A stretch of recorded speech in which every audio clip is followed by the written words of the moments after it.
Gone shopping. I'll pick the kids up from school at lunchtime, and then I'll come home to get things ready for Jason's birthday party. Don't work too hard. I love you.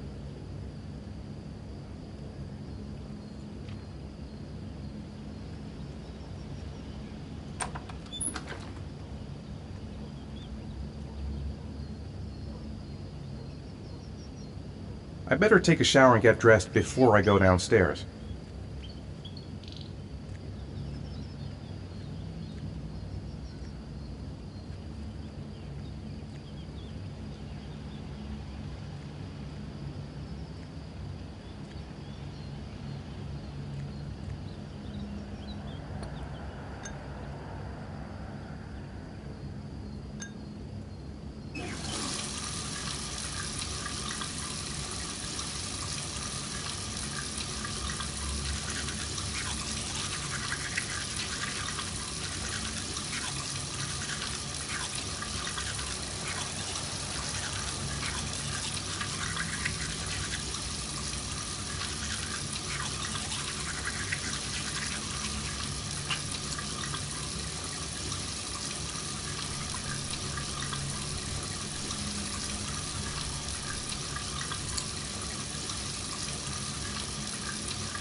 The plans are coming along nicely.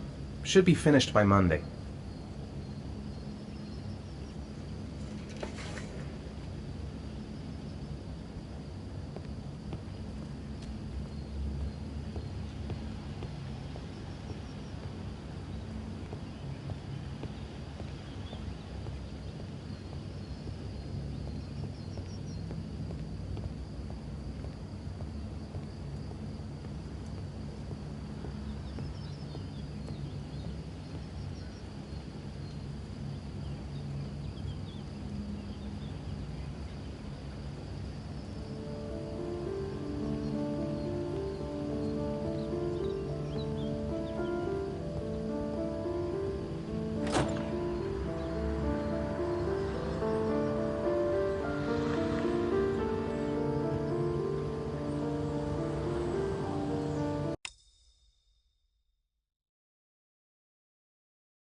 Hey, take it easy. You're gonna knock me over.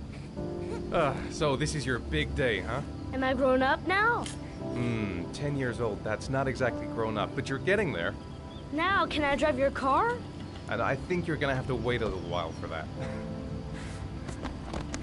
Ethan, can you please help me? I'm coming.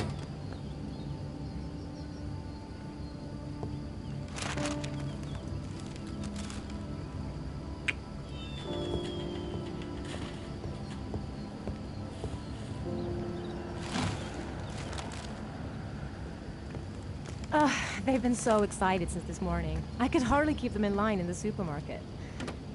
How's your day been? Managed to get any work done?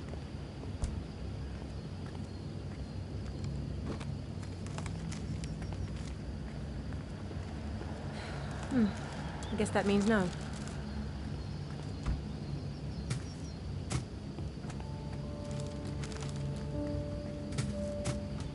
Okay. Seems you don't want to talk about it. Ugh, I've got a billion things to do. It'll never be ready before Jason's pals arrive. Can you please help me? There should be plates in the living room cupboard. No problem, leave it to me.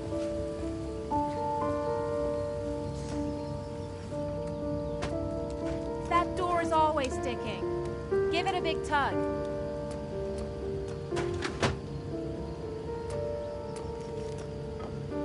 That's the set my mother gave us. Be careful, okay? Don't worry, I wouldn't want to be responsible for a diplomatic incident with your mother.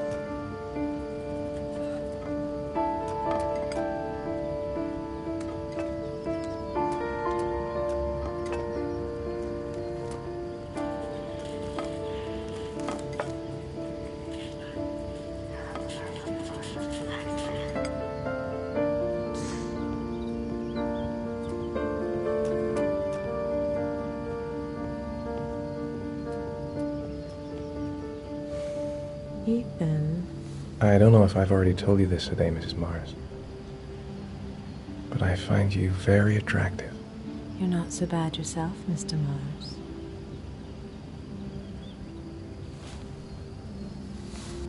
Come on, go away. I've got work to do.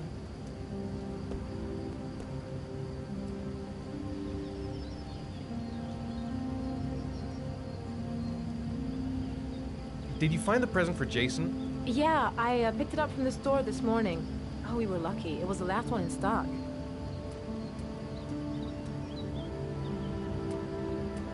Can I do anything to help? No thanks. I should be able to manage. Jason looks happy. Yeah. It's hard to believe he's 10 years old today. It seems like only yesterday we were flirting in high school. We're getting old, Ethan.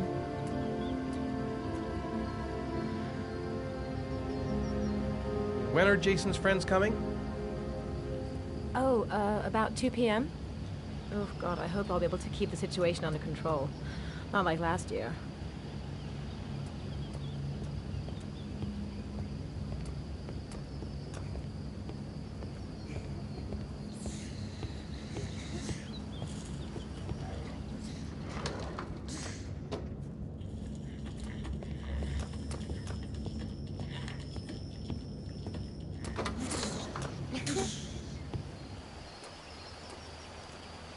That's it, I'm free as a bird. Hey, 5 minutes, boys, okay? After that, we've got to eat, because your friends are going to be here soon. Okay, we promise, Mom. Who wants to go first? Me first! No, me me first! Easy, fellas. You can both have a turn. Me first! Me first! No, me first. All right, Jason, let's do the helicopter.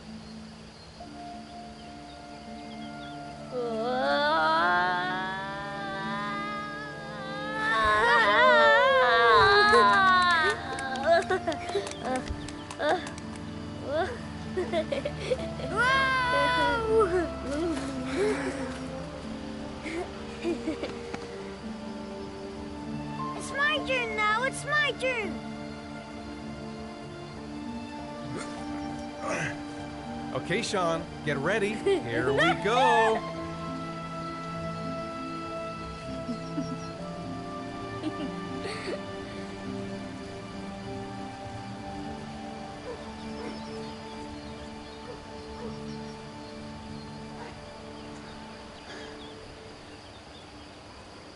Come on, Dad, show us how Yeah, strong show you some are. big muscles. Be careful, hang on.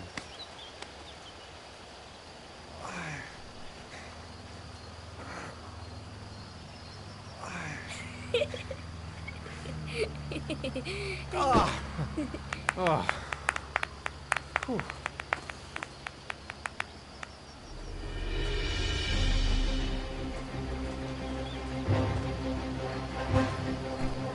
This time you're done for. You're gonna pay for all your crimes, evil one. Ha! Surrender, weakling. Say your prayer.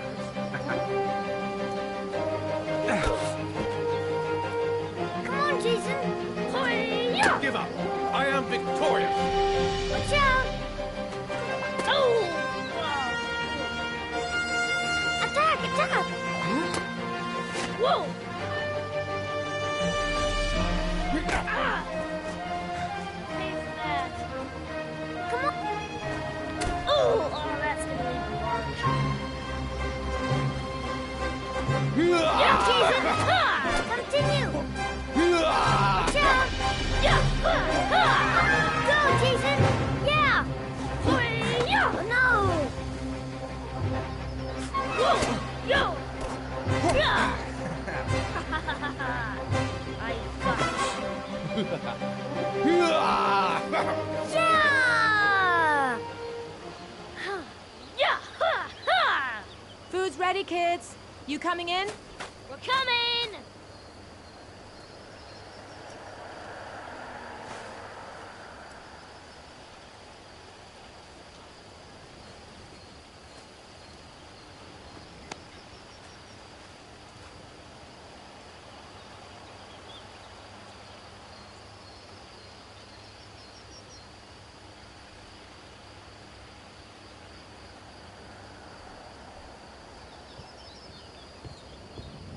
Sean? Lunch is ready. I'll go get him.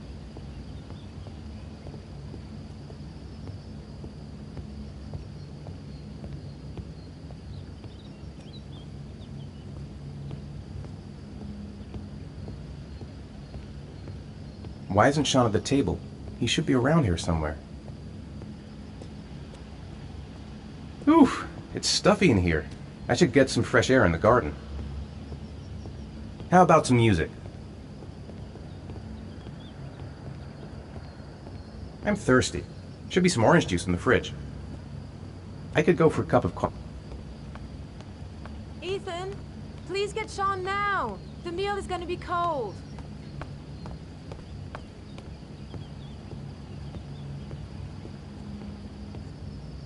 Sean?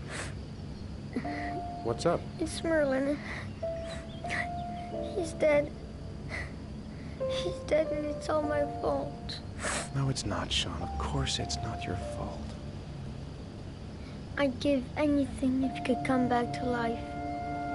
You know, Sean, there's some things which just have to happen. Even if you don't want them to. It's not fair, Dad. It's not fair. I know. I know.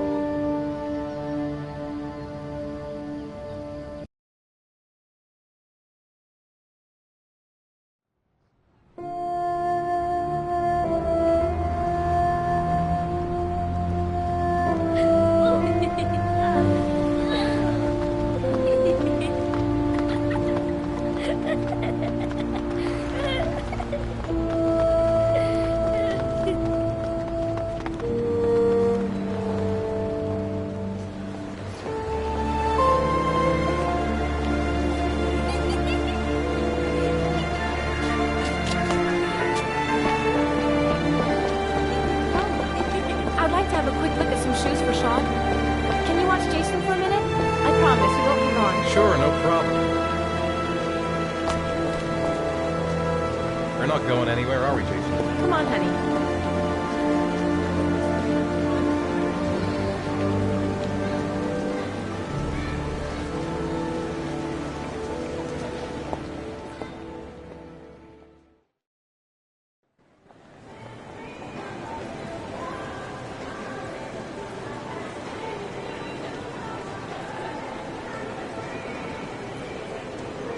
Jason! Jason! Jason! Jason! Jason! Jason! Jason! Jason! Jason!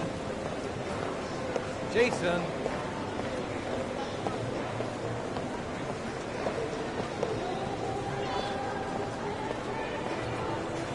Jason, you really shouldn't wander off like that, you know? There's an awful lot of people in here. Please, Dad, can I have one? I would really love to have one.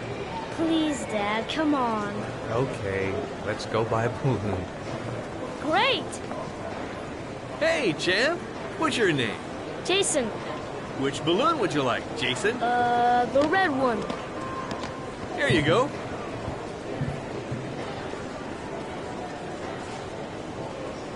That'll be $2, sir. Jason, wait for me. Wait for your dad, son.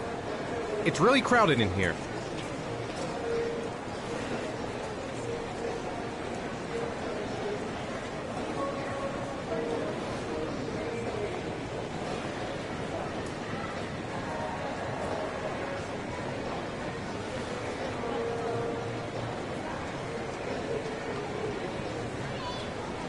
Keep the change.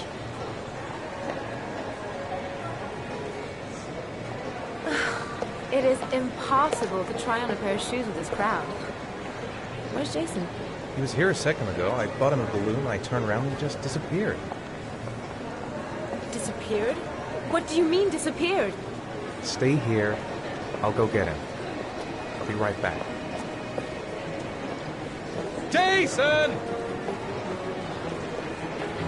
Jason! Jason! Jason! Jason! Quick, I need to go downstairs now or I'm gonna lose him in the crowd. Jason!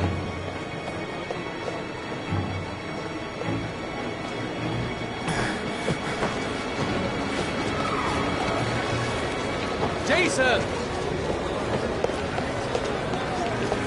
Jason!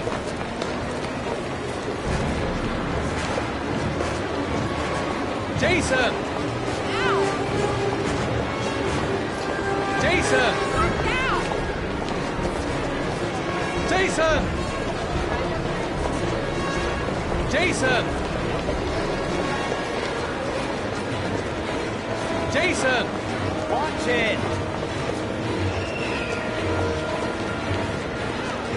Jason! Jason! Jason! Jason! Jason! Jason!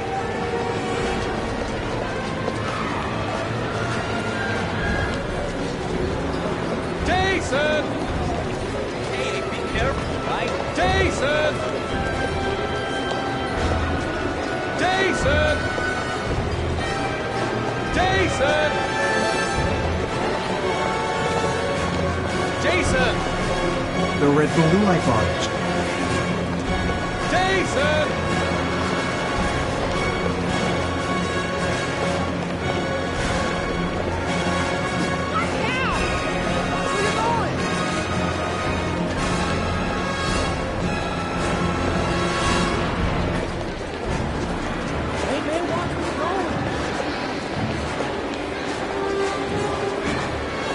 Jason!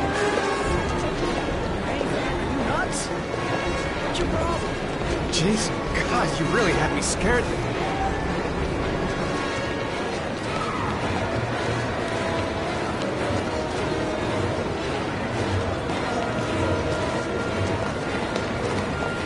Jason! Whoa! Jason! Hey, be careful, right? Hey man, watch where you're going.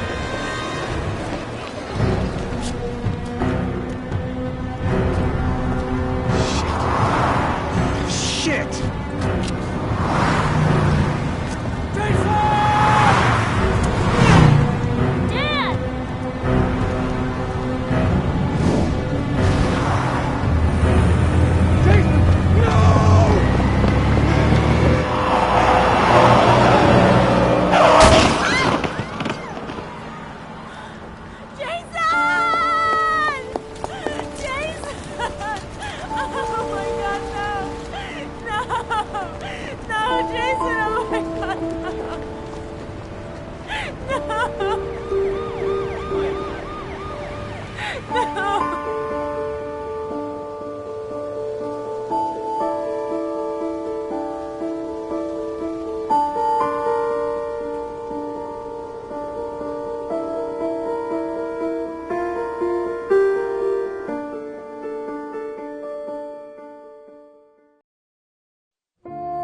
Hi, Sean.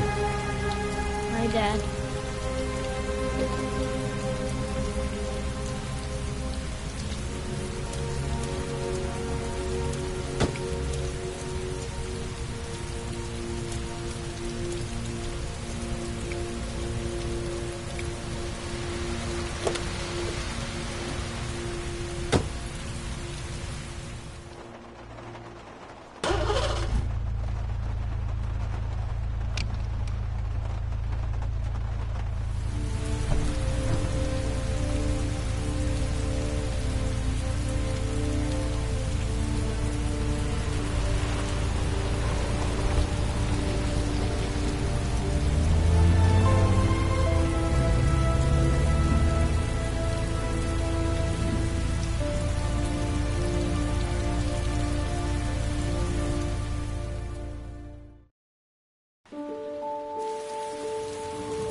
Sean, do you want to do your homework now?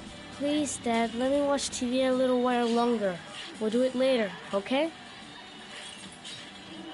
I think we should just get right to it. Then it's done and out of the way. Now, get your bag and get set up in the kitchen. I'll help you.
Dad, I'm finished. Can I go watch TV?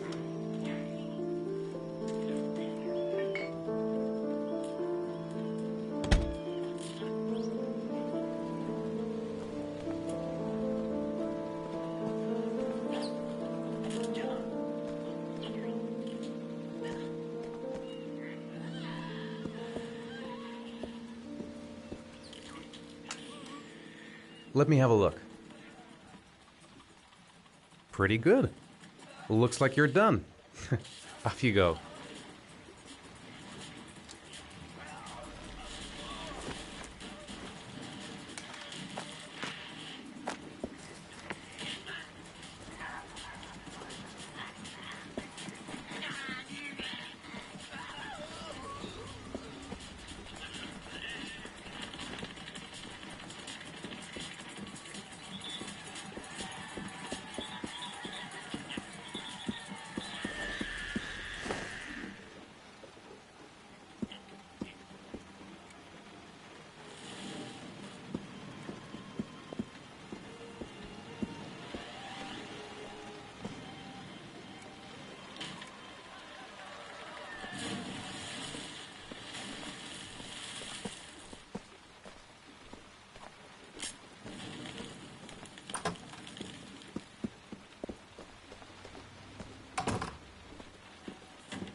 So, do you want to talk a little?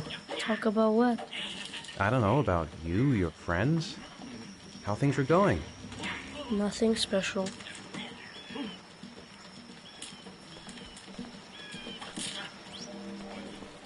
How are things at school? Is your teacher nice? Everything's fine, Dad. Do you want me to get your dinner? No thanks, I'm not hungry yet.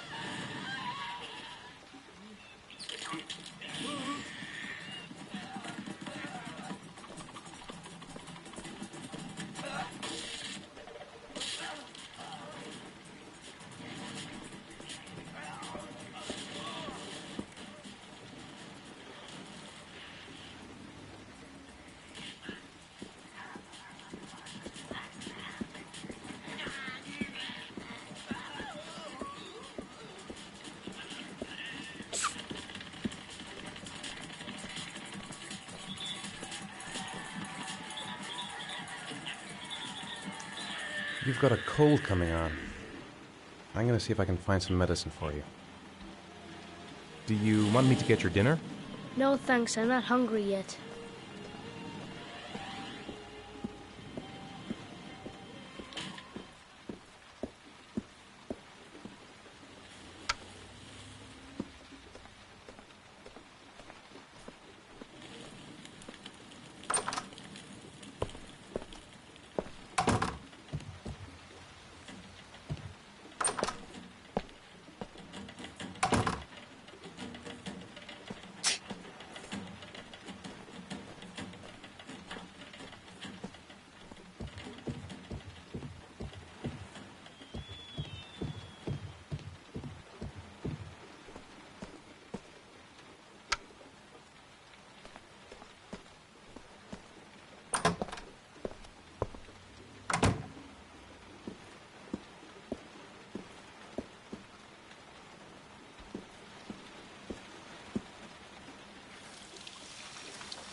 Here, take this.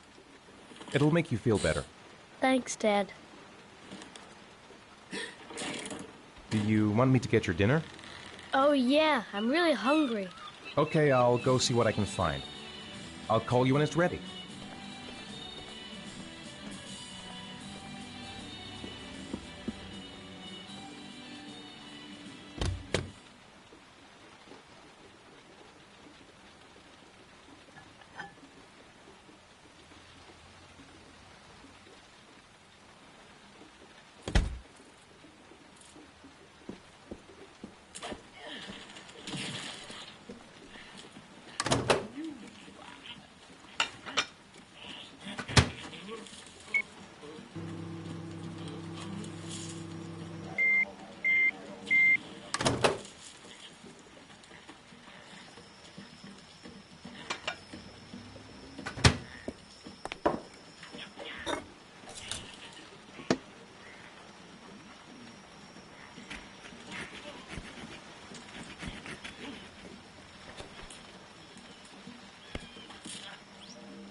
You can come now, Sean.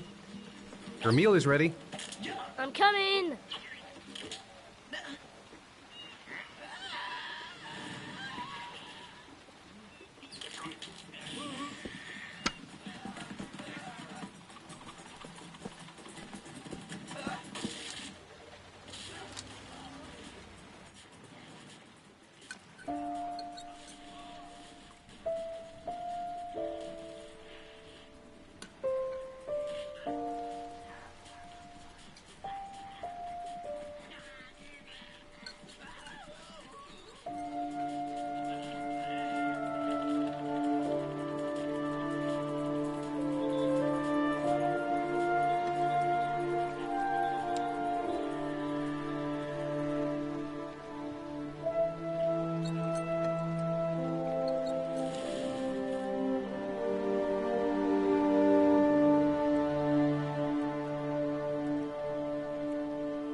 What do you say we play together for a while? I'd rather watch TV. Come on, Sean. It's time for bed. I'm not tired yet. Can I stay up a little longer? Now, that's not very reasonable, is it? You have school tomorrow. You have to get some sleep. All right, I'm going. Are you coming with me? Go brush your teeth and put on your pajamas. I'll come up.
Good night, Sean. My teddy! I haven't got my teddy, Dad. You must have left it somewhere in the house. Do you have any idea where it could be? No, Dad. Please, I can't sleep without him. All right, I'll have a look around and see if I can find it, okay?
Thanks, Dad. Good night, Sean. Night. Dad, Yeah? why do you look so sad? I think I just need some time to get back to the way things were. You know, Dad, what happened to Jason wasn't your fault. Good night, Sean.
Lauren Winter.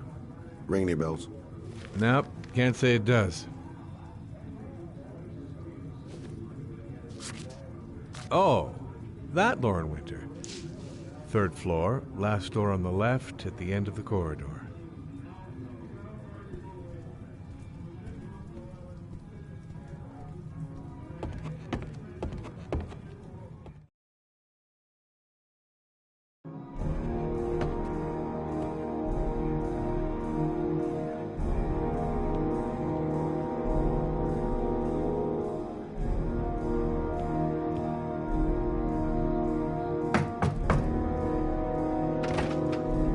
Lauren Winter?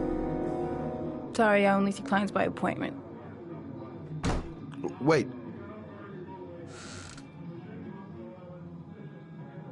It's $50. I don't kiss and I don't do any weird shit. Fine by me.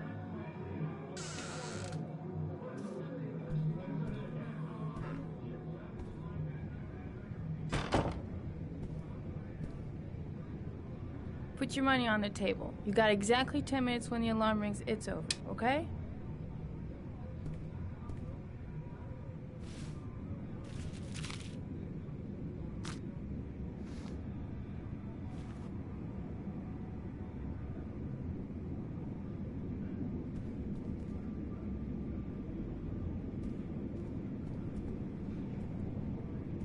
You should take your clothes off. We ain't got all day. Actually, I'm not a customer. Shit, a cop. I should have known. What do you want, a freebie? Is that it? My name is Scott Shelby. I'm a private detective. The families of the victims of the Origami Killer asked me to investigate the murders. I came here just to ask you some questions about Johnny.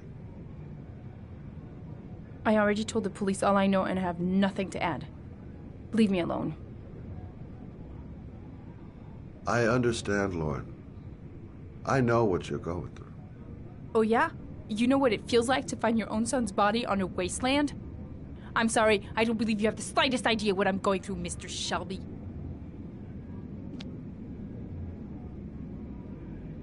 The killer is walking around free as we speak. He'll kill again if he's not arrested. My Johnny's dead, so what difference does it make? I bought 10 minutes of your time, didn't I? All I ask is that you use that time to answer some questions. You want to pay me to tell you about my son? Is that it? You can buy my body, Mr. Shelby, but my son is not for sale. Get out of here. Get the fuck out!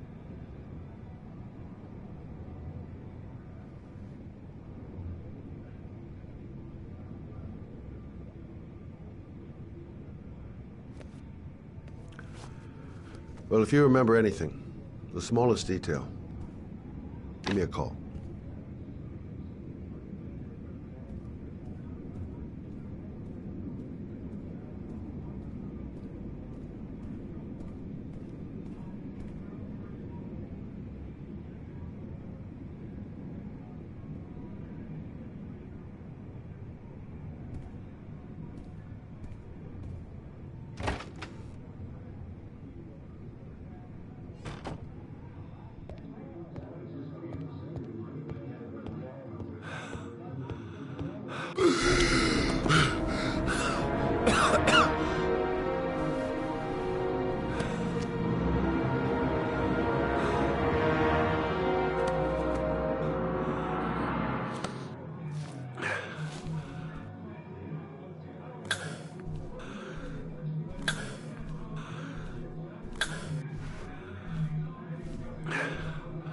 Lauren!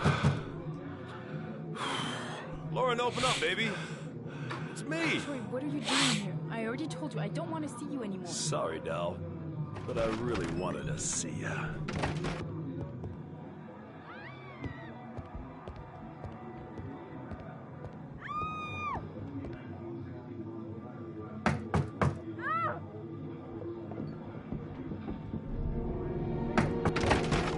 What do you want, asshole? Lauren, is everything all right? She's just swell. Now beat it, loser! You again? If you're looking for trouble, you found it. I'm gonna beat the shit out of you. Oh!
I'll see you again, asshole.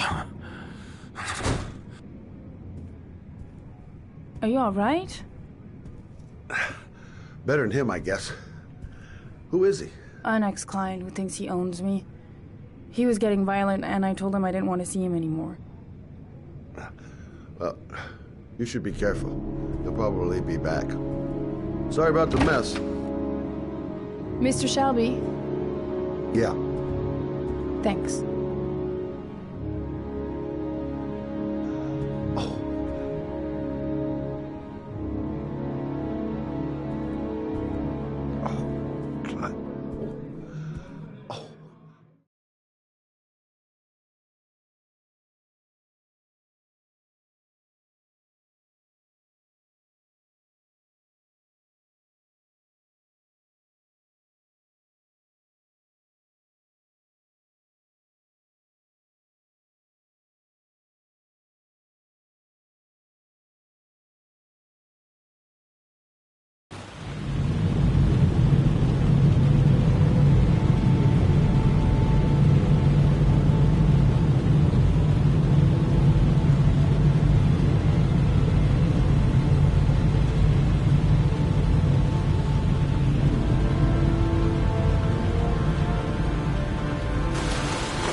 The zone is sectioned off, sir. Please step back.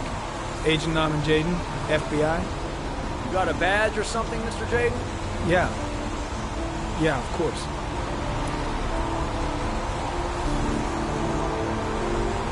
Check. You can pass.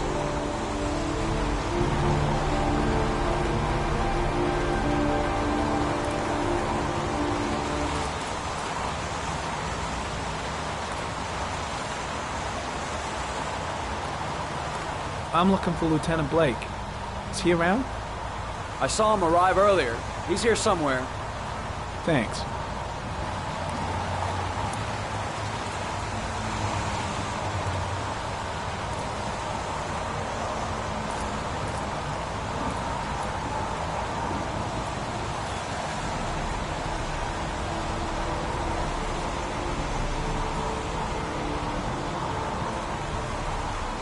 Video memo recording, Agent 47023, Norman Jaden, Tuesday, October 4th, 2011. Time is 8:14 a.m.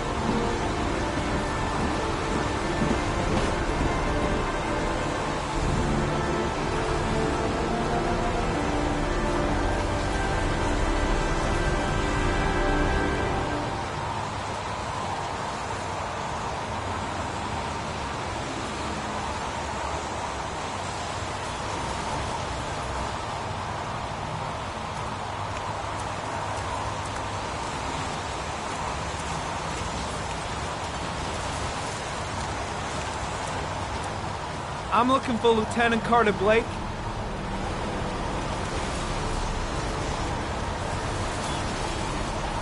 Thanks.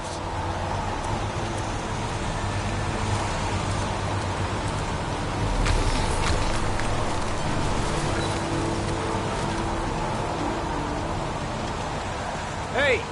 You there! What are you doing?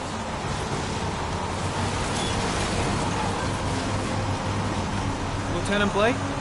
I'm Agent Norman Jaden from the FBI. I went by your office this morning. They told me to be here. Now, if you're looking for rain, dead bodies, and highways, you come to the right place. Mike, will you tell that asshole with the bulldozer to stop for 5 minutes? I can't hear myself think here. Right away, Lieutenant.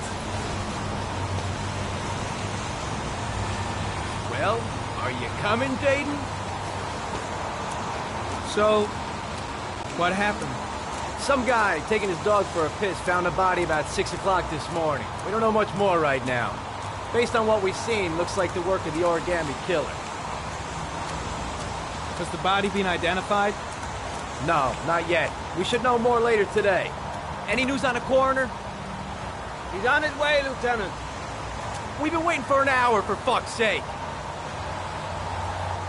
Any witnesses? None yet. Given the neighborhood, I'd be surprised if anybody saw anything.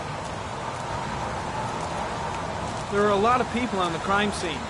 Aren't you afraid your men might destroy some clues? You don't find proof sitting behind a desk. We're not in the habit of trampling things into the ground, even if we're not in the FBI.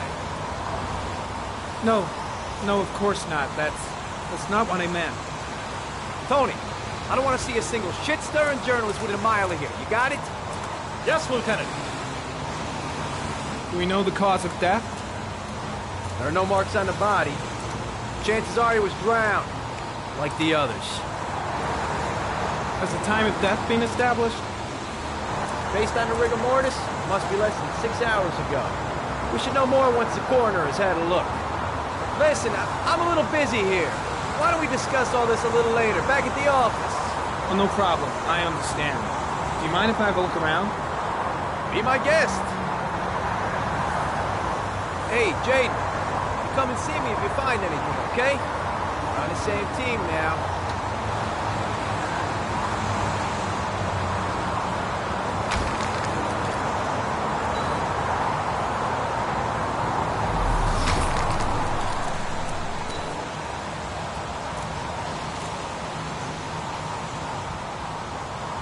Harry County. Sample of no interest. Comes from one of the policemen present on the wasteland.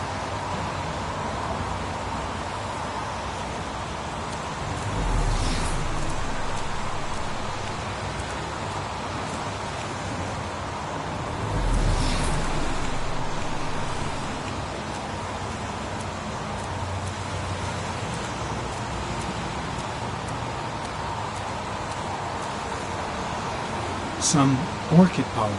The concentration of pollen in the air is quickly decreasing because of the rain, but it gets higher in the direction of the body.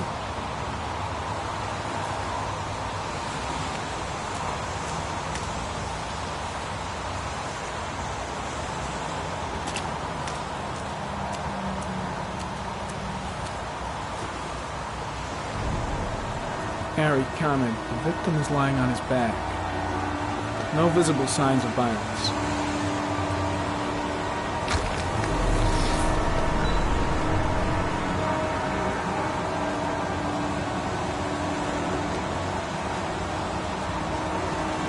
A small origami figure in the right hand. Fingers were probably closed after the time of death.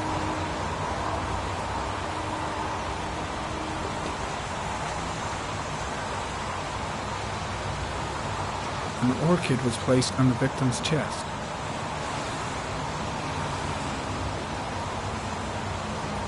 The victim is Jeremy Bowles, declared missing 5 days ago. See reference file.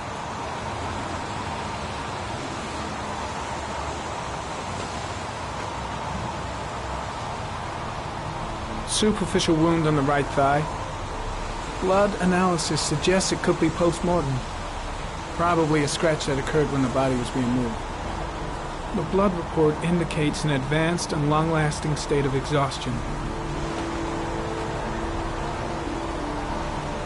His face is covered with mud, like the other victims.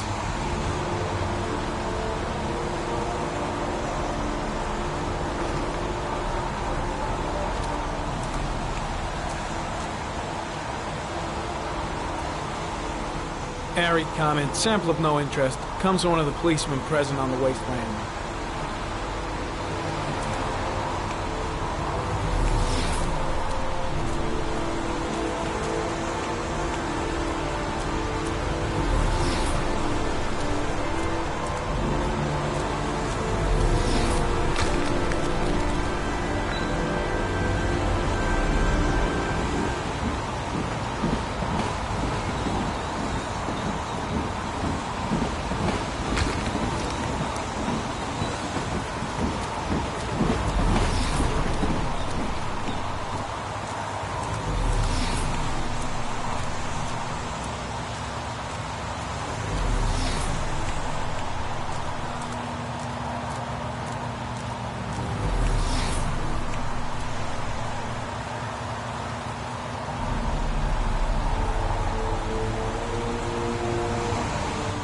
Comment, sample of no interest. Comes from one of the policemen present on the wasteland.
Dead cat.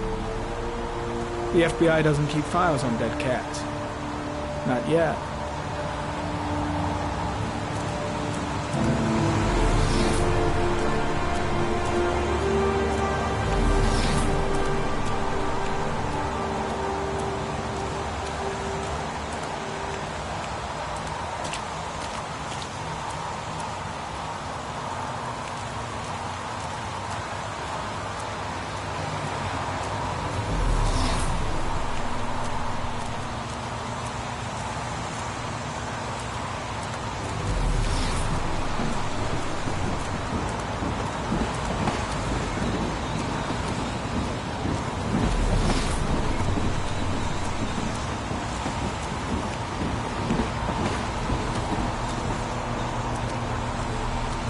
I'm heading back to the office. You staying?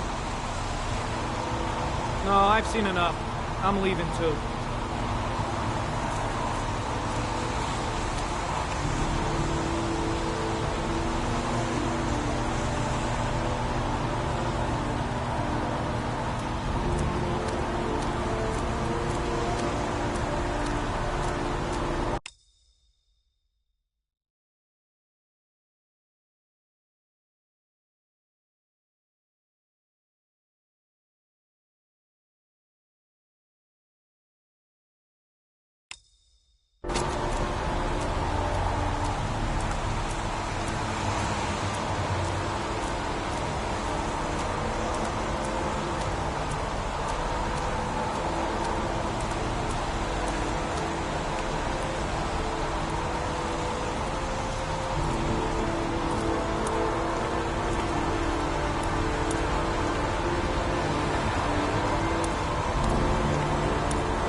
A butterfly. A fox. A crab.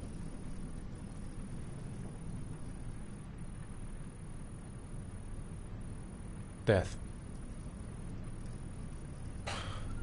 Death.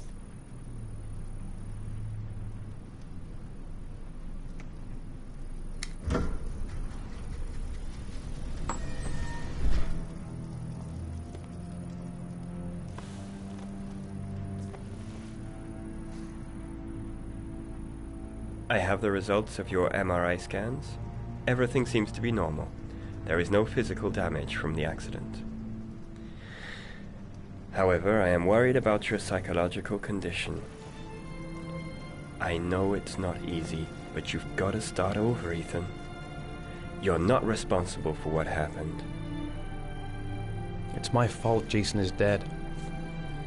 He'd still be alive if I'd been looking out for him. It was an accident. Accidents happen every day.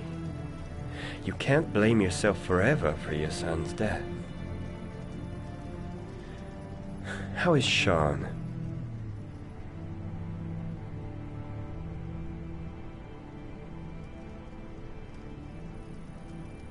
I know he's disappointed in me. I'm not the father I used to be. He's a great kid, you know. He deserves better. And what about you, Ethan? What do you feel?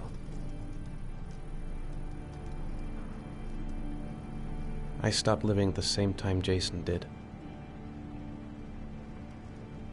And that car ran into us. Is there something else you wanted to tell me, Ethan?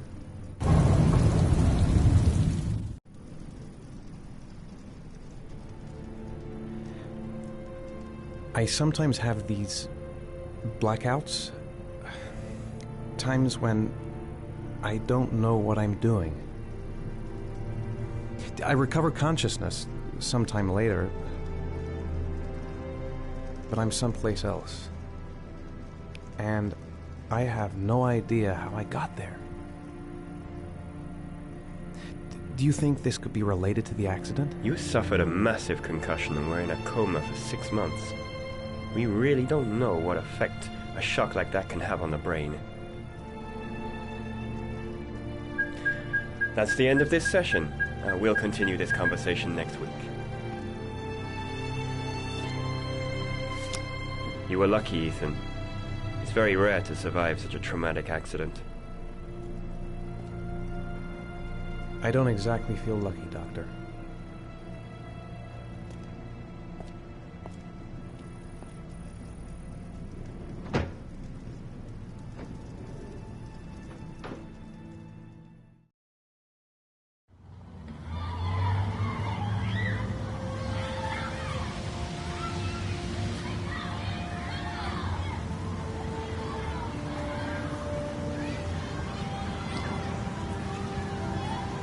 Aren't you gonna go play with the other kids? I don't feel like it. How did things go at school today? The teacher yelled at me for being late again. She's gonna send me home the next time it happens. I'm sorry about that, Sean. Next time, we'll really pull it together, okay? Is something the matter, Sean? No, I'm alright.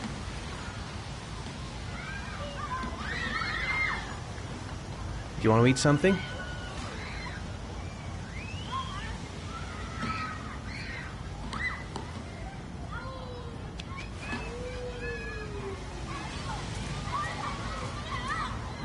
A boomerang?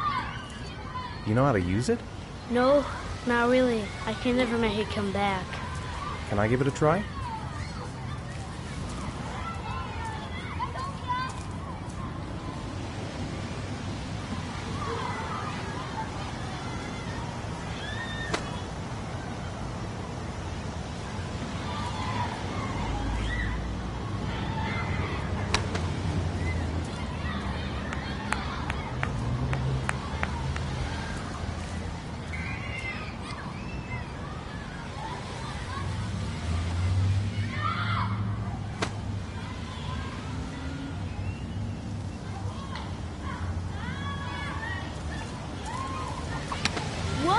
You did it, Dad! Do you want to give it a try? I won't be able to do it. Come on, let's try it together. Now, the main thing is to get the right position at the beginning. Now, you gotta throw it straight and a little to the right.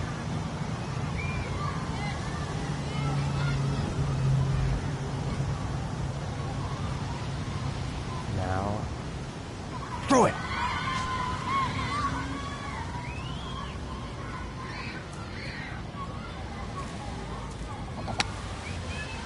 I did it! I did it, Dad! Good job, Sean. See? That wasn't so hard.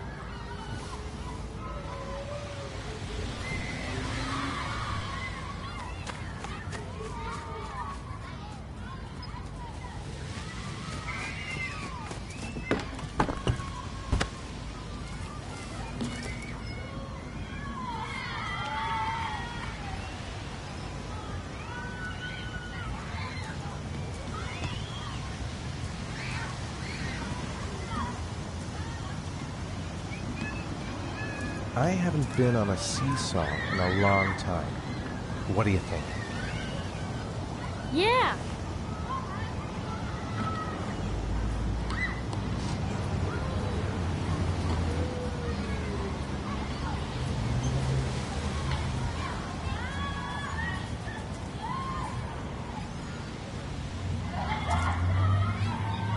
on, Dad, make me fly!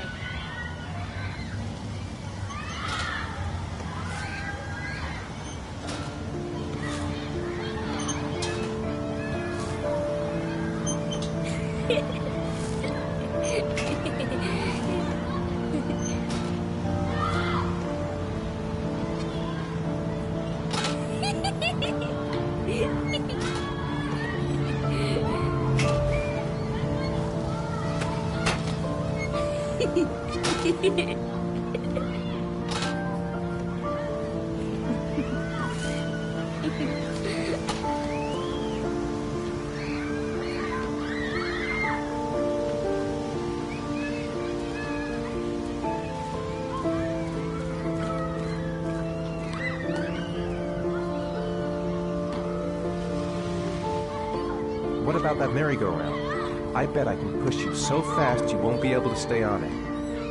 Great!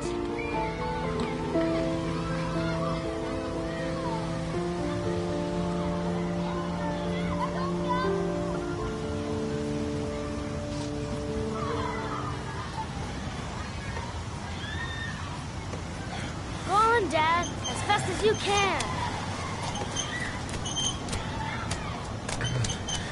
Faster! Faster! Come on! Faster, faster!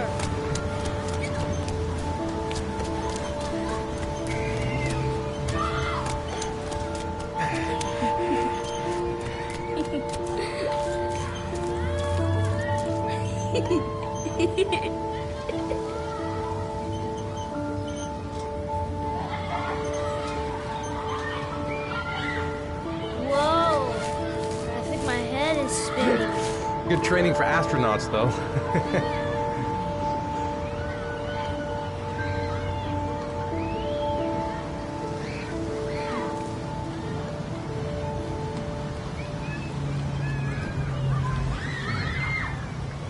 Looks like rain's coming.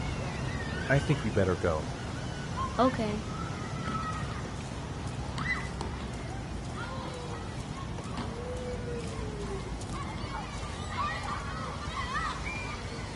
You know, sometimes I remember before. I mean, when Jason was still here. Sometimes I wish everything could just be the way it was before. Me too, Sean. Me too.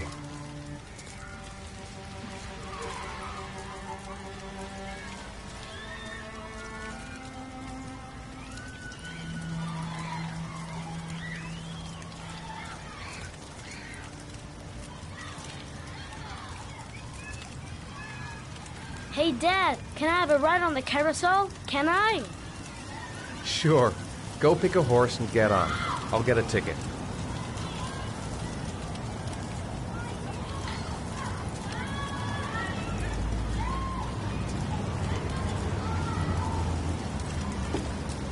One, please.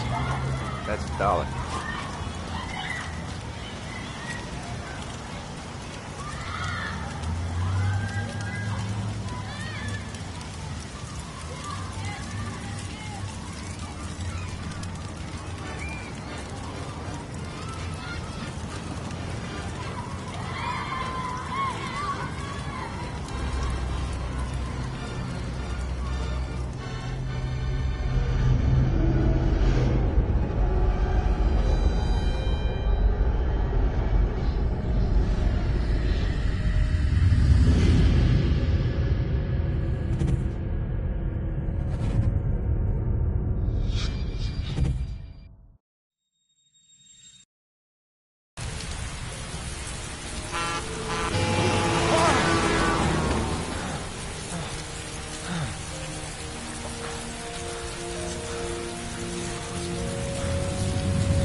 Do you think it's gonna take long?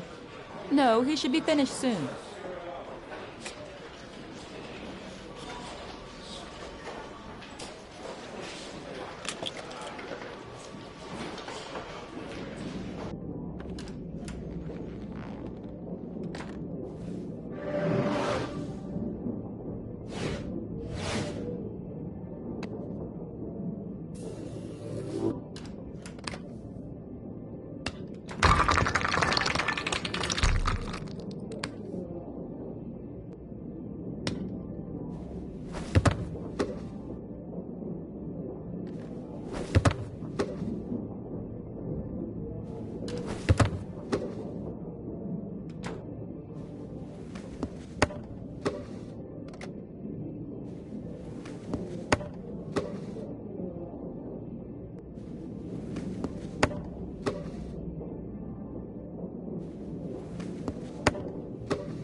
I'm off, Charlene. I'll look at the reports later. Oh, cancel all appointments for this afternoon. Okay.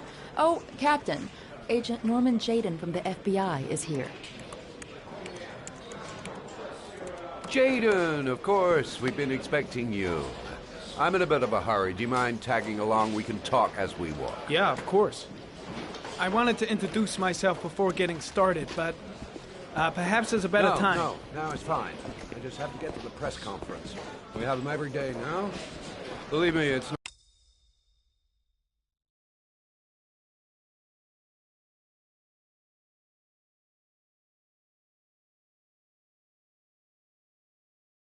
not always easy finding something to tell them. Fortunately, today we have some news. Have you met Lieutenant Blake yet? Yeah, we met this morning.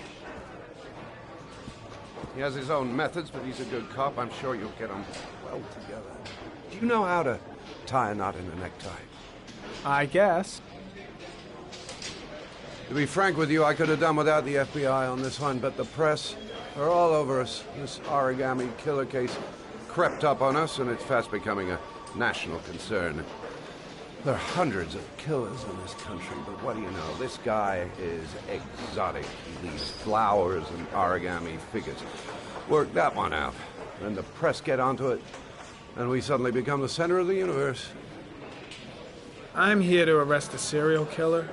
With all due respect, sir, the rest of it, it's none of my business. No, of course not. All I'm asking is that you make progress, and fast. The press want a perpetrator, and we're gonna have to serve him up on a silver platter. Not bad. Oh, go see Charlene. She'll show you to your office. Yeah, check in on the press conference if you're interested. It'll give you an idea of the political climate around here. Thank you, sir. Welcome to the club, Jayden.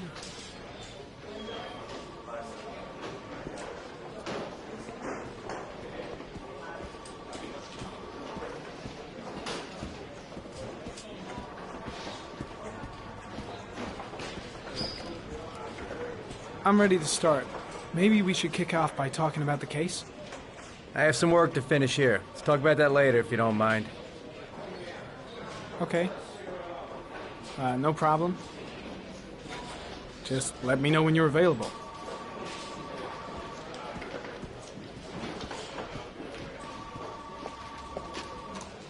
Nice watch. Oh, it's the present we offer to our new lieutenants. We bought the same model each year for the past 20 years for each promotion. It optimizes everybody's time, and it's the kind of thing that always goes down well. You can contribute to our fund if you like. We're still a few dollars short. Congratulate Larry on my behalf. I'll be sure to do that, sir. Captain Perry said you could show me to my office? Yes, of course. Follow me.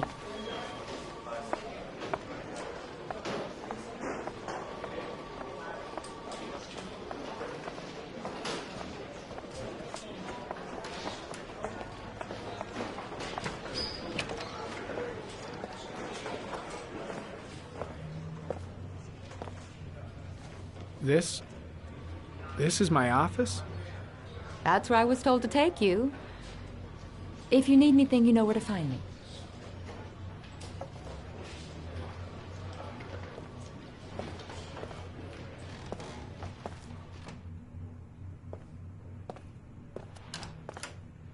Okay, time to work.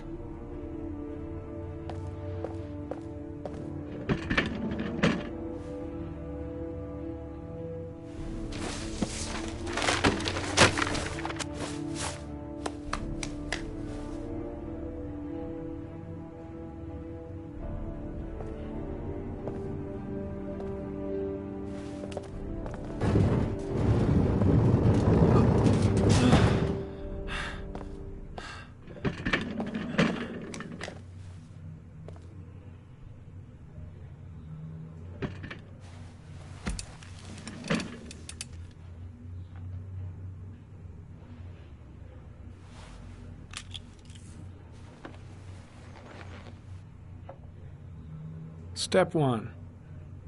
Change the office.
Well, looks like there's something new.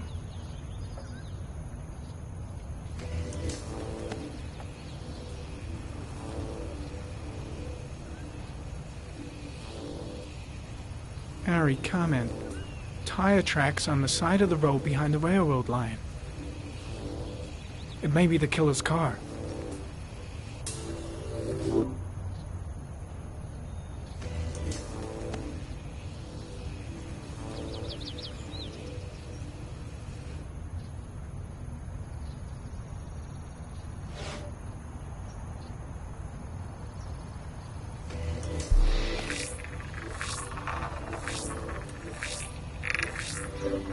The killer's car is probably a Chevrolet Malibu 83.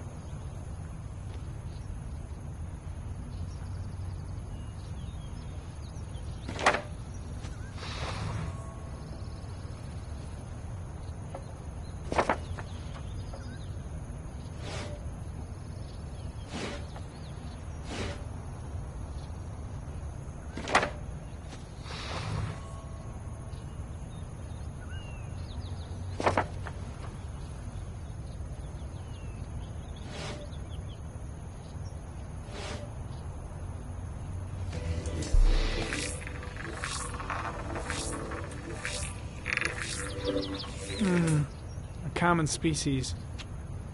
That doesn't help much.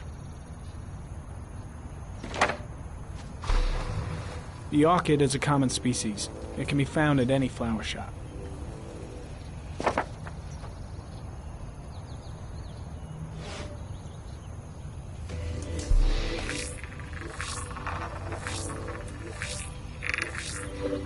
No prints or specific clues. Nothing much to go on. Just one origami store in town.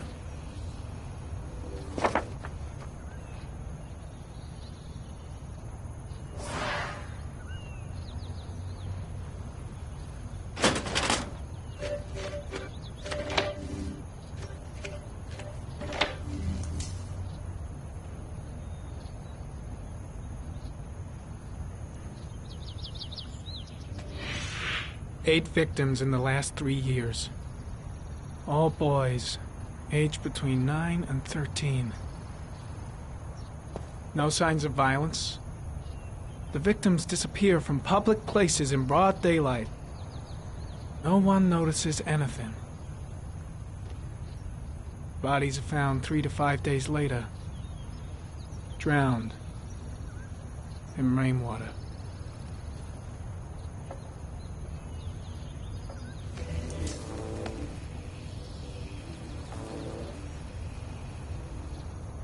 There is always a railroad line adjacent to where the bodies are found. And all the victims disappeared in the fall.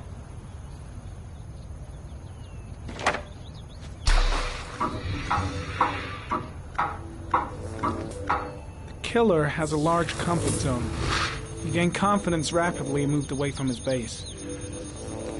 This won't make the geoprofiling any easier.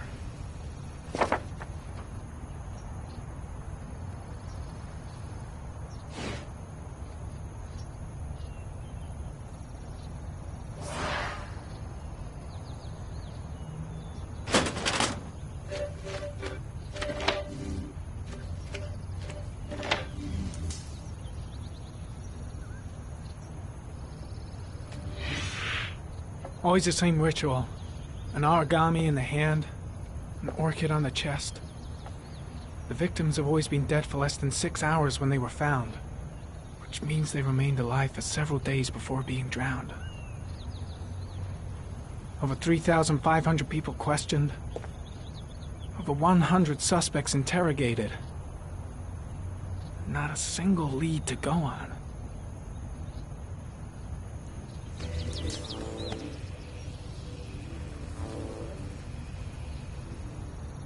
The killer is white, aged between 30 and 45. He is intelligent, calm, and determined. An organized type. He has a car. He's probably employed, but his work allows him free time.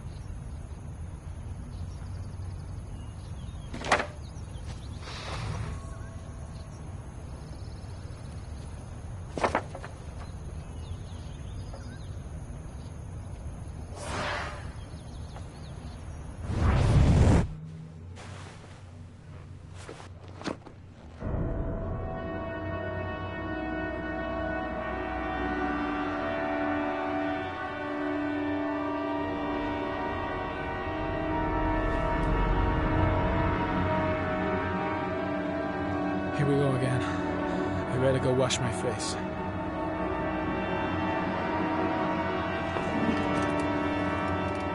I need to take some. I'm gonna faint if I resist. It's all right. I know I can make it. I know I can make it.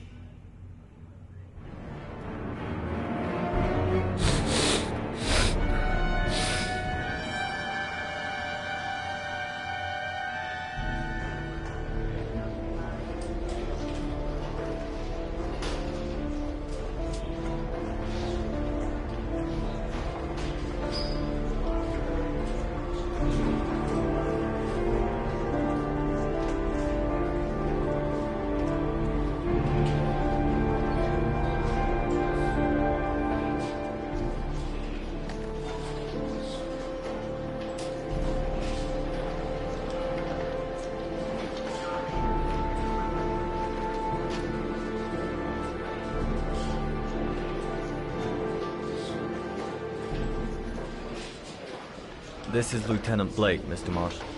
Could you please tell him what happened? It was this afternoon. I went to the park with my son, Sean. We played together for a while, and then he wanted to go on the carousel, so I put him on one of the wooden horses, and when I turned back, Sean had disappeared. Exactly what time did you arrive at the park? Try to remember exactly, Mr. Mars. Every detail can be important. It must have been about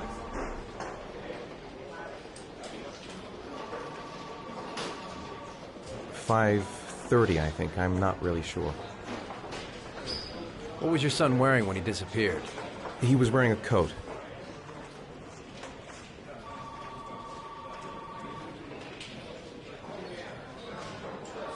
A black coat. And a pair of pants. Brown pants. How could Sean have disappeared without you even noticing? Weren't you right by the carousel? I did. I didn't leave. I watched the carousel. How could Sean possibly have vanished if you were right there watching the carousel? I don't know. I don't understand. You say you took your son to the park after school, but you didn't report him missing until 8:15. Why did it take you so long to contact the police? I searched the whole neighborhood for him. I thought he couldn't have gone far. All right. That's all the questions I have for now. You're free to go, Mr. Mars. We'll continue to look for Sean overnight. We'll contact you if we have any more questions. Do you think the Origami Killer... Listen, your son's probably just run off and he'll turn up in a couple hours. But what if it is the Origami Killer? Well, then we have about 4 days to find him alive.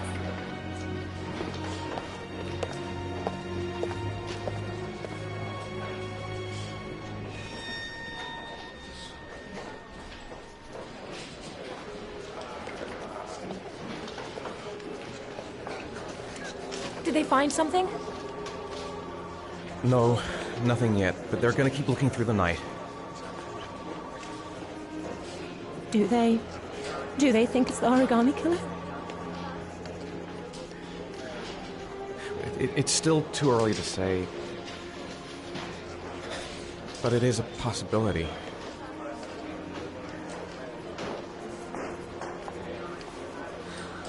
What happened, Ethan?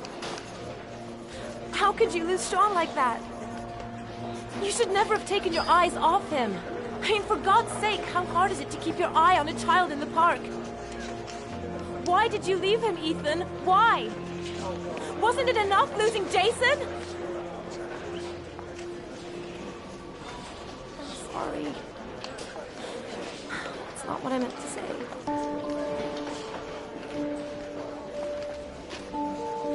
I miss him so much.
Good evening.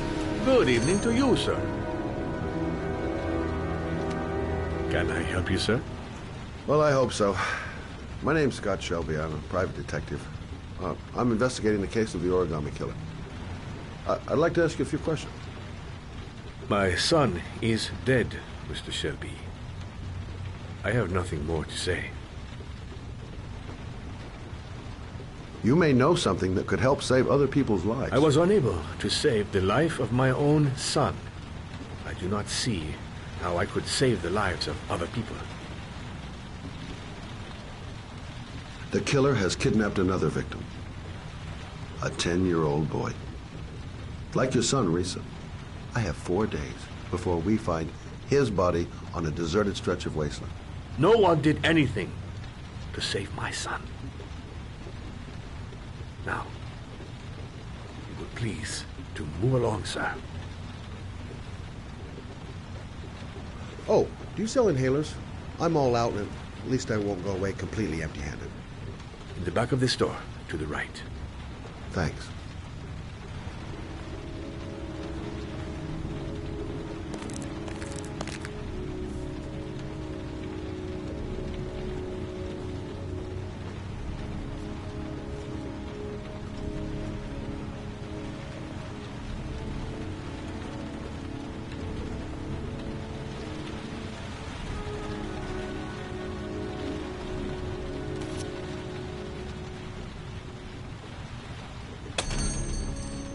Good evening, sir.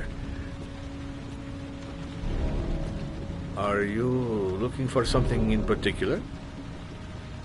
Give me what you got in the register. Don't fucking try anything. Open the register, you dumb fuck. Put the money on the counter. Shit, are you deaf or what? Are you gonna open that fucking register or not? No, sir. You do not have the right to steal that money from me. I have worked very hard to earn it. You cannot have it. What did you say? You're out of your fucking mind, man. You don't get it, do you? I'm gonna put a fucking bullet right between your eyes if you don't do what I say now! You shall not be robbing my register, sir. That money is mine. I ask you now.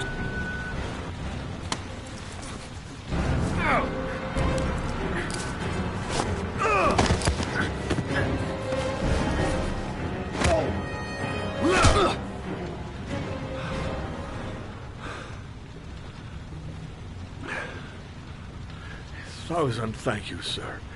I don't know what would have happened if you had not been here. Well, at least I didn't come by for nothing. Have a nice day. When my boy, Reza, disappeared, I received a letter with a locker ticket inside. Inside the locker, I found this box. I do not understand what it means, but I think it must be a sort of message from the man who took my son from me. Can I?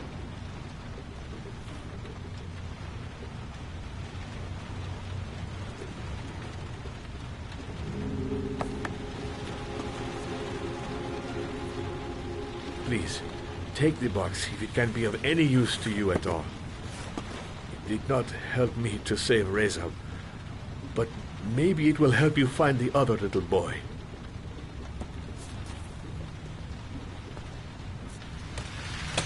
Mr. Shelby, I was beginning to think that there was no good to be found in this place. I can see now that I was wrong.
There's someone here.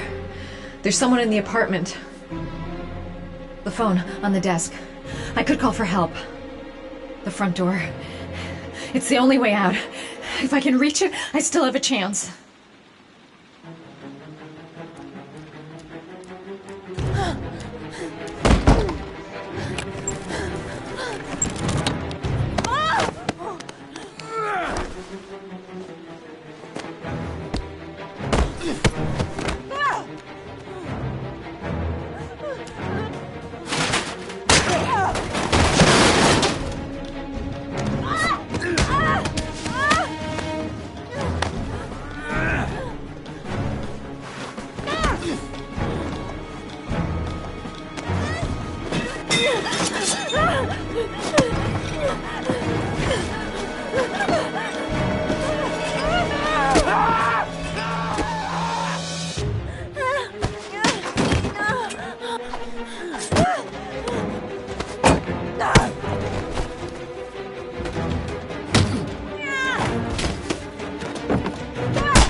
When the parents came home from church, all their children were gone. They searched and called for them, they cried and begged, but it was all to no avail. The children have never been seen again.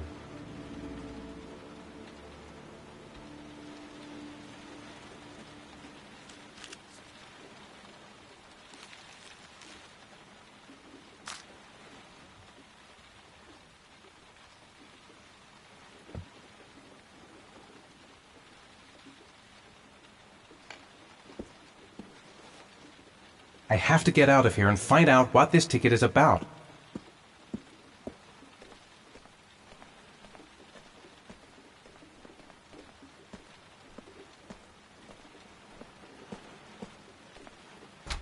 Mr. Mars! Mr. A few Mars! words! Mr. Mars! Goddamn reporters! They've been camped outside my house all day.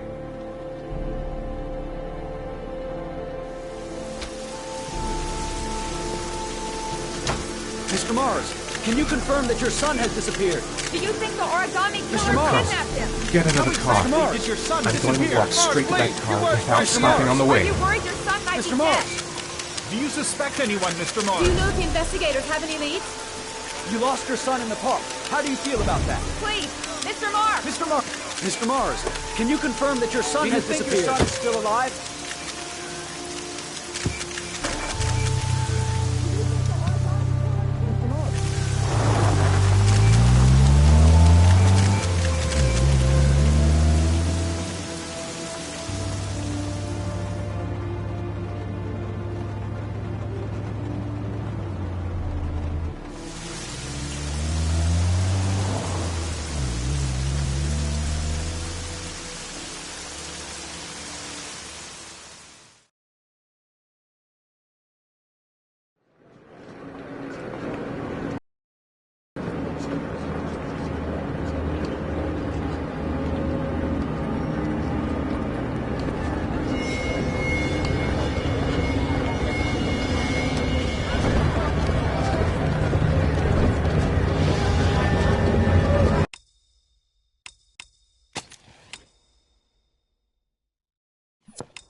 Gonna have to make it through the crowd. I can't take crowds. Just can't handle it.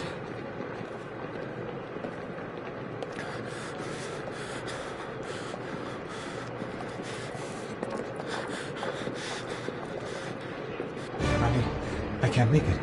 Too many people. Too many people.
Jason!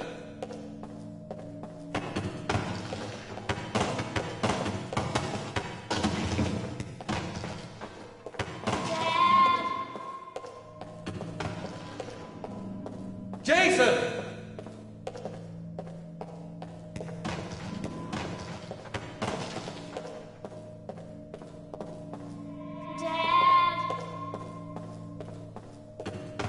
Jason!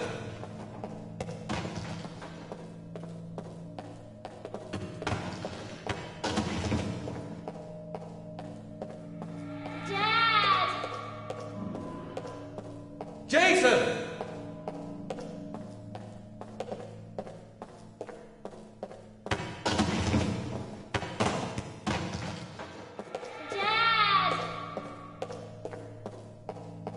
Jason!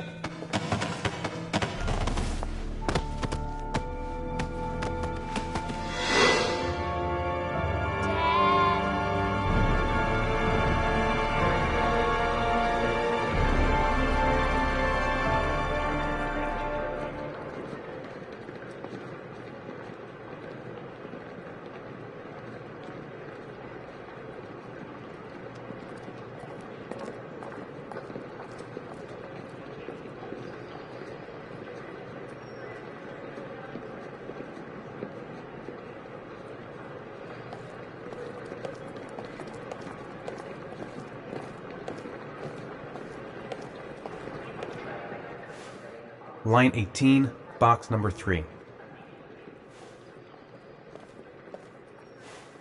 Line 18, box number 3.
Dad? Sean.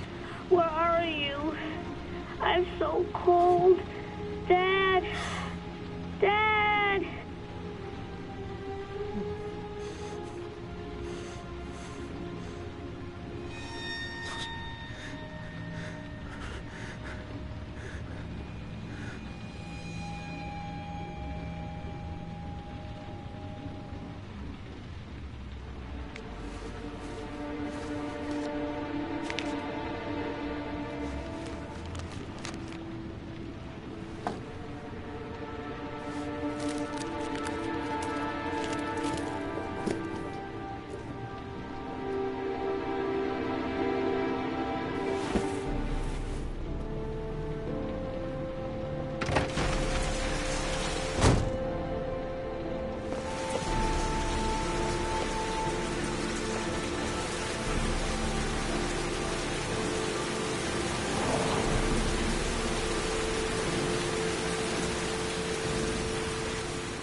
The killer is white, aged between 30 and 45. He doesn't act on impulse.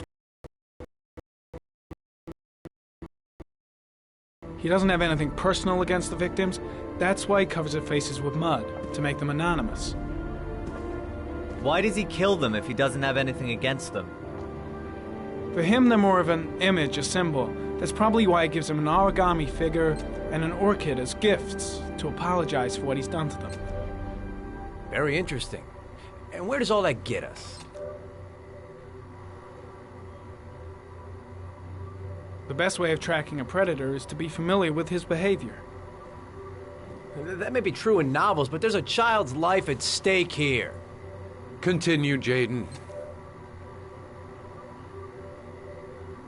Then I studied the geographical distribution of the murders. Generally, a killer commits his first murder near to where he lives, so he has a safe place to flee to if any complications arise.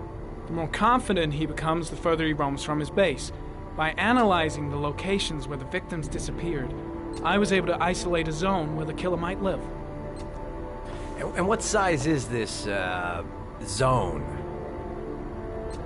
For the moment, about 10 square miles. Oh, great. There must be 10,000 people live in that sort of area. You gonna question them one by one? The more clues we get, the more we can reduce the zone. We can then cross-check it with our list of suspects and identify the killer. One detail attracted my attention. The interval between the time when a victim disappears and the time when the body is found ranges from 3 to 5 days. But the rainfall is always at 6 inches, give or take 10%. What on earth does that mean? All the victims were drowned in rainwater. The killer kills only in the fall when there is plenty of rain. It could be that he puts them in some sort of well or tank that is open to the skies and that fills up with rainwater. The more it rains, the less time the victim has to live. So what's next? There are 2 suspects whose psychological profile might fit and can be connected to the comfort zone. I'd like to question them. God damn it. We're wasting our time with this bullshit. The killer's out there somewhere, and we gotta get off our asses and find him. The killer is no ordinary murderer. He is intelligent, organized, and methodical. You won't find him by patrolling the streets. Tell me, Agent Jaden, did you get your vast experience on the job, or did you just fucking read about it in some school book? I came here to find a killer. And that is exactly what I'm gonna do. With or without your help. Fucking asshole! That's enough! You said it took 6 inches of rainfall before the victim died. How much time do we have left? If the weather forecasts are right, less than 72 hours.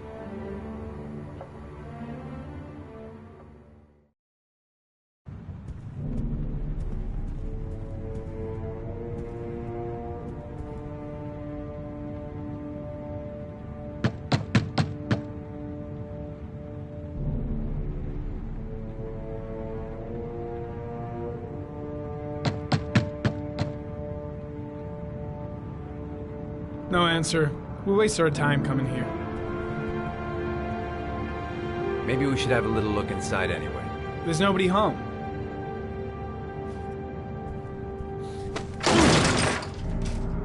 There is now. I'm not sure that's entirely legal. Call the cops.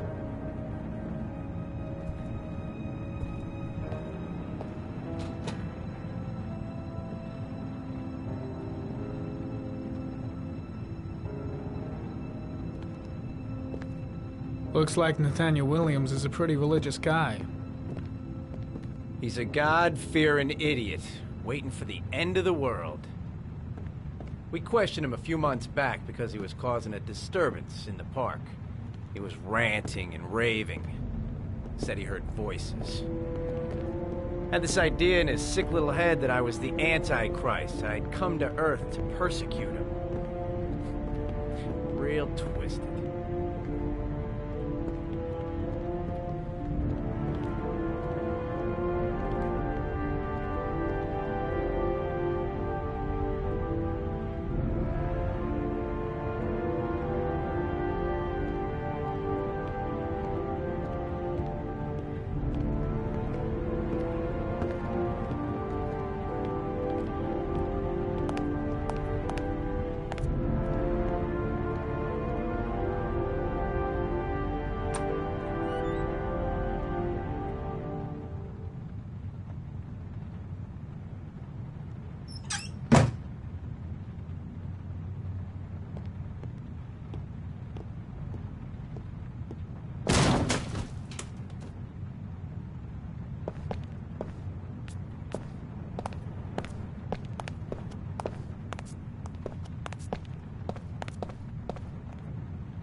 Good timing, Nathaniel. Just the man we're looking for. Angels and ministers of grace defend us. I'm Agent Norman Jayden, FBI. I'd like to ask you a few questions. As God is my witness, I haven't done anything. I'm innocent. Relax. Nobody's accusing you of anything. We just want to talk. Where do you work, Nathaniel? You have a job? My sole occupation is praying to the all-merciful Lord for the salvation of humanity.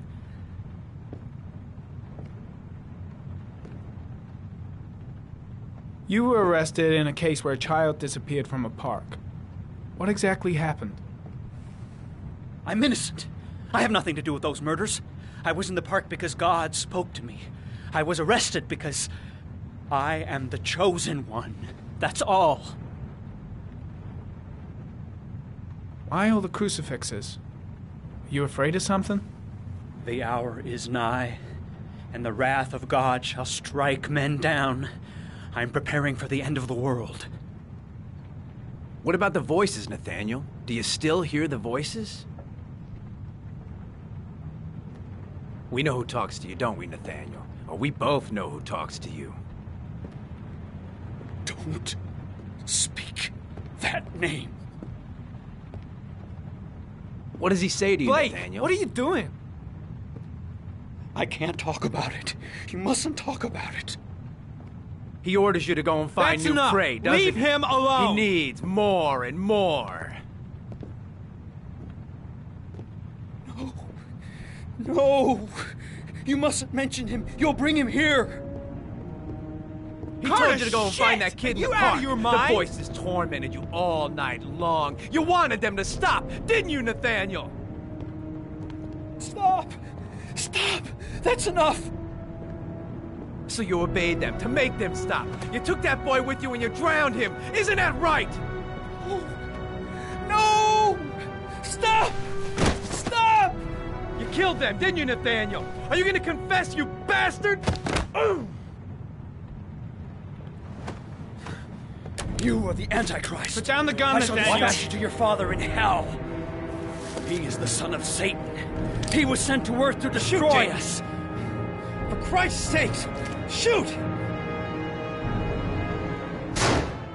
I shot him. Yep. Looks like you did. Can't say I'll miss him. Come on, let's go.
Anybody home?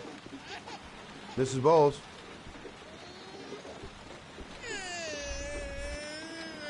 Oh, Jesus.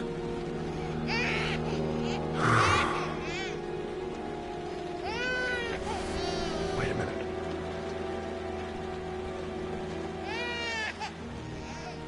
Hello, little cutie.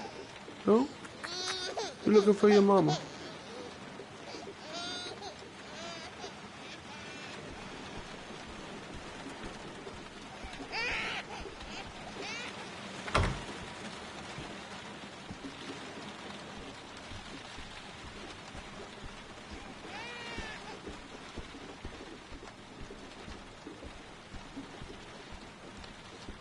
Mrs. Bowles? Mrs. Bowles, are you there?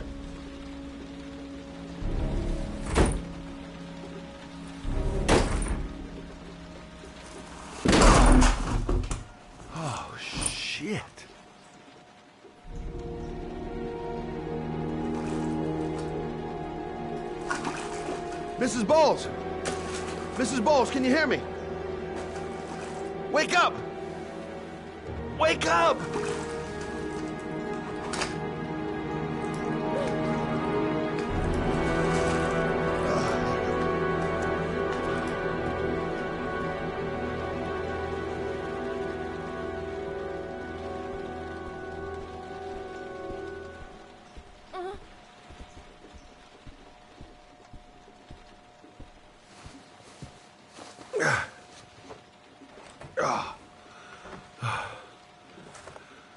I'm gonna call an ambulance. No, I don't want to go to the hospital. Please. Okay. You got something around here I can dress this wound with? Yeah, I think so. Okay, don't move. I'll be right back.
Let's see.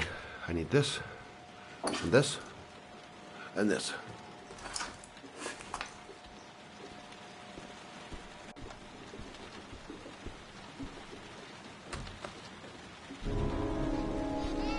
I'm here for you, Susan. You'll be all right. I'll take care of you. Ah, I need more. Still bleeding.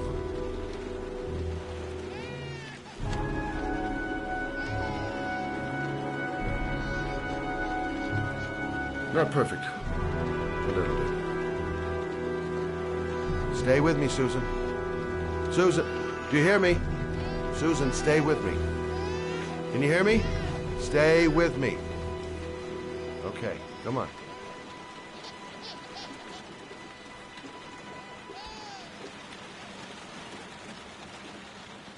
There, I done what I can.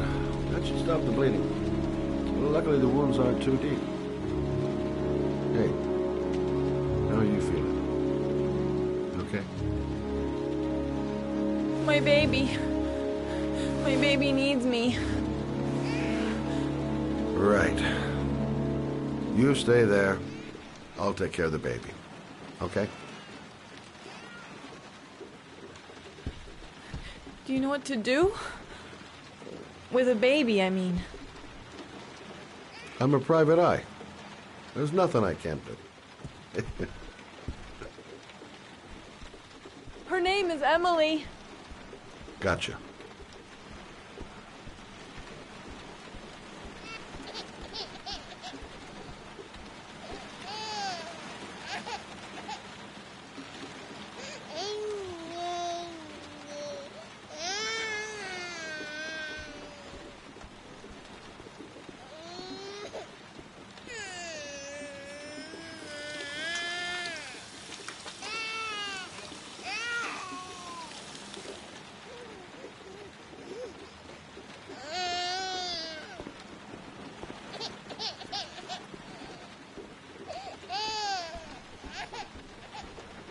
Hi there, Emily. So, what seems to be the problem, huh? Oh! Going by the smell, I got a pretty good idea.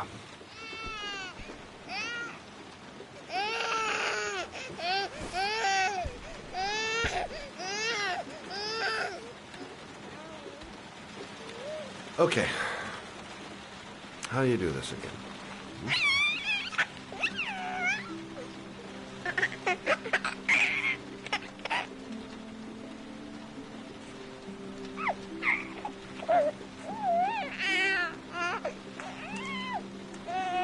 No, brother, that's not the right way. Okay. Let's start again.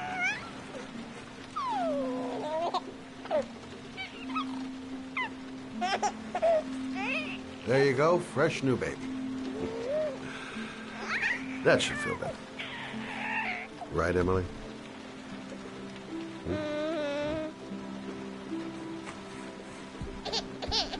Hey, what's the matter? I thought we solved the problem.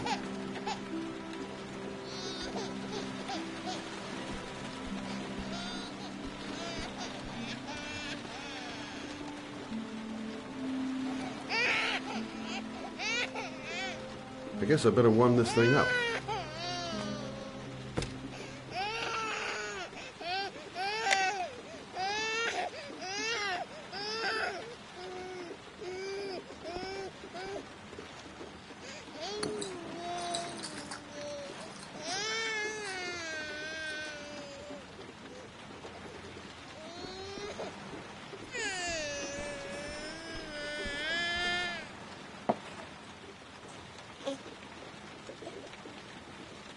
Oh, Emily, are you hungry? Huh? You hold on. I'll just tilt this bottle a little bit so you don't choke.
Oh, good job, Emily. You're feeling good now, right? Now, I'm gonna rock you very gently so you can have a nice little snooze. Okay? All right.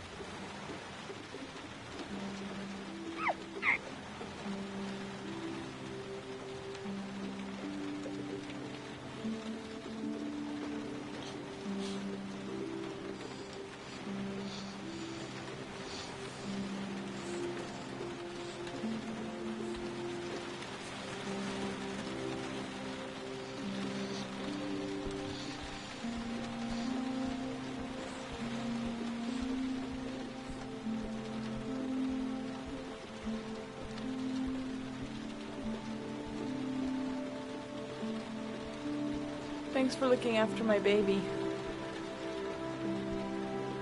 I didn't want to leave her. I just couldn't cope anymore. Just not having Jeremy around. He was such a good boy. I can't understand why anyone would want to hurt him. Do you take care of this baby on your own? Doesn't Jeremy's father live with you anymore? He disappeared. The day after Jeremy. I don't know what happened to him. Maybe he couldn't take it. Ever since I've had to look after Emily all on my own, and I couldn't do it anymore. I understand. Did your husband say anything before he disappeared? Did he leave a note or something? No. He left the house without a word, and there was just the cell phone. A cell phone? Yeah, I found a cell phone in his dresser. I'm sure it wasn't his. I'd never seen it before. I tried to turn it on, but it didn't work. Do you still have it?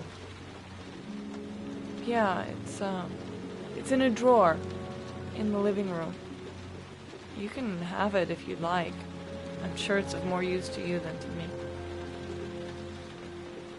Do you have any family or anybody to help you? Yeah. My mother. I didn't want to ask her for anything. We don't really get along. But I guess I'm out of options. Well, look after yourself. And Emily. I will. I promise.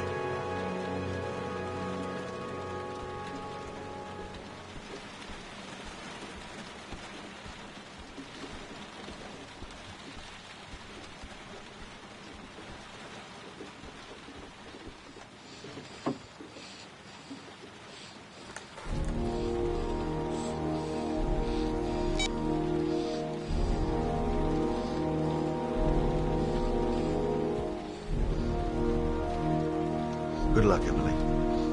You take care of your mama.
Excuse me? Hey! Oh! Huh. Sorry. Didn't see you. What can I do you for? I'd like to get my car.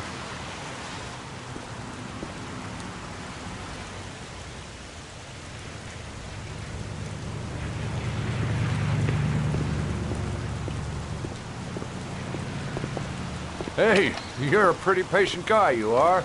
That car's been there for 2 years. We took it out for a drive every month and checked the tires and batteries, just like you said. Here, it's the 3rd floor down. The service elevator is at the far end of the garage.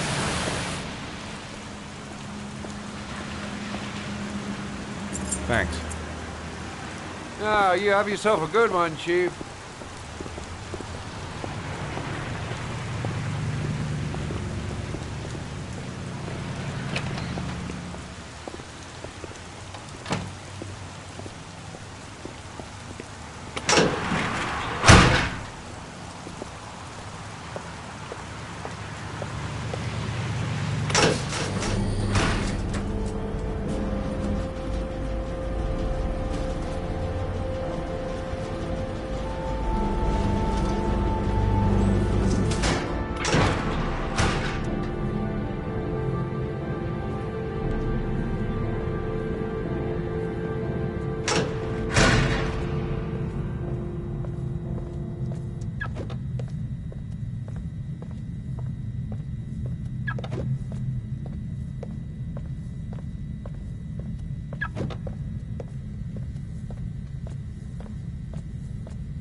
Your destination is 4 miles from here. Leave the parking lot and take the first right.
Have reached your destination.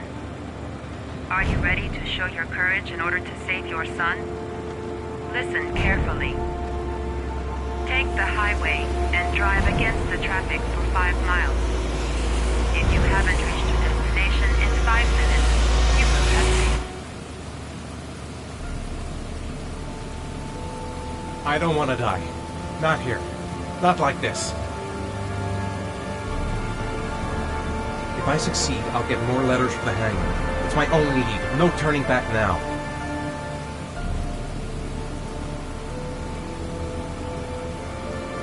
I can do it. I'd do anything to save my son.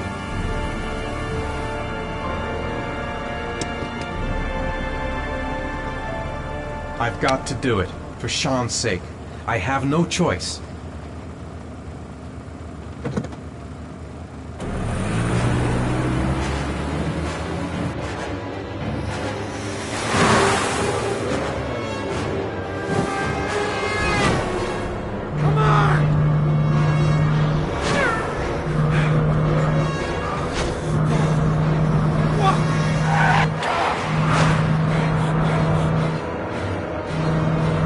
I can do this, come on!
fuck!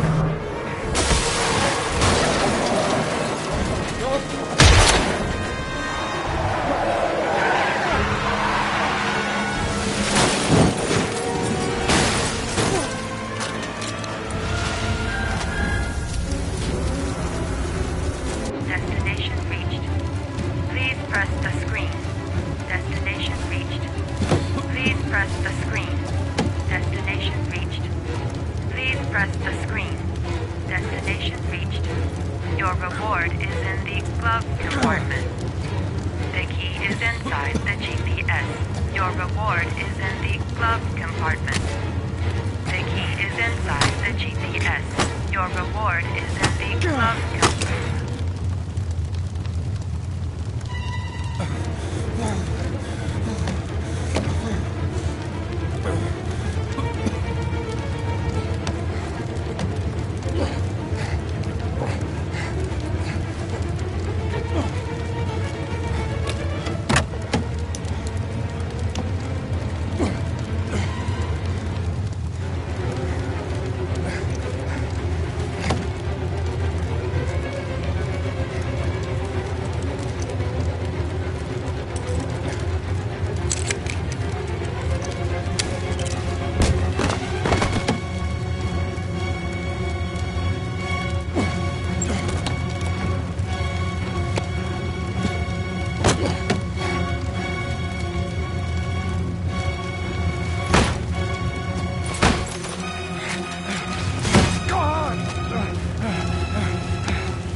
The atmosphere here is one of concern, as there is still no news of 10-year-old Sean Mars, who disappeared yesterday. Police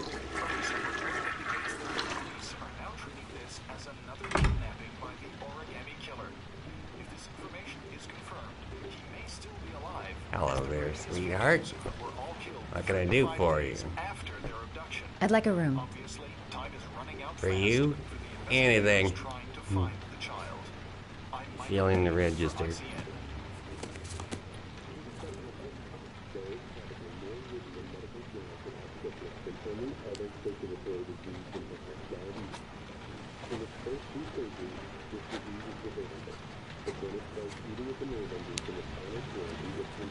Madison Page, 27, single. How long will you be staying with us, Ms. Page? I don't know yet. Room 201. Last floor, stairs on the right, in the courtyard. Thanks. The pleasure was all mine. That's for sure.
Sir? Are you all right? I'll call an ambulance. No ambulance. You're badly hurt. You need a doctor. Please, just help me to my room. It's number 207.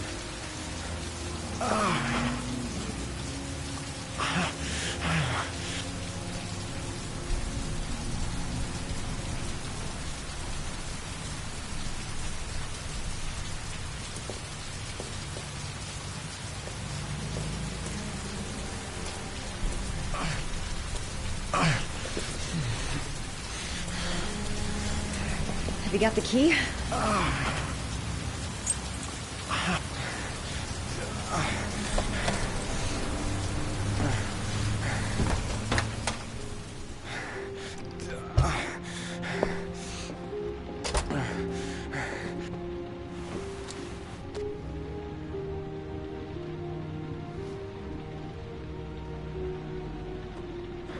You're really in bad shape. You should see a doctor.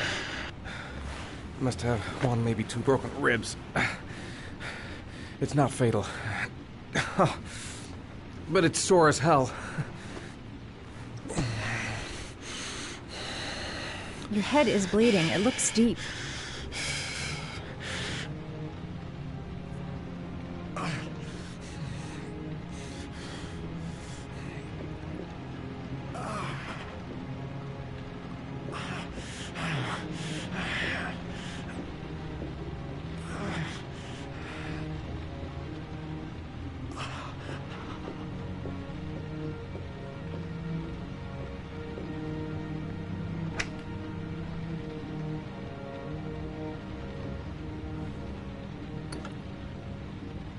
I should disinfect his cuts.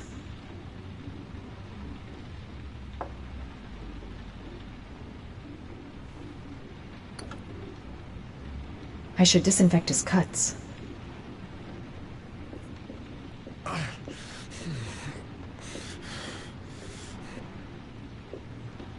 I'm gonna disinfect your wound.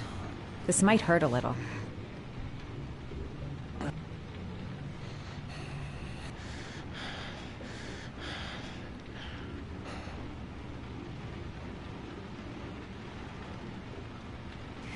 There. At least it won't get infected.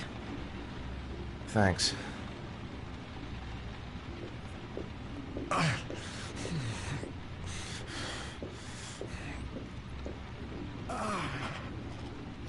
Paracetamol painkiller. Administer in cases of intense pain. Do not take more than 1 pill every 24 hours. Here. Take this. It should do you some good. It's a painkiller. It'll help reduce the pain. It says on the box to take 1 every 24 hours. I don't think it's a good idea to exceed the dose. I can't afford to wait. I wouldn't move around for a few days if I were you. I'm gonna take a shower. All right, let me help you.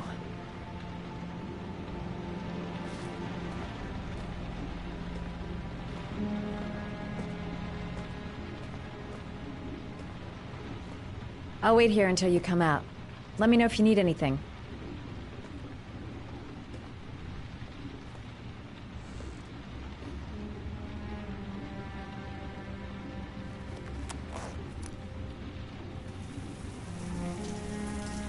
Talk to me. That way I'll know if you pass out. What's your name? Madison. Are you staying in the hotel? No, I live in town. I suffer from chronic insomnia. I seem to only be able to sleep in motels. Don't ask me why. Whenever I get too exhausted, I come and spend a night here. I'm just passing through. And what else do you do, Madison? Apart from fixing up strangers. I'm a photographer. I take pictures of furniture for fashionable design magazines. And you? I'm an architect.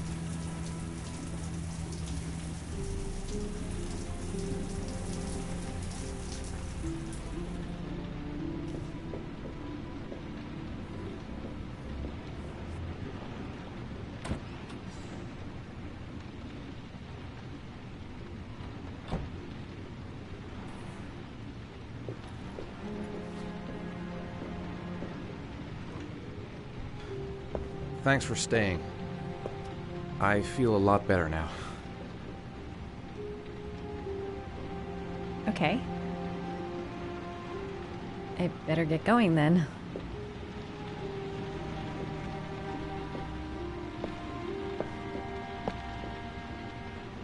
By the way, you never told me your name. Ethan. Be careful, Ethan.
Was that the first time? Sorry? First time you killed somebody.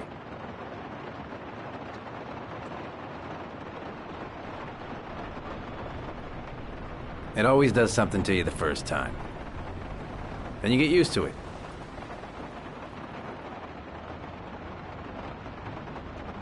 I'm not sure I want to get used to it.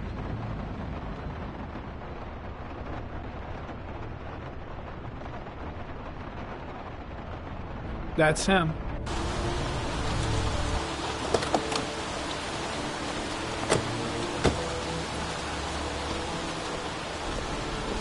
Miroslav Korda? Yeah? Lieutenant Carter Blake, I'd like to ask you some questions.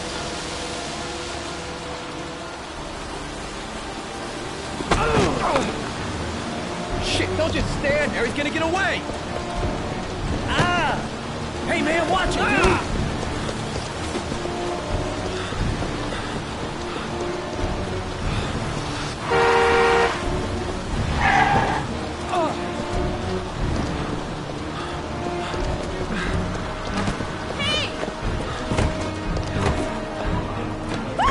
Hey, watch it, man!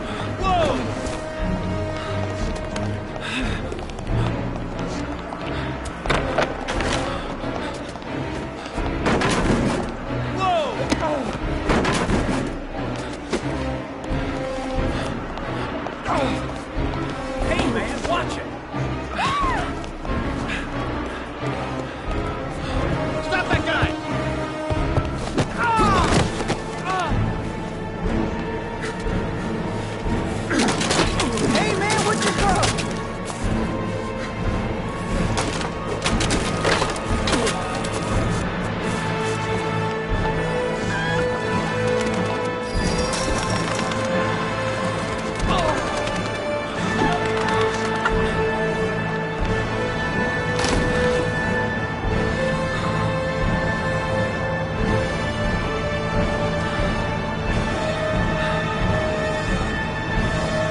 This time it looks like we got our origami killer.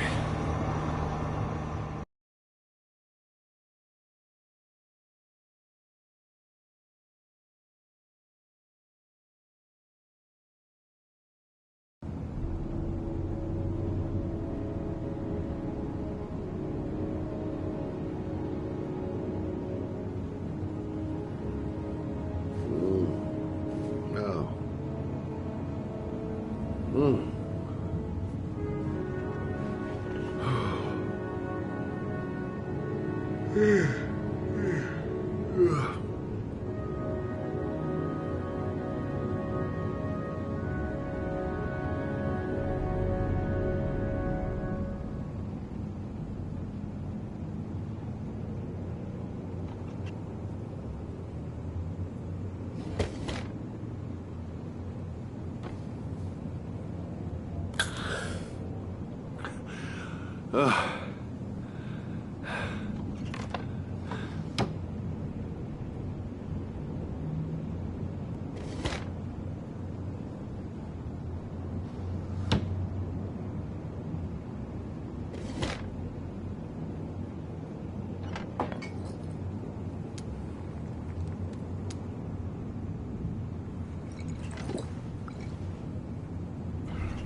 You said I could contact you if I remembered anything.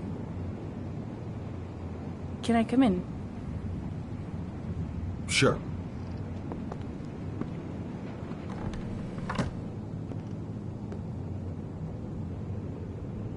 You want a drink? Yes, glass of water, please. Take a seat, I'll get it.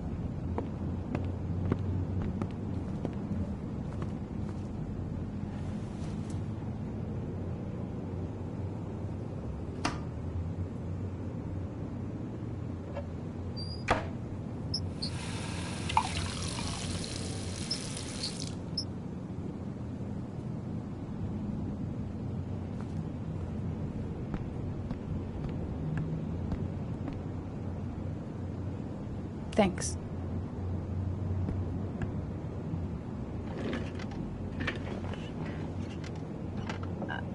I just remembered something.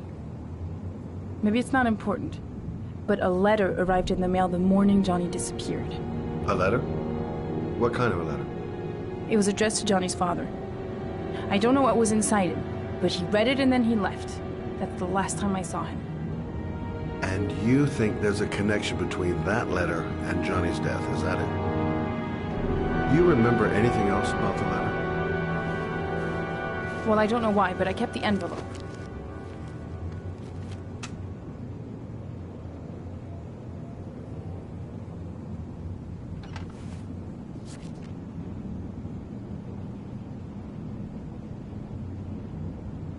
Nothing particular. Except the address. The address?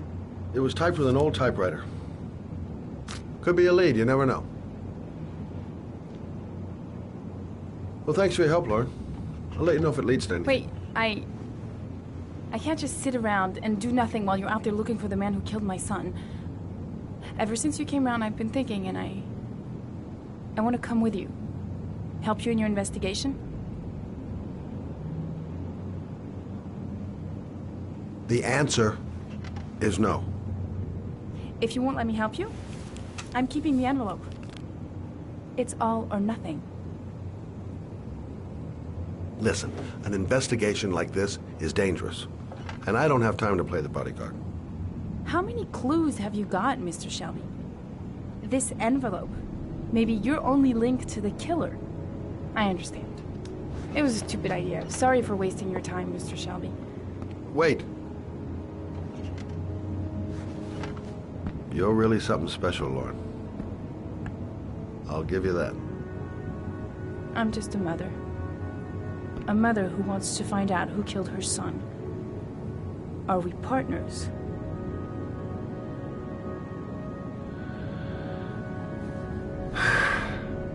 We're partners.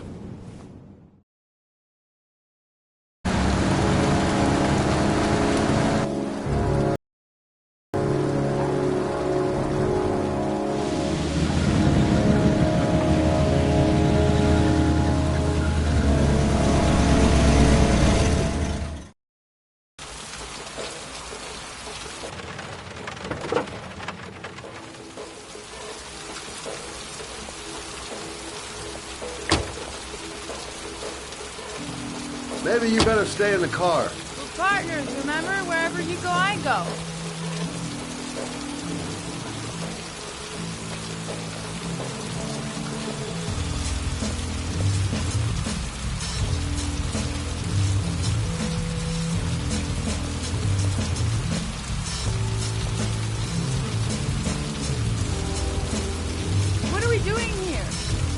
come to see Gordy Kramer. Kramer?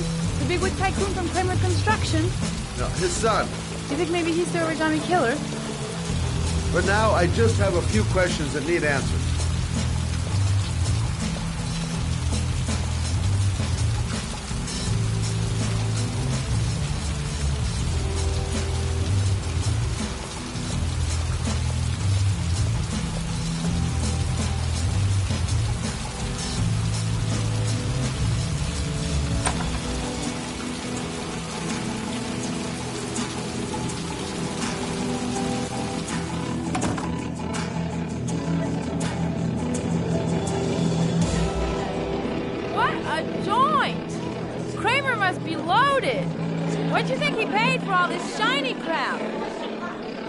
Kramer's decor another time. Are we gonna be here long? This place gives me the creeps. I'm gonna go find Gordy Kramer. You stay here till I come back. Okay? Okay. Just let me know if you need me. Hi! Great party, huh? Hi! I haven't... Well, let's get better acquainted, pal. Oh, you're my kind of guy. I like you. My friend. Maybe this job does have its perks. Now I got me a new friend.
If I shove that wand down your throat?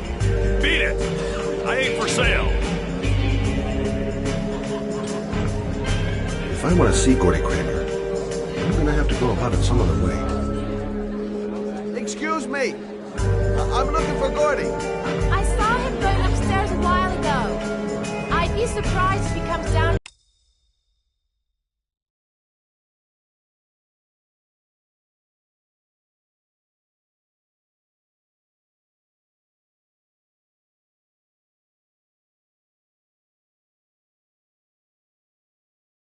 Again this evening.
So, did you find Gordy? He's upstairs. He's got two goons blocking the way. Do you want me to handle them? Hey, what are you gonna do? Knock him out with a pair of high heels? Leave it to me! Just be ready to go as soon as they leave the stairs.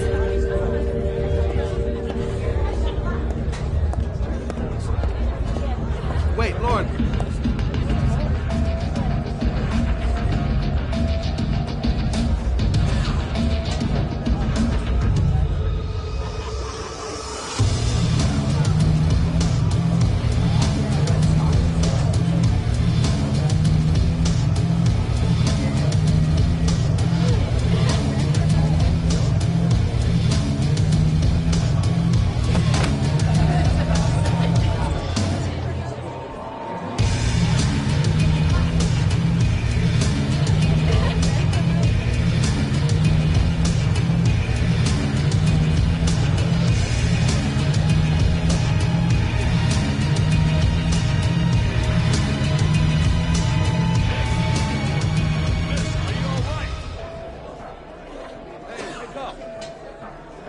Shit! Another one's gonna OD on the dance floor.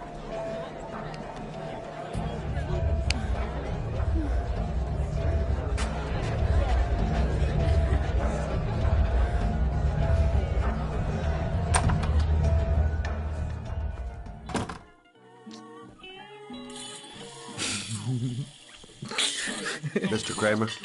Shh! This is the best part.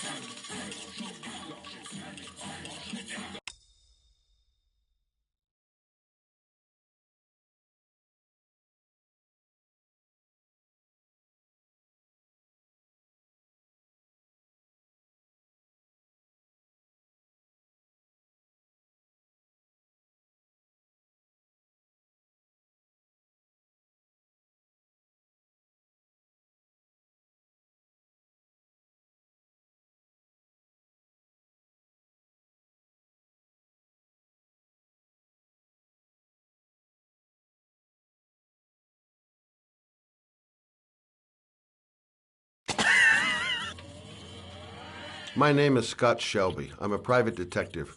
I'm investigating the case of the Origami Killer. I'd like to ask you a few questions.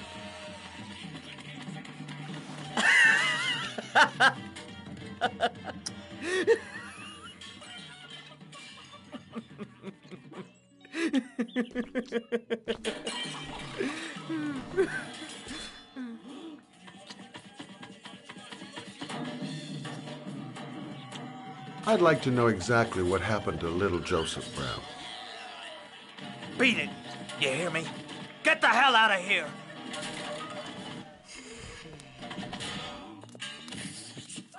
What do you want?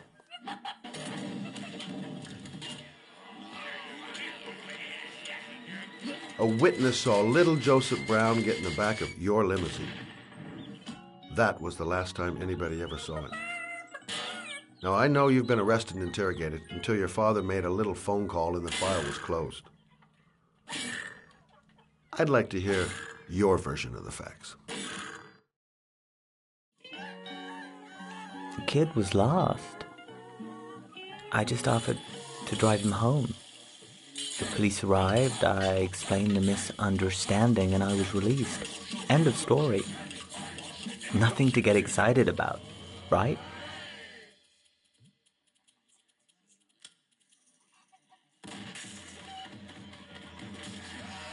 I don't know why, but your story just doesn't check out.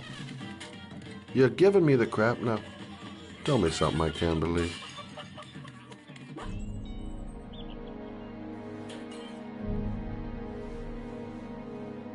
Very well. I'm the origami killer. I get my victims into my car. I drown them in rainwater. Then I dump them on a wasteland with an origami figure in one hand and an orchid on their chest. I do that because I'm bored, Mr. Shelby. And it's a creative and entertaining way of having fun. Is that good enough for you? Or do you want more? This interview is over. Get rid of this clown!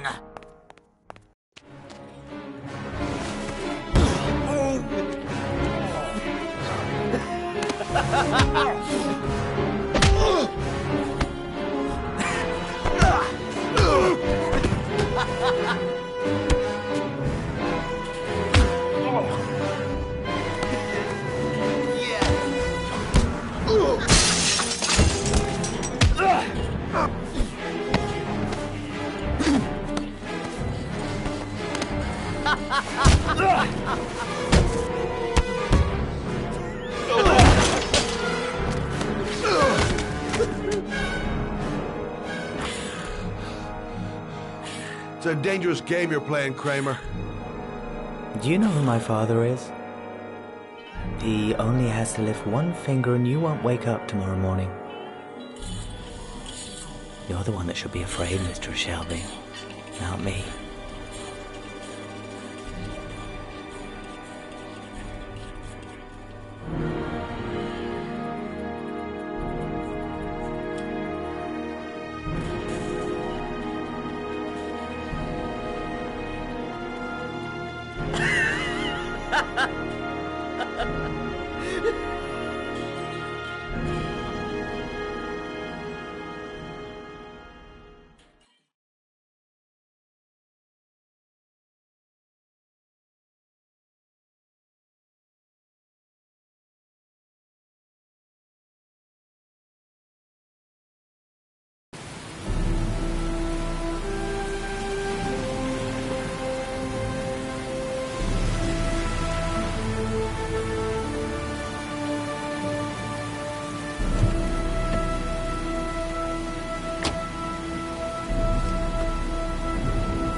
Glass. Broken glass. Sharp as a razor. Impossible to go back. I'm gonna have to crawl through it, slowly, so I don't tear up my arms.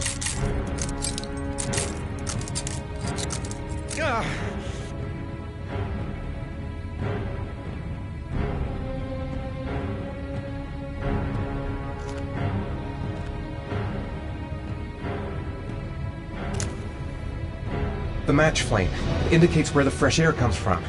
All I have to do is follow the wind.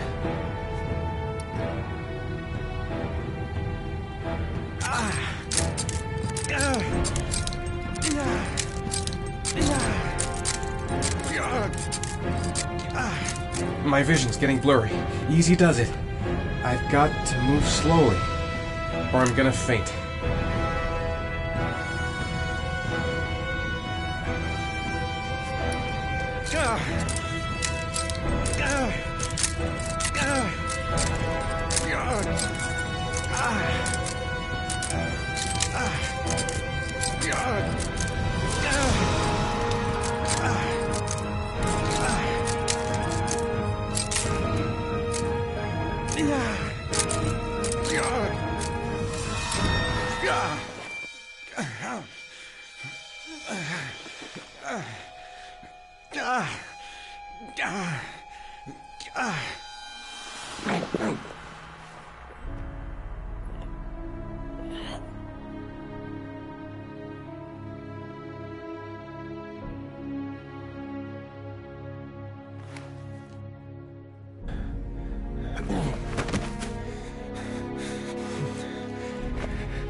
I couldn't.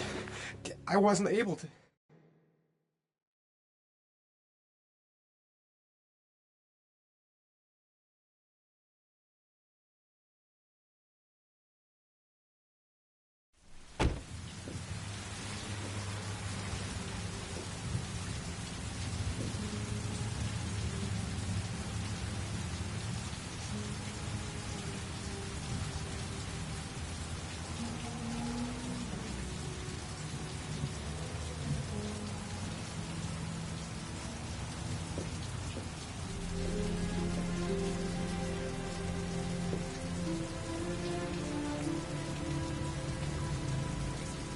Oh my god.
Ethan. Ethan, can you hear me?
I'm gonna have to get your clothes off to disinfect those wounds.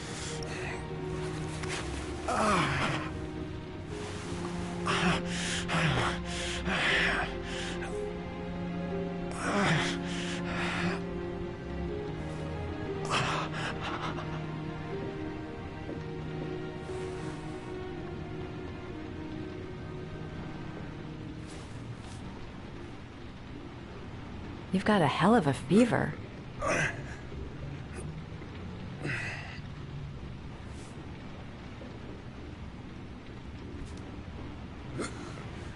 Arms look really bad. I need to disinfect your wounds.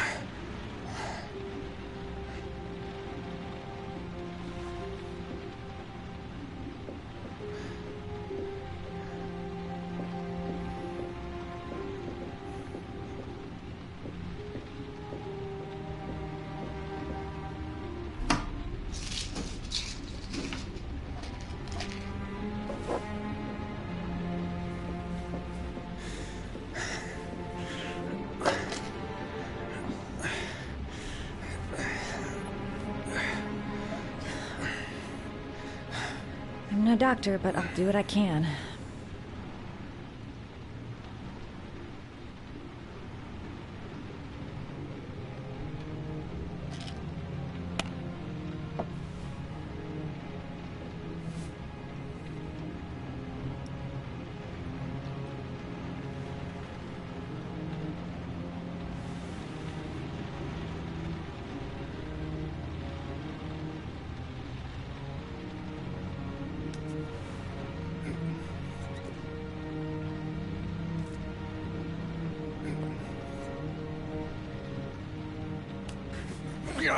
Sorry, I'm stupid. I'm using anti-burn ointments on your cuts.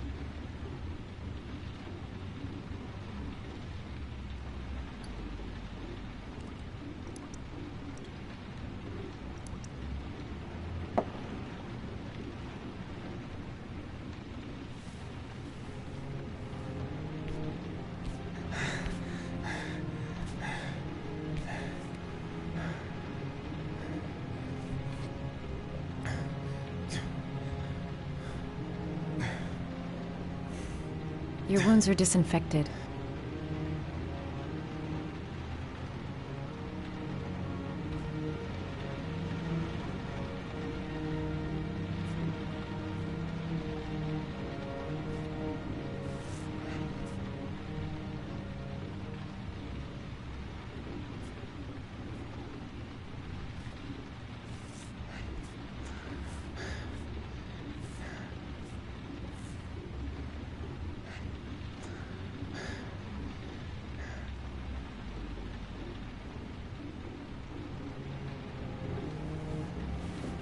He's unconscious. Now I'll just have to wait. And hope he wakes up.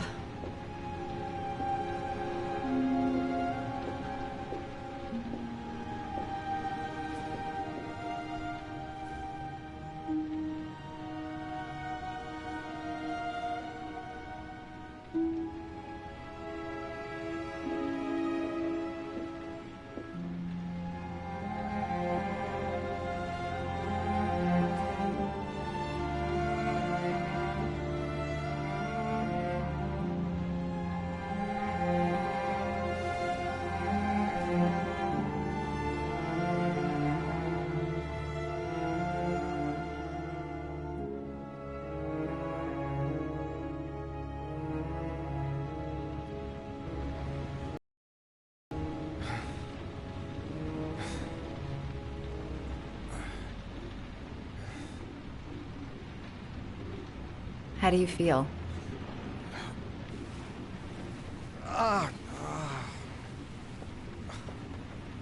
I've been better. Was I out for long? About 3 hours. Why the Guardian Angel act? You don't even know me.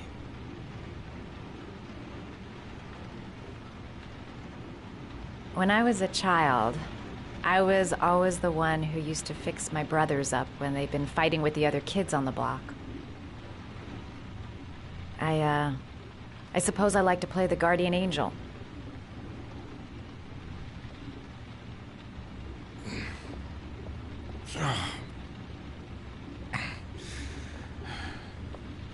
You said you were here because you're an insomniac?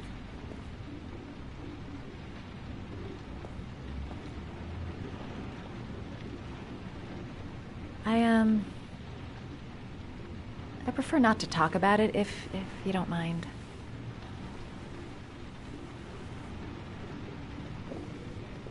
You seem to lead a dangerous life. It's not the one I chose.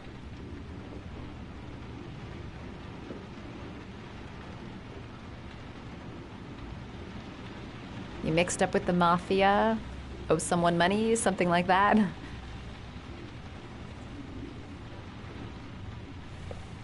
Listen, I'm truly grateful for your help, but for your own sake, I think it's better if you don't ask any questions. Maybe I could help you. No one can help me. You've already done a lot, Madison. Right. I'm gonna go. Take care.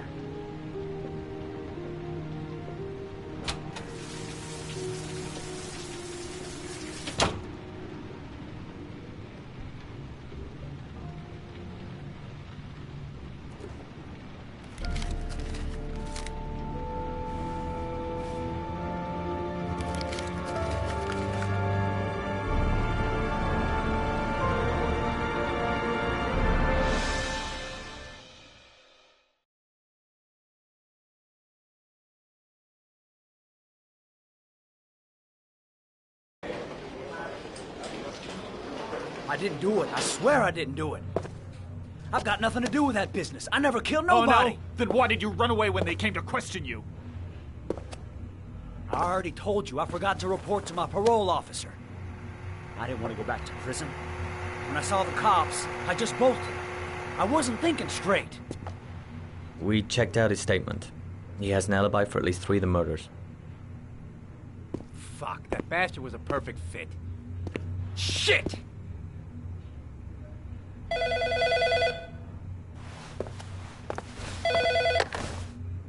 Ash? Okay. Sean Mars's mother is here. She'd like to speak with you.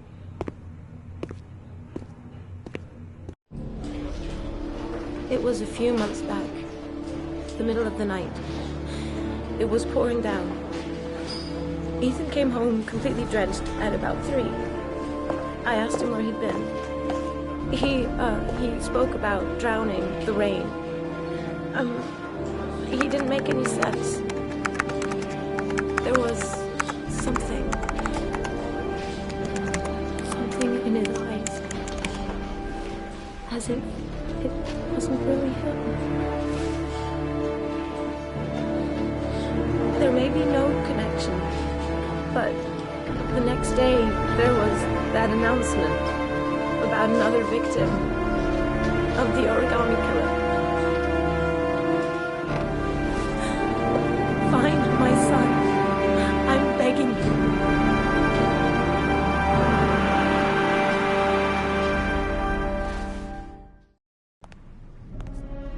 I'm Police Lieutenant Carter Blake, and this is Agent Norman Jaden of the FBI. According to our information, Ethan Mars is one of your patients. We'd like to ask you a few questions about him. I'm sorry, that's impossible. I beg your pardon? I'm bound by an oath of secrecy. Under no circumstances may I discuss my patients. My job is to find Sean Mars alive, and I don't give a damn about any bullshit oath. He's right. Legally, you gotta tell us what you know. I'm sorry, I can't help you. And now I must ask you to leave. You need to cooperate, for your own sake.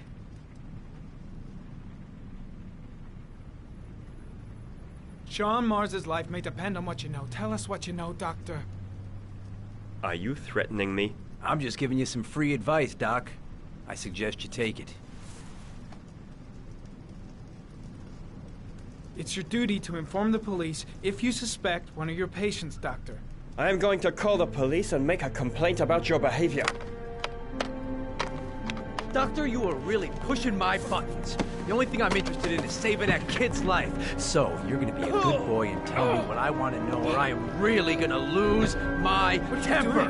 You out of your mind? Back off, Jaden. This guy knows something, and I'm not leaving here until he tells me what it is. You have no right!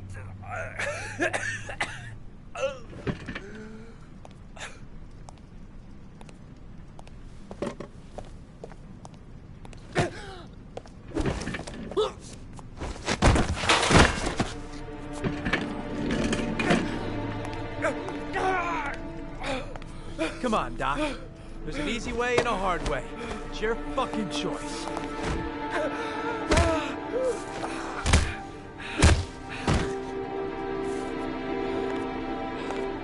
You have no right to hit him.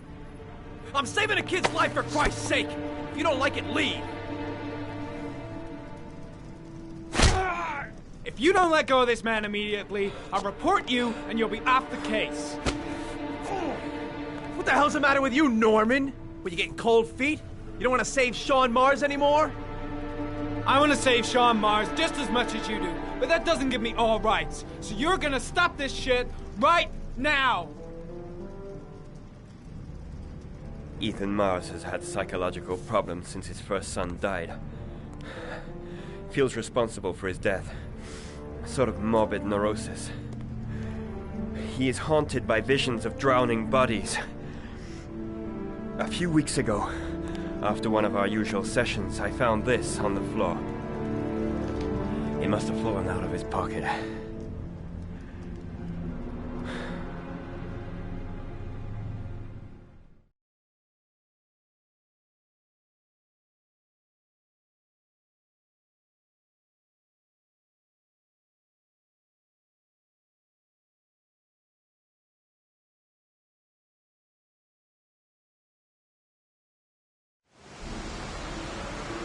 cash, I want you to assign every available man to finding Ethan Mars. I want a man outside his place day and night.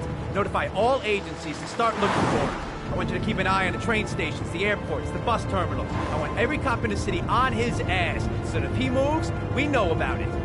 Yes, Ethan Mars is the Origami Killer.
Nice shot. Thank you. Please come in, Mr. Shelby. Would you care for a coffee? Oh, no thanks. Do you play? I tried once, but I think the owner of the course is still looking for me. It's an interesting sport. It requires strength, but also a cool head and absolute precision. Would you care to hit a few balls with me? There's no danger of damaging the greens here. Okay. Take off your jacket and grab a club.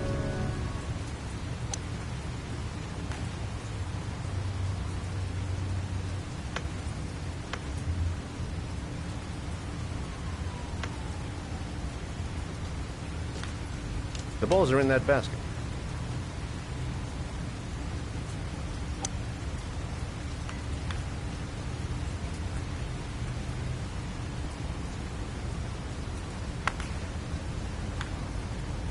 The most important thing is to grip the club correctly.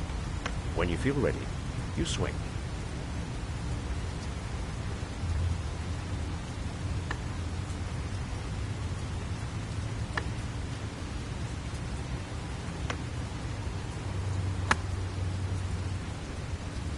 Well, it's only your first ball. You should try to strike it a little harder next time.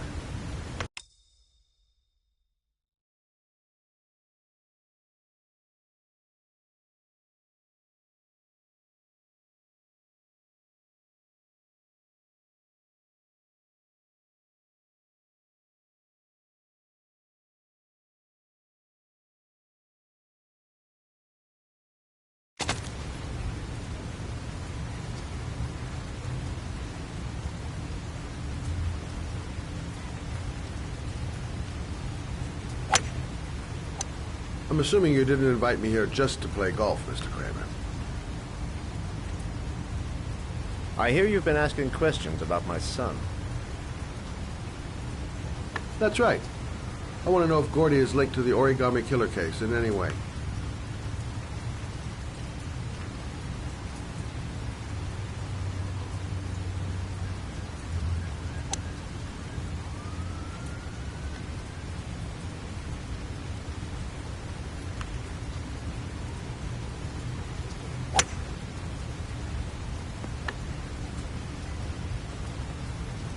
My son had nothing to do with that sordid case. Well, then he has nothing to fear from my investigation.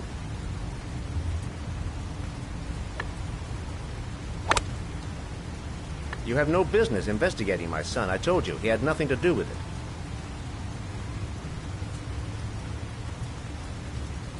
With all due respect, Mr. Kramer, it's up to me to decide who I want to investigate.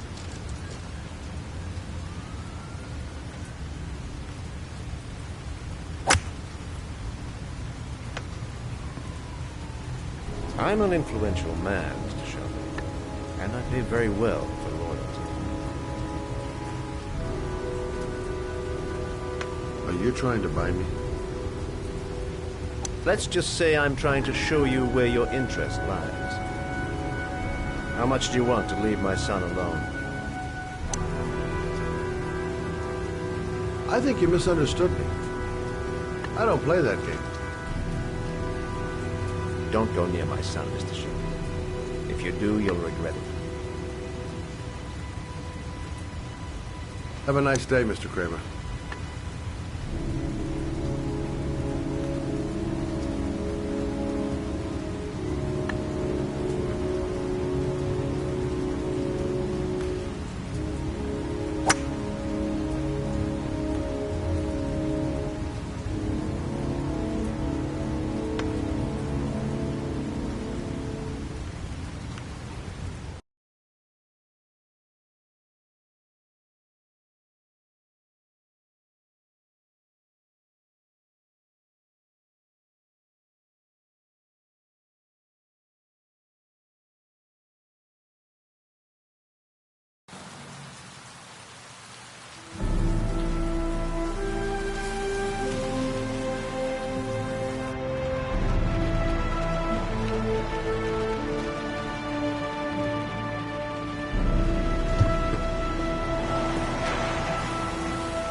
Porcelain lizards? They look new. Out of place with the rest of this old beat-up stuff.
Are you prepared to suffer to save your son?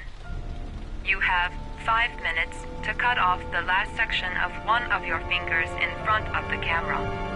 If you succeed, you will get your reward.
Under the desk.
That's affirmative, Lieutenant. We're in position.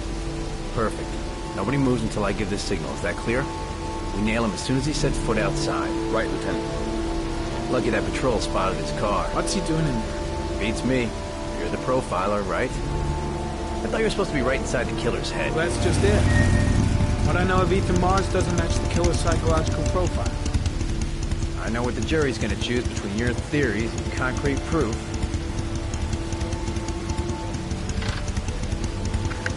What the fuck is that girl doing there? If Marge comes out now, she's gonna be in trouble. What do we do, Lieutenant? Want to get her out? No, stand down.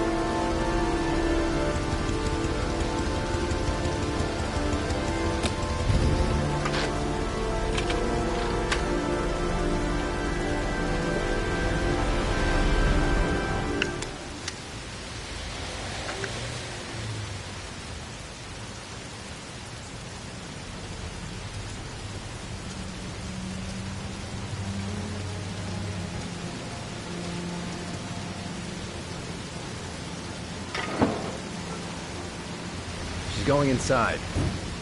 Maybe she lives there. Us just as well. We don't want anyone hanging around if Mars comes out. Ethan, what happened? The police. They're out there. I think they're here to arrest you. We've got to find another way out. Shit. What's he up to in there? Wait for a go on my word.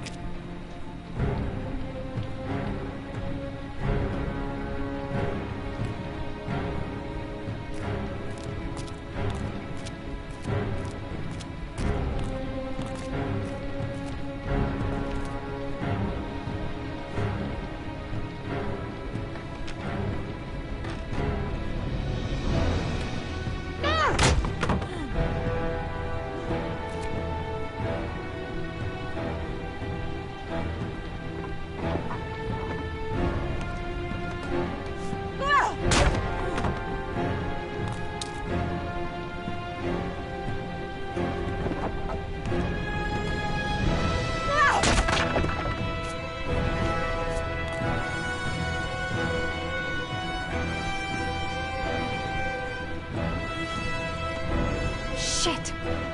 It's too high.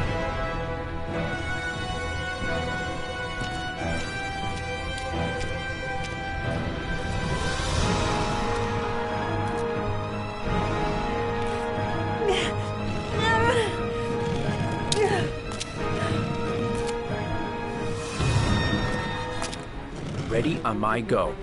Stay here, Jaden. Out of the question. I'm coming with you. 2 men at the door, hold your positions. It's a go.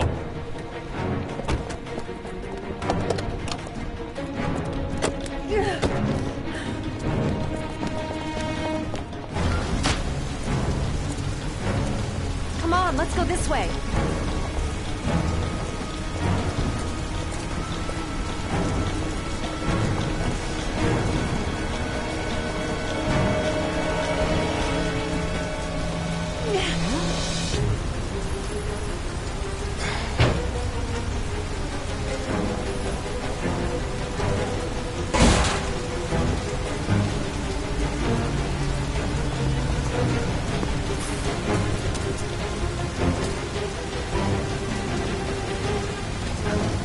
Don't move! I'll shoot!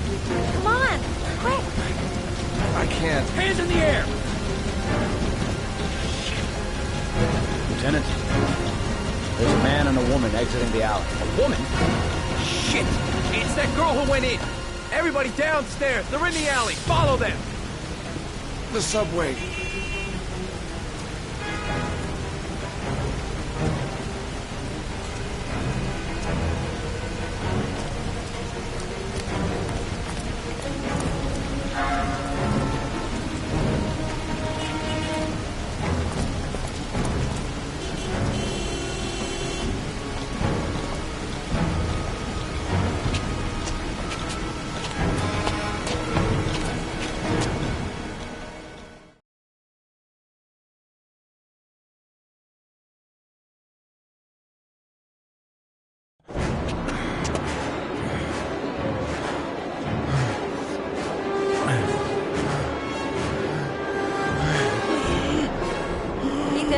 Ethan, what's the matter? We've got to keep going. Ethan, they're coming.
I'm not here to judge you, Ethan.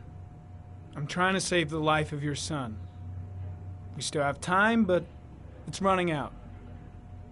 Help me, Ethan. Tell me what you know.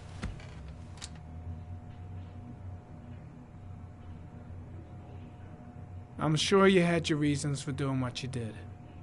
You didn't think you were doing any harm. You just wanted the pain to go away. I'll help explain all that to the judge. Don't let Sean die. Tell us what you know, and we can still save him.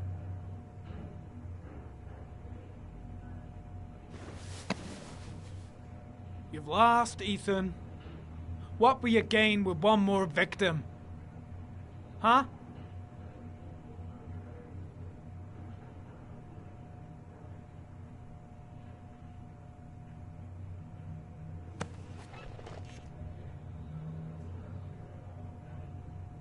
Ethan, say something, for God's sake!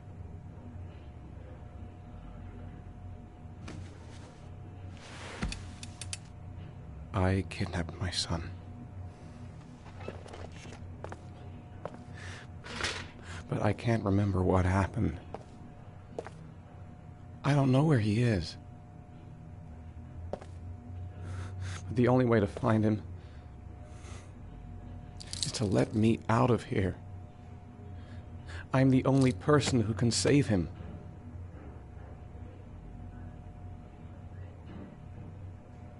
You don't remember anything, but you think you're the origami killer.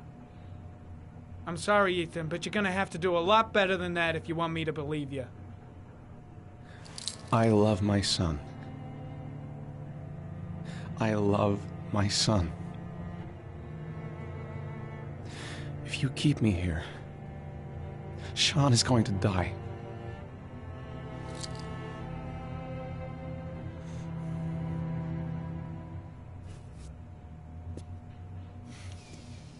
Time's running out, Ethan. And frankly, I don't care why you did it. The only thing I want to know is where you've hidden Sean. I don't know. I would already have saved him if I knew where he was. Okay. This is your last chance, Ethan. And this time, I suggest you think carefully before you answer. Where is Sean? I told you I don't know. Ah! Wrong answer. Even if he is a killer, that doesn't give you the right to beat him. Whose side are you on, Norman? Are you defending this piece of shit? I'm defending the law, and the law says he is innocent until proven guilty. This guy's got no rights, do you hear me? No rights at all!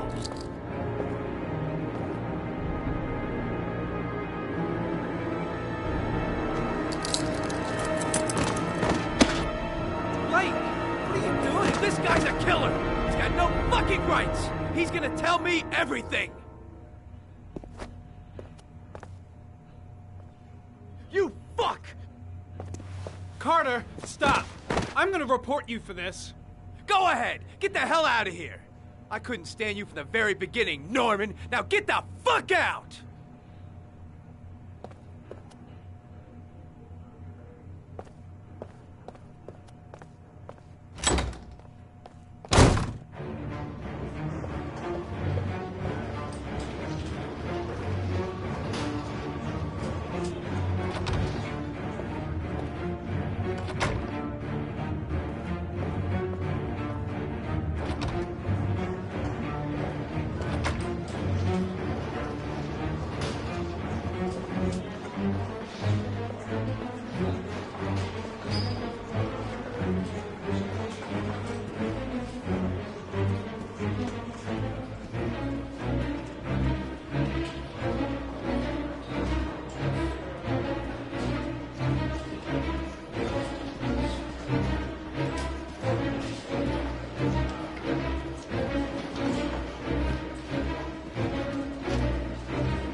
Your vodka, sir. Thanks. You look preoccupied, if you don't mind my saying so. Problems with the investigation? Blake is convinced that Mars is the killer. Not you. I thought there was some evidence to that effect. That's true. But it just doesn't make sense. His psychological profile doesn't fit. Neither does the geolocalization. I can't see this father drowning 8 victims before kidnapping his own kid. Mars is not the Aragami killer. I'd stake my life on it. Then who is? I haven't the faintest fucking idea. Maybe you should review the evidence in your possession. That's just what I was thinking of doing. Oh, one last thing, sir. You should be careful not to overindulge in you-know-what. It can be dangerous. Very dangerous. I'm trying to keep a handle on it, but that's difficult.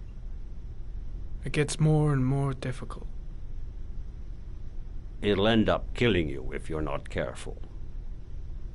That would be most unfortunate, sir.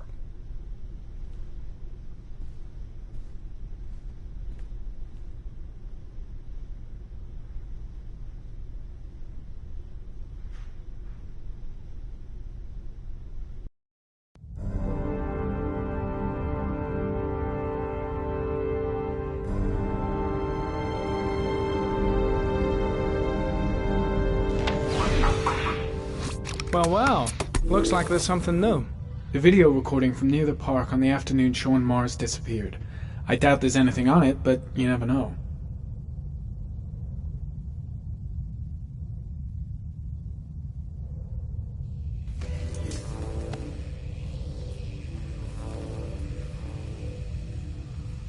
A Chevrolet model corresponding to the tire prints passed at 16:02 heading for the park, when in the opposite direction at 16:37. That could fit the time that Sean Mars disappeared. Could it be the killer's car?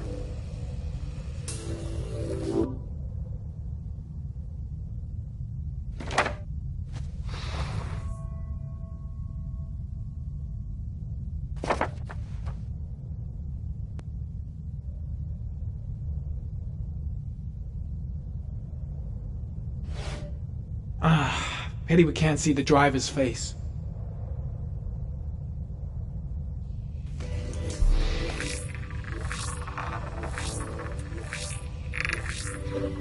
The car was stolen. Let's see. A certain Jackson Neville was suspected of stealing it, but the charges were dropped. Not enough evidence.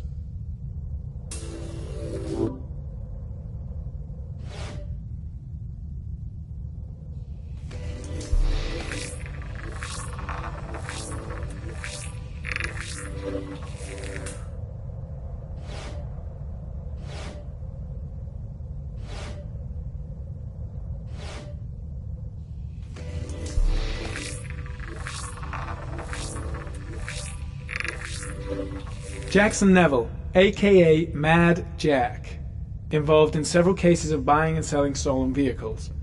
Considered to be very dangerous. This guy might have provided the killer with a car. It's a pretty slim lead, but it's all I have right now.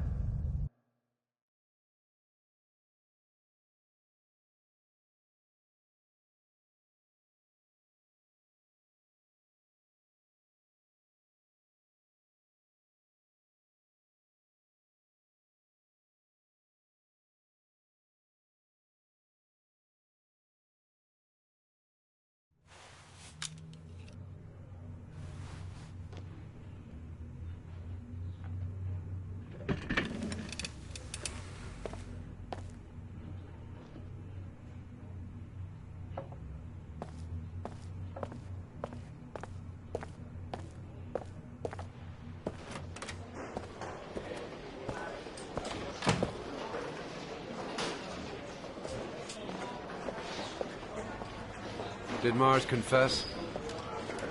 No, not yet. He lost consciousness.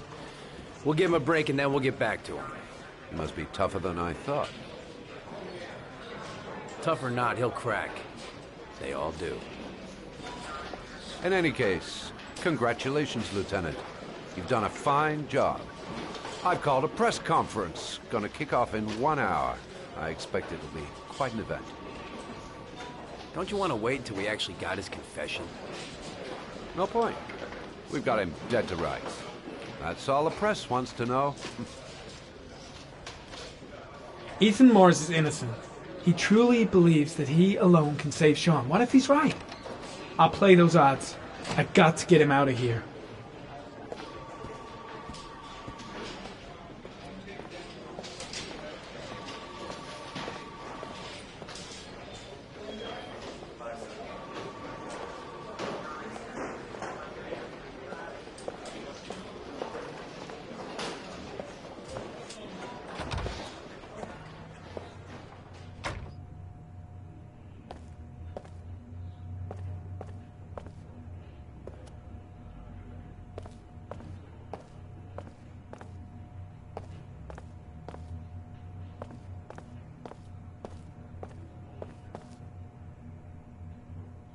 Leave us alone. Lieutenant Blake said to... Please, leave us alone. Right, I'll be at the door if you need anything.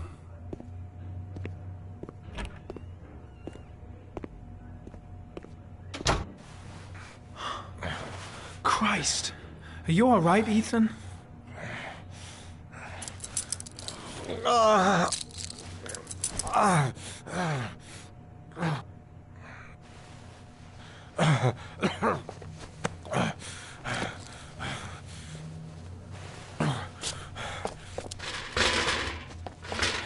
I gotta get out of here.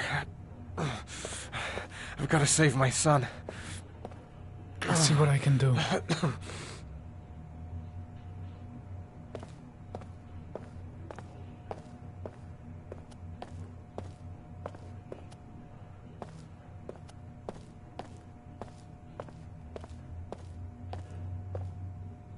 I'm gonna find a way to get you out of here, Ethan. Stay put. I'll be back.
Gary, you can take a break. I'll keep an eye on him. You sure? Actually, I was busting for a piss. If you need to adjust his handcuffs, the keys are on my desk.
That's got rid of the cuffs. Wait. You won't be able to get out of here looking like that. I need to find you something.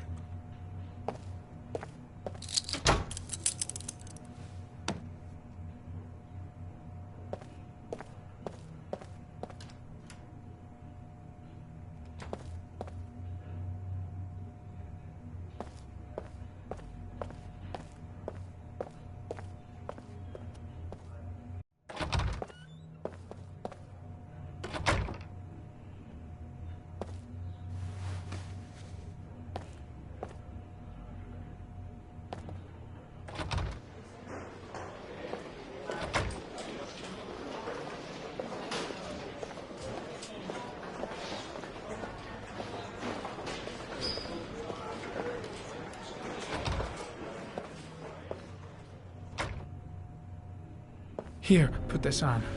They're having a break. If you're quick, you'll be able to slip out without being noticed. Head straight to the exit. Don't stop, don't talk, don't even think. Just walk. I don't know what to say.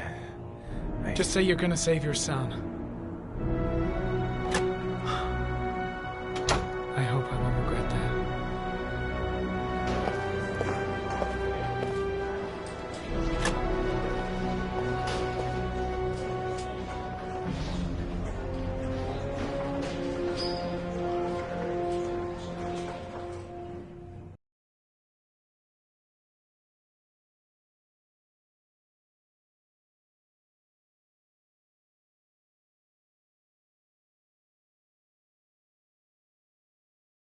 Less than an hour ago, we heard from the police who have identified the man thought to be the Origami Killer.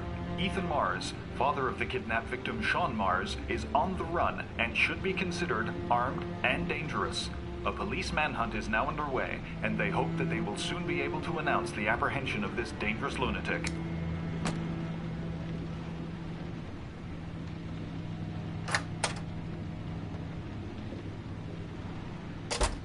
I brought some food. I didn't know what you liked, so I brought some of everything. I hope that's okay.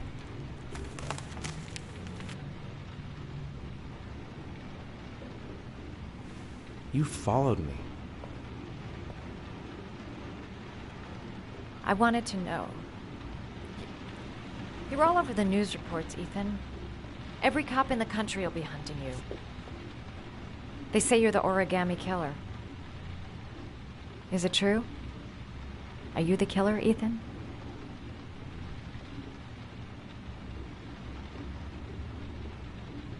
I don't know. I don't know. But I'm the only one who can save Sean. For your own safety, Madison, I think you should go. Go? Ethan, they're after me too. They've seen my face. I'm in this too deep to stop now.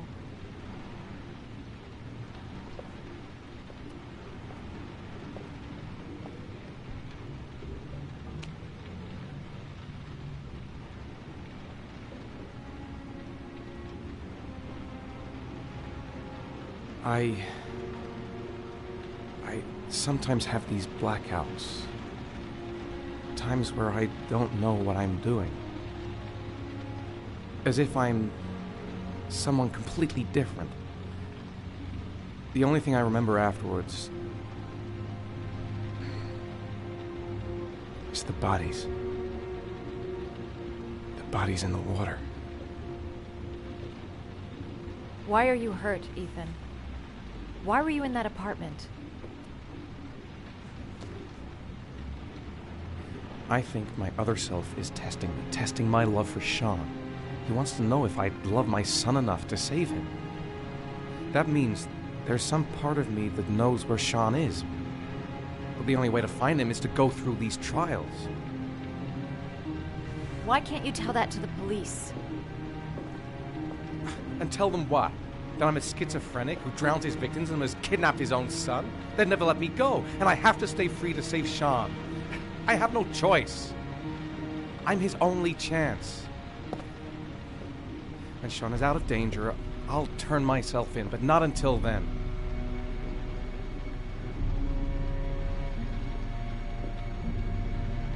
You can't keep going like this. You're destroying yourself, Ethan. Finding Sean is the only thing that matters. There has to be another way. You don't understand. Time is running out. Sean will be dead in a few hours. I have no choice.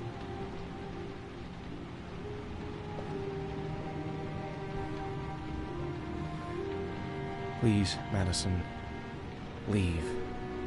Forget everything that's happened. There is nothing more you can do for me. If you want to help me, leave. Leave me to do this on my own.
Manfred! Manfred! Anybody home?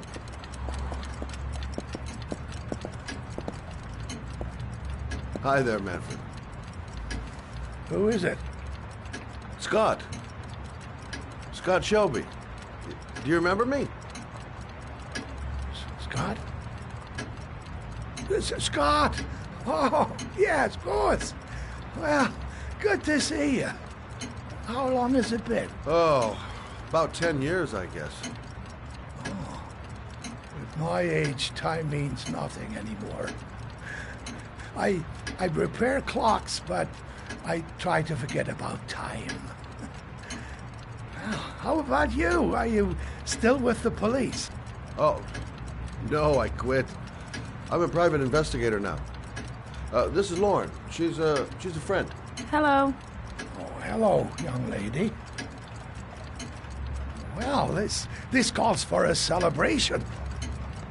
I've just the thing. Wait there. I'm sure I saw a bottle of scotch around here somewhere.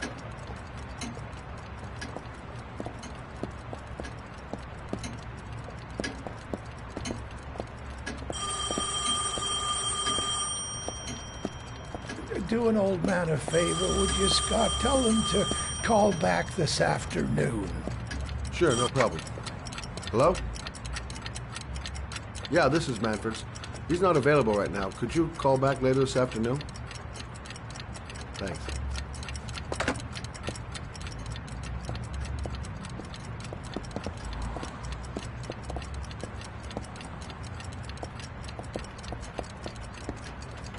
Well, to old friends.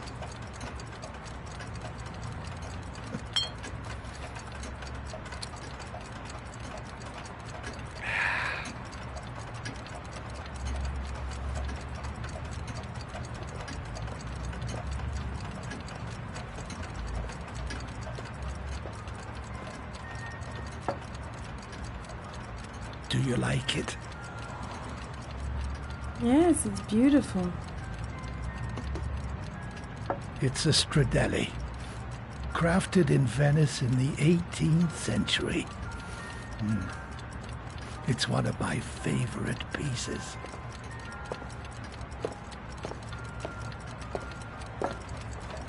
Tell me, Scott, what brings you back after all these years? I'd like you to have a look at an envelope. I thought maybe you could tell me about the typewriter that was used to type the address on it. No. Well, let's have a look. Now, could you pass me the magnifying glass from behind the counter, Oh, sure, please? I'll get it. My eyes are beginning to fail me.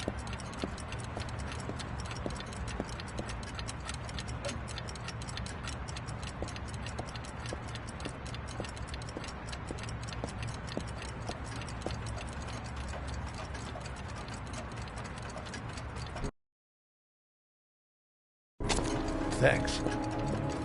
Well, let's see what this envelope has to say for itself. The Royal 5. Yes, the shape of the T's and the F's is typical of that model. Produced between 1907 and 1924. Yes. No doubt about it. It's a Royal 5.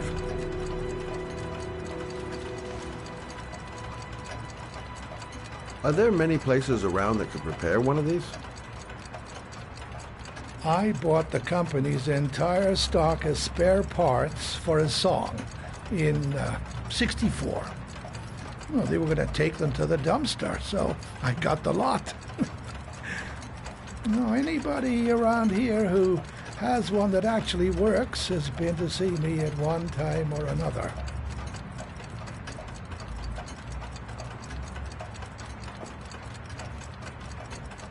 Do you keep a record of all your clients? Oh, yes, indeed.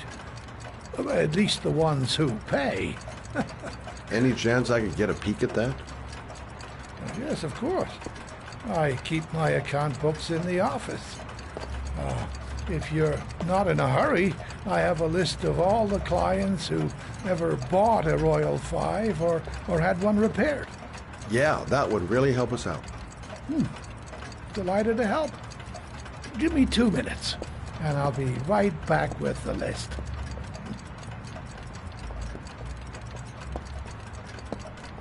You think the killer's been here? If he has a 1920s typewriter, he may have needed Manfred's services to get it fixed. We'll know when we get the list.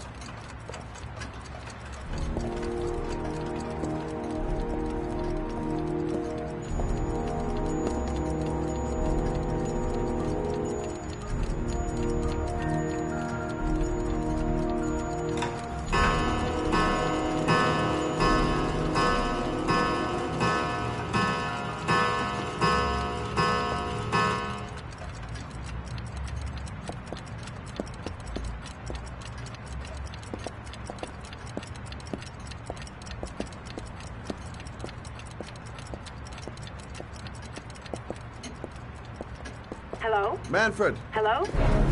Your call is logged, sir. A police car will be there in a few minutes. I need to know who you are, sir. Sir? Hello?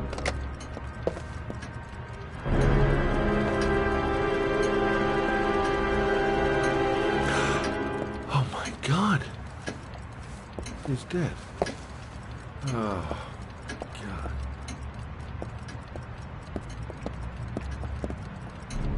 Scott? Oh my God. What are you doing? I'm calling the police. The killer has already called the police. I think he wants us to be his scapegoats. We gotta get the hell out of here. What do you mean? We have nothing to do with his death. We were just here when it happened. Look, we're running out of time to find Sean Mars. The last thing we need is 24 hours in a police station explaining this whole thing. Well, so what do we do?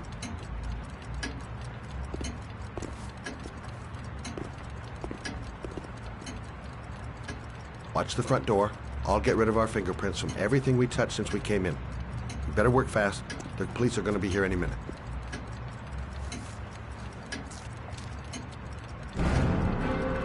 What are you doing, Lauren? If someone comes in, we're going to be in trouble. These are Manfred's account books. He must have been looking for owners of Royals when he was killed. Forget it. We got to get out of here fast.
I'm almost finished. That's it. We're done. You get all the prints? Hang tight. I'll just check one last time I haven't forgotten anything.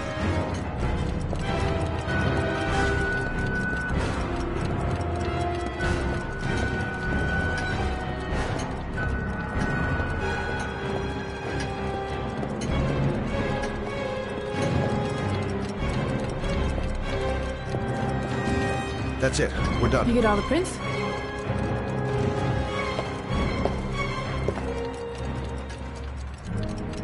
I got what I got. It should be enough to prevent them from finding us. Come on, let's go.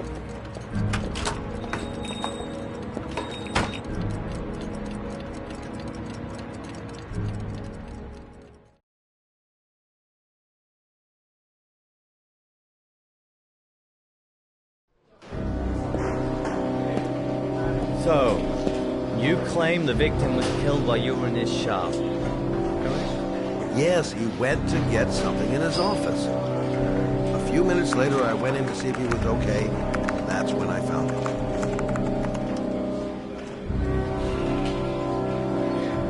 You should have called the police immediately, Mr. Shelby. Would have saved us dragging your ass down here. Listen, we had nothing to do with his murder. We were only there by coincidence. I just wanted to spare myself a few hours declaring I didn't see anything to a police officer. PI or not, Mr. Shelby, don't leave town. And if you end up next door to any more dead bodies, remember to call us. Okay?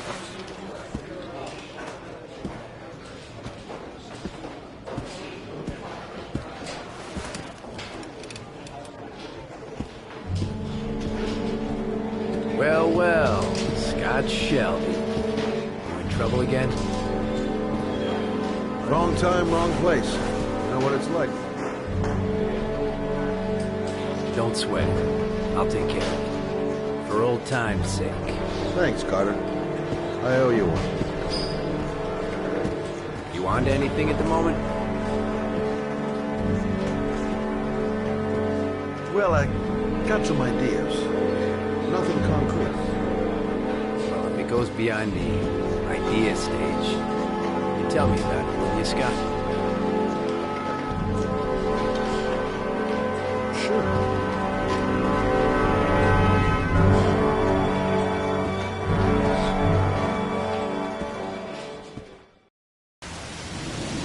Where are we going? I'm taking you home. This is getting way too dangerous. No way. We're partners, remember? We had a deal.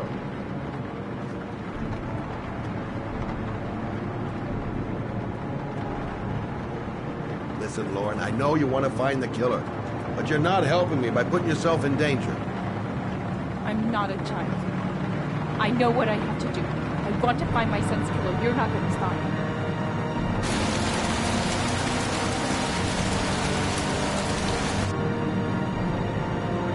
You're gonna be a good girl, you're gonna go home, and let me get on with my investigation.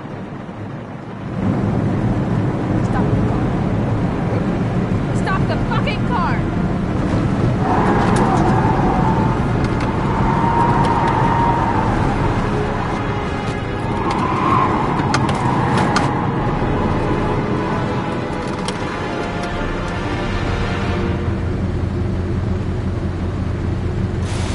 You're not gonna help me come back to kill my Johnny. I'll do it on my own.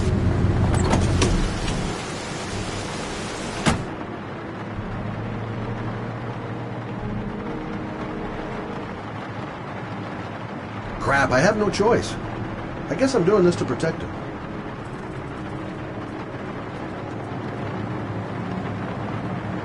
It's all my fault. I should never have let her come with me.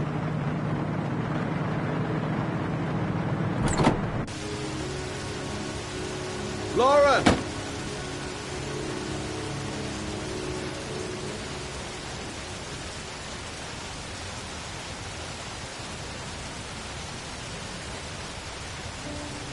I miss him. I miss him so much. I'd do anything to hold him once again in my arms.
Yeah?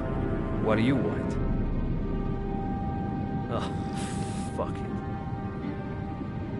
I said 1,000 times that Hey! Take it easy, man, huh? Keep cool. What do you want? Dope? Money?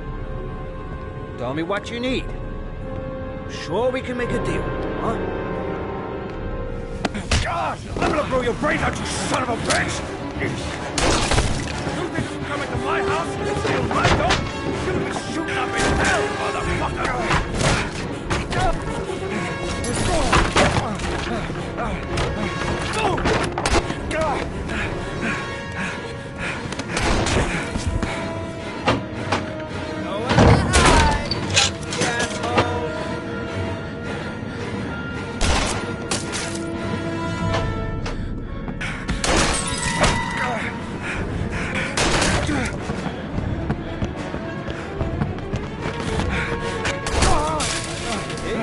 buddy.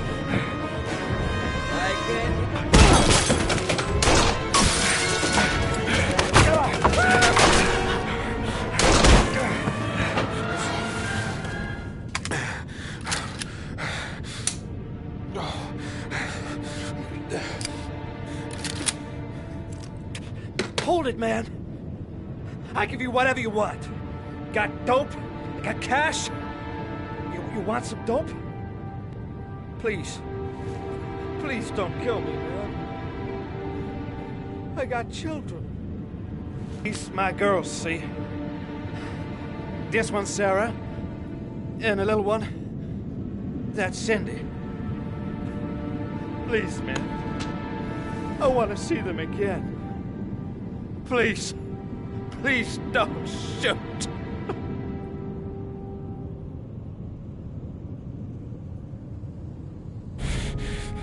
I'm a father, too. But I'm no killer.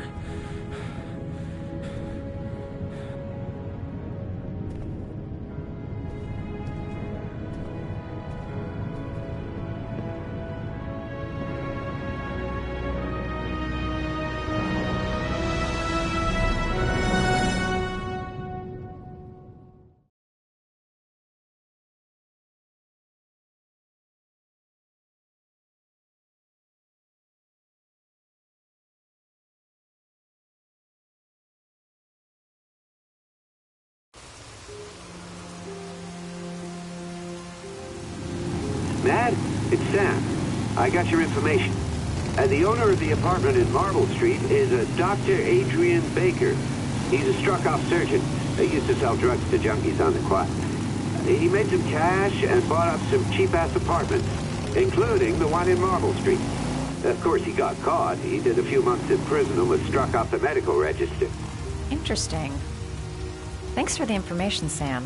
I owe you one. Hey, Matt, be careful, okay? I'm on it. Talk to you later.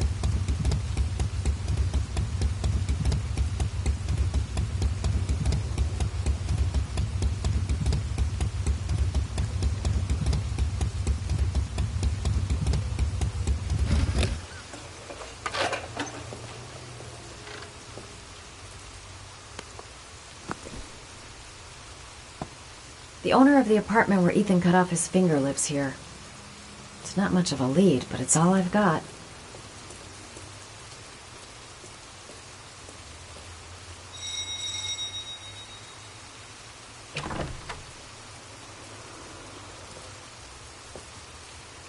Hi. I was told that you could get Bitropin without a prescription.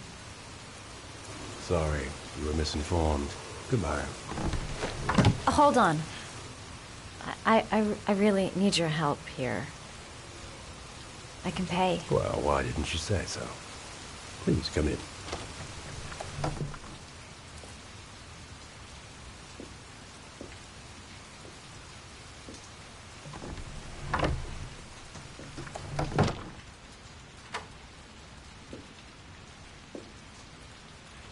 So, you're looking for Bitropin, my dear? Are you having trouble sleeping? How much do you need? I don't know, about 3-4 boxes. Well, no, that shouldn't be a problem. Would you like a drink? I was just about to have one. No, thanks. Well, alcohol helps take the edge off the pills, don't you think? Anyway, we should drink a toast to our first deal.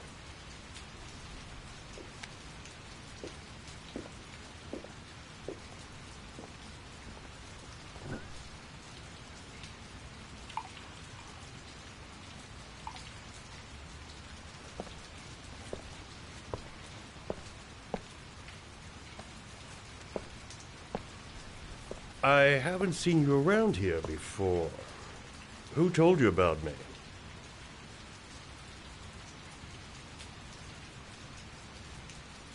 I met a guy at a party. He popped some Bitropin. Told me he got it from you.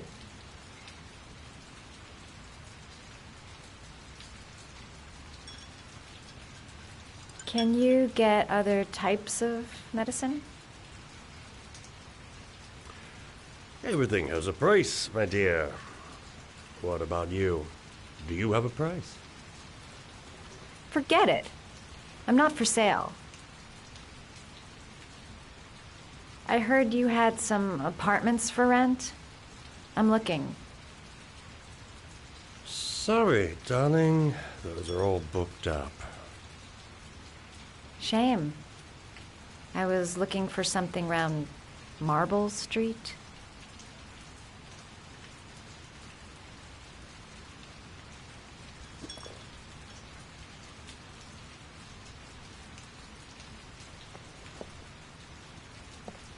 You're not drinking? Yeah, sure I am.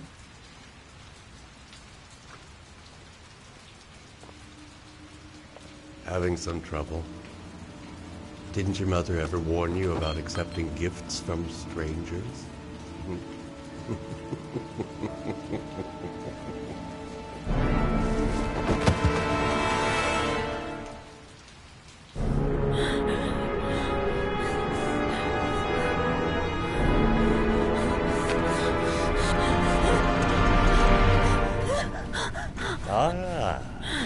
Say hello to Matthew. He claimed he had come to the census. Another one of those goddamn government spies. So, you're interested in my Marble Street apartment. I rented to my friend Paco, if you must know. I have no idea what he does there. Maybe that's where he fornicates with his dancers from the Blue Lagoon. To be honest, I don't give a damn. Just as long as he pays his rent, he can do whatever he likes. But enough with the chit-chat. I miss surgery, you see, so I take every opportunity to practice. I don't have any instruments here, so I use whatever comes to hand. I hope you won't hold that against me. Hold up. This might sting him.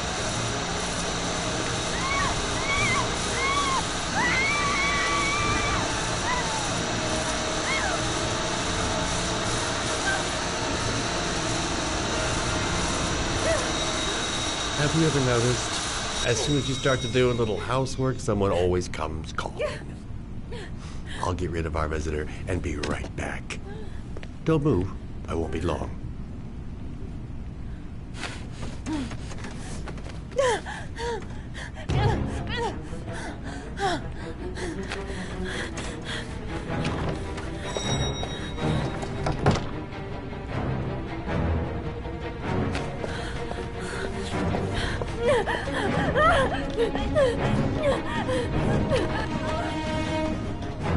Hello, sir. I've come to bring you the word of the Lord in the form of these magnificent Bibles, which I will gladly leave with you in return for a contribution of only $5. No thanks, I love it. Come now, brother. I cannot believe the word of the Lord is of no interest to you. We, his humble flock, should walk in his steps, for St. John has said. Thanks a lot, but I don't need it.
Hey, Cracker! What you doing in there? Norman Jayden, FBI. Can we talk for a minute? Yeah? I'm looking for the owner of a blue Chevrolet Malibu 83.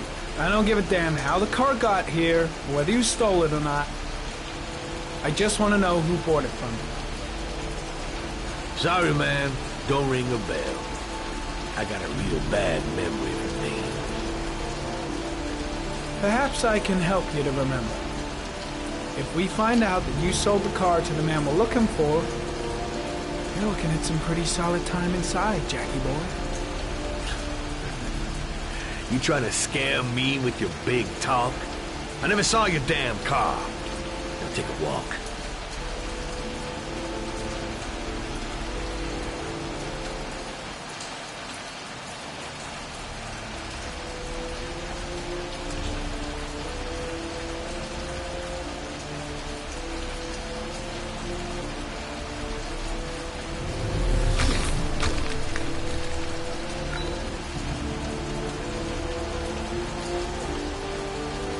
Blood.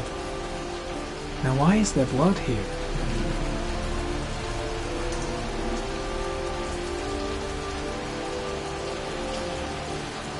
Size 10. Most likely a visitor.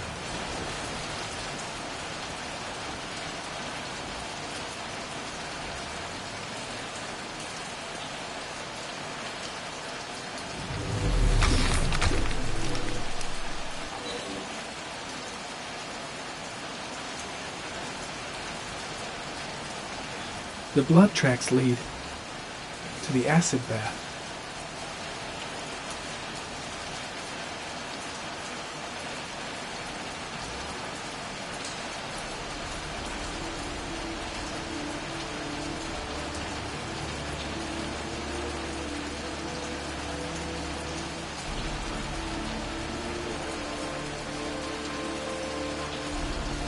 Fingerprints, probably Mad Jack's.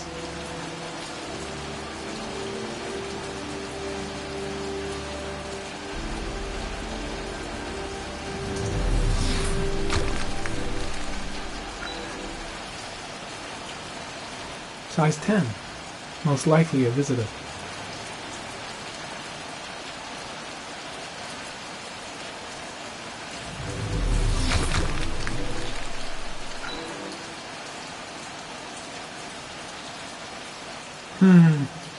Not the car I'm looking for.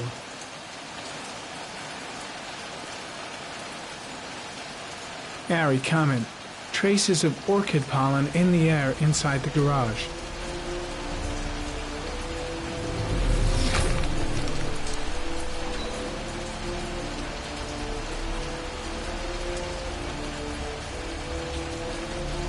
same brand of tire as the car I'm looking for. Is the killer's car being here?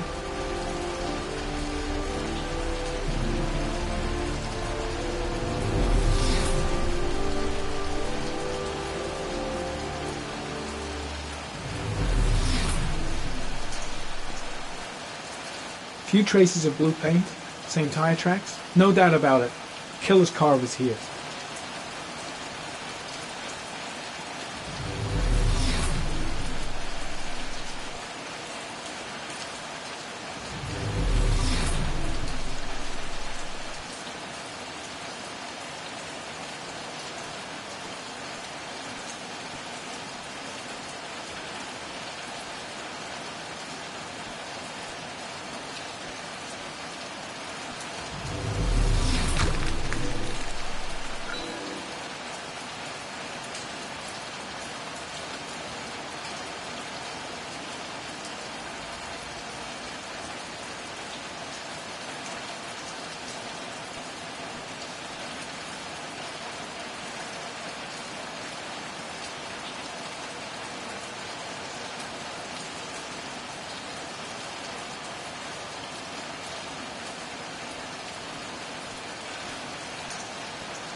One of your cop buddies asking too many questions. I had to solder up his little mouth. Hands on your head, pig. I ain't got time to be playing around with you. Let's just get you out of sight and finish you off.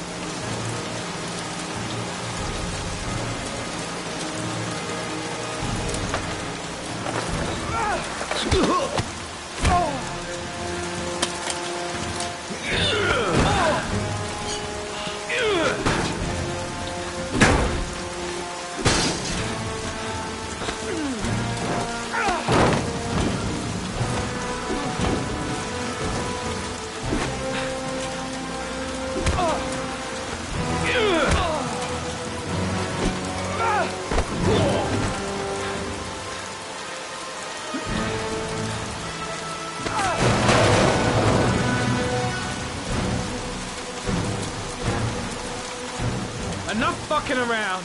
You're gonna tell me about the man with the blue car. Go fuck yourself in the ass. I've no time to lose, Jack. I want to know who that car belongs to. But what you want don't mean shit to me. I ain't no snitch. You better just lock me up now, boy. Do you like fireworks, Jack? Because I bet them gas tanks are gonna blow up real nice. Shit, man, don't mess with the gasoline. Well, just say it was an accident. Or rather, I'll say it was an accident, because you won't really be able to talk, will you, Jack? You crazy motherfucker. You out of your mind, man. No, I don't know nothing about the guy. He wanted me to get rid of his dirty car, get him a new one with false plates. He paid cash, and I ain't the questioning kind. Said I was supposed to drop the word to a guy named Paco down at the Blue Lagoon when the car was done. Now that's all I know. We'll continue this discussion down at the station. You're under arrest. You have the right to remain silent. Anything... Shit, not now. Anything you say can and will be... Hey, you look like you got a problem, man.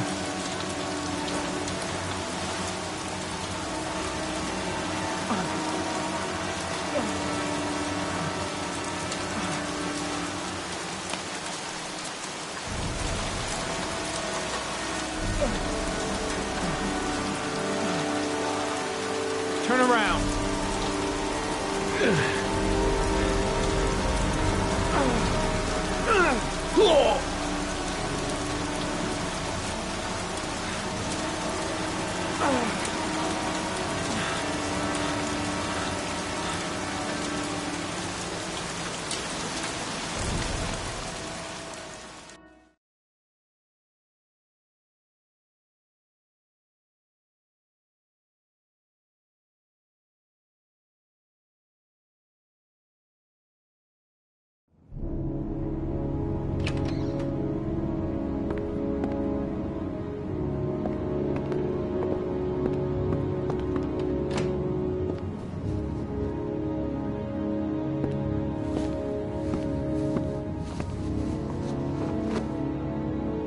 So, you think the origami killer killed Manfred? That makes sense. Didn't want him spilling his guts to us. And you suspect Gordy Kramer, right? Oh, him or one of his men. Gordy has the time and the means, not to mention the fucked up attitude to go along with it. He's only a suspect, but he's a pretty guilty-looking one. Are these your files on the case? Yeah, I've been working on him for a couple of years. I built up a mountain of paperwork. Magazines about origami? You think the killer could have subscribed to one of those? If he was even remotely interested in origami in the last 30 years, his name may be in there somewhere. Trouble is, there's over 500 names. That gets us squat. I'm starving. Do you have anything to eat? Well, I'm no chef, but I should be able to make some scrambled eggs if you like. Great. I'm soaking wet. I need to warm up a little. Is it okay if I take a shower? Be my guest. Go in my bedroom. It's the next door. Oh, I'll cook up the eggs while you're under the shower.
Eggs should be ready by now.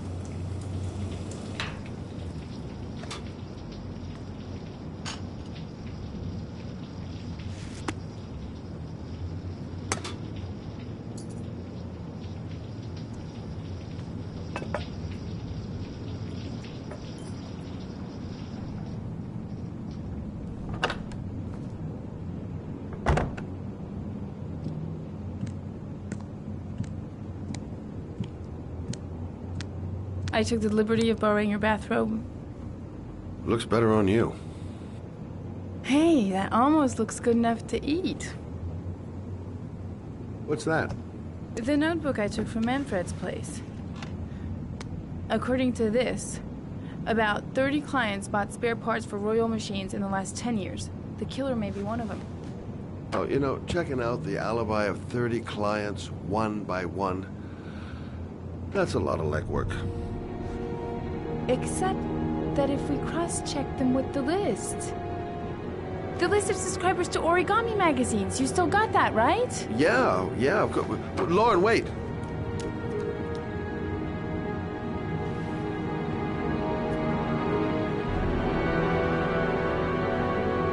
If the killer really used a Royal typewriter, and if he subscribed to an Origami magazine, his name should be on both lists.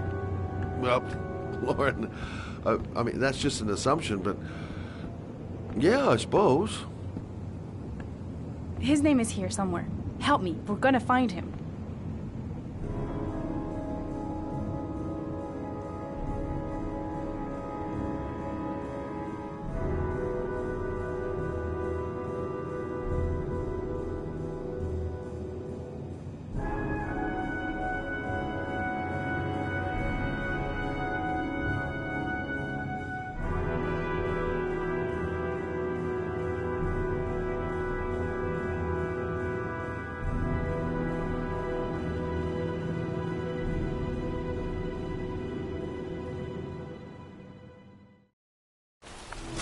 The only guy whose name was on both lists died when he was 10. What are you gonna do now? Dig up his coffin, make sure he's dead? I know it doesn't make any sense. Unless the killer was only using his name. But why use the name of a kid who died 30 years ago? Well, that's what we came to find out. The name is John Shepard. It should be on a grave around here somewhere. You never give up, do you?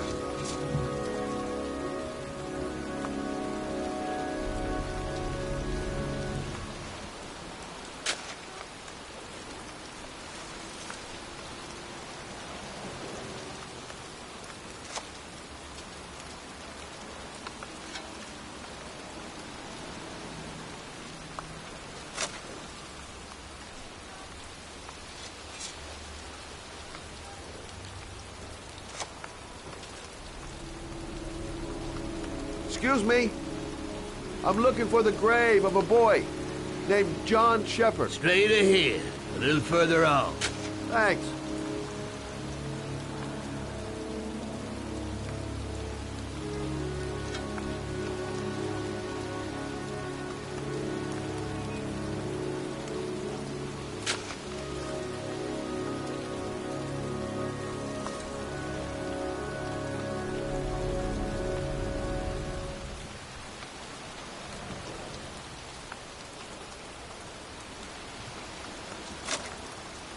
Hey, Scott, where are you going?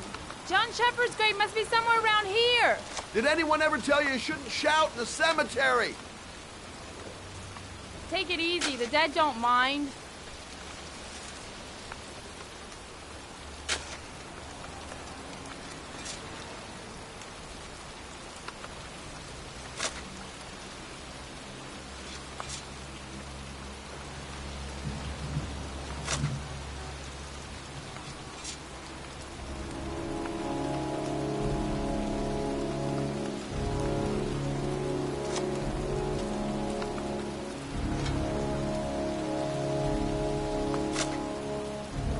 Hey, Lauren! I found it!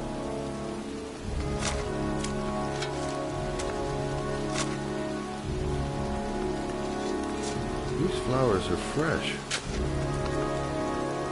Looks like someone's still tending the grave.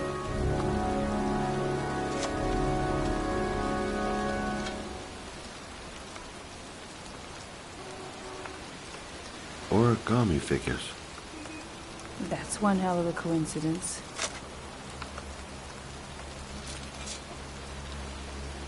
Oh, youngin'. That one I knew well. You knew John Shepard?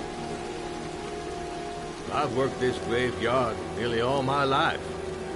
I remember what happened. It was in 77. October, I think.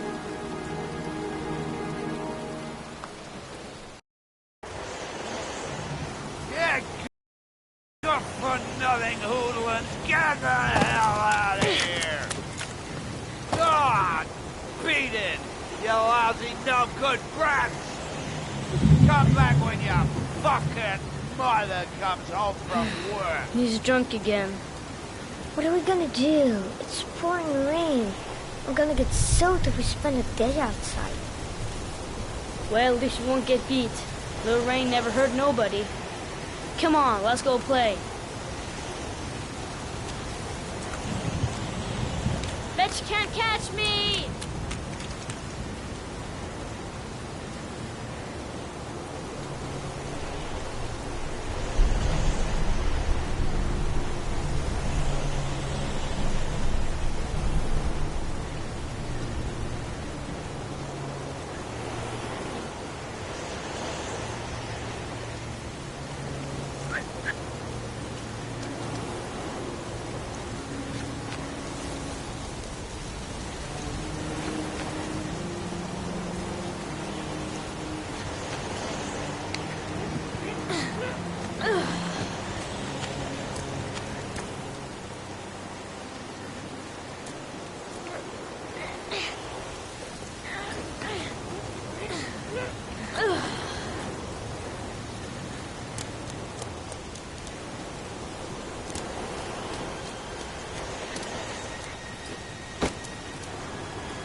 Jeez, you ain't nothing but a slowpoke.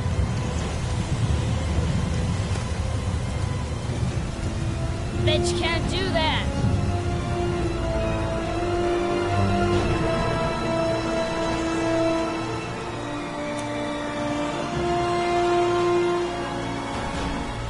Move your ass, I'm waiting.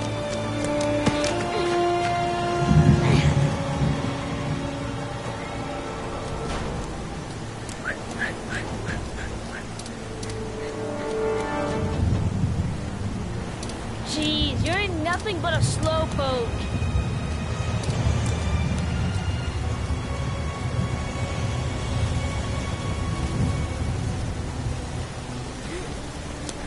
Come on, Luke.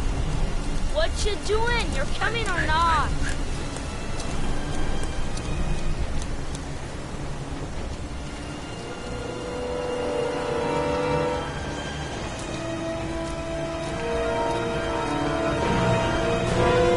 Come on!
You don't need to do this if it's too hard for you.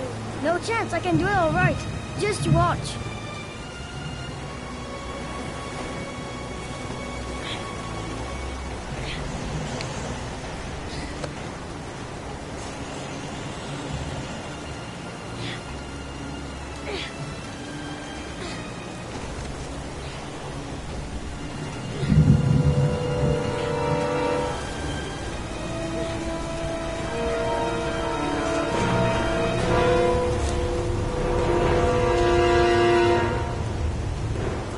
John, wait for me.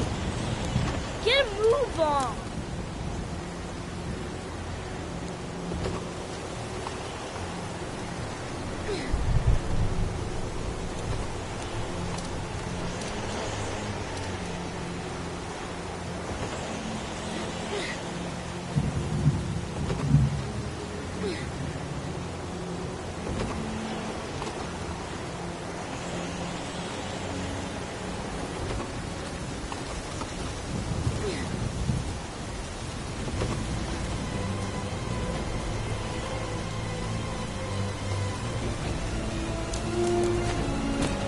Come on, it's your turn.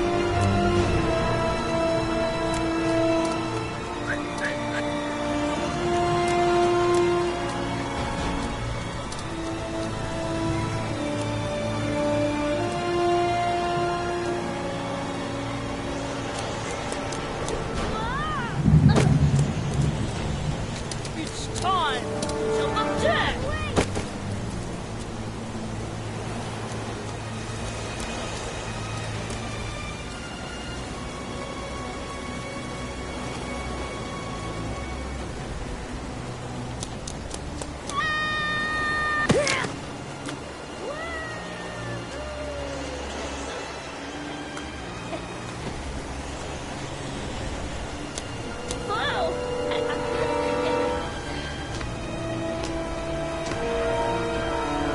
Let's play hide and seek. You go and count to 20 and try to find me, okay? 1, 2, 3, 4, 5, 6,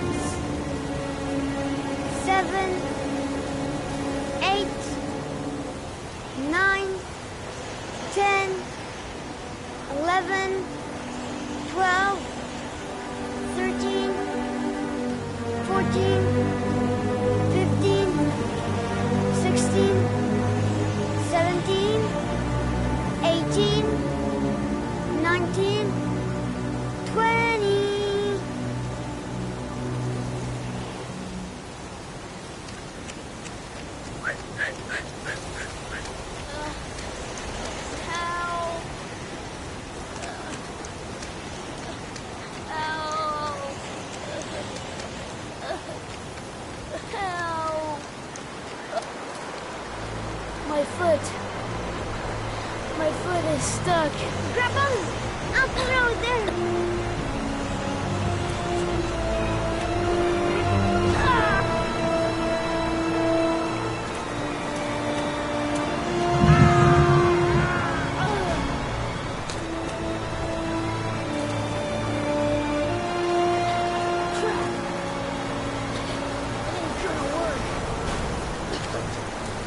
What are we gonna do? Hang on, John. I'll get help. Just hang on. Go on, hurry. I think the water's rising. I'm hurrying. I'll be right back. But the poor kid never did find any help. And his brother drowned in a pipe full of rainwater. The boy that lived, what happened to him?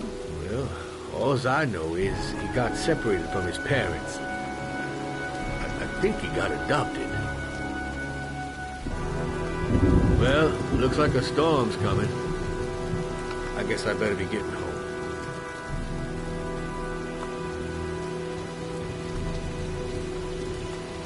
Christ, what a horrible story. John Shepard drowned in the rain while holding his brother's hand. Do you think he could be the origami killer? Come on, let's get back in the car.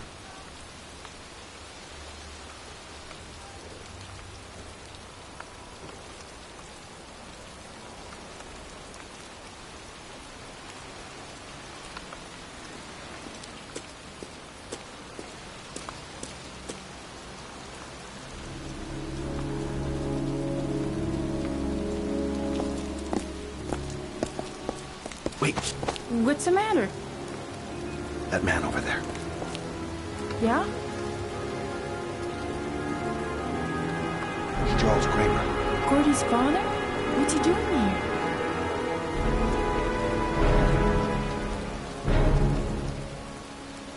He's putting flowers on John Shepard's grave.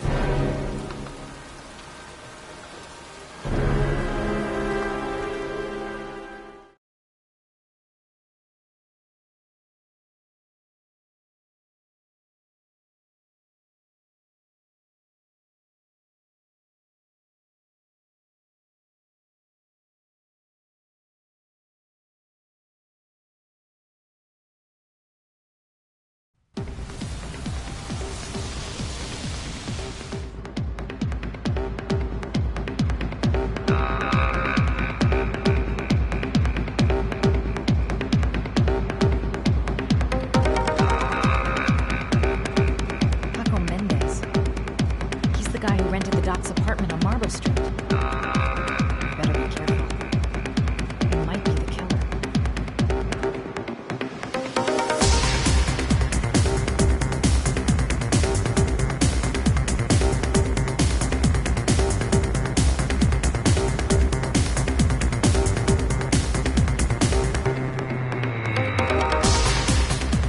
I'm looking for Paco Mendez.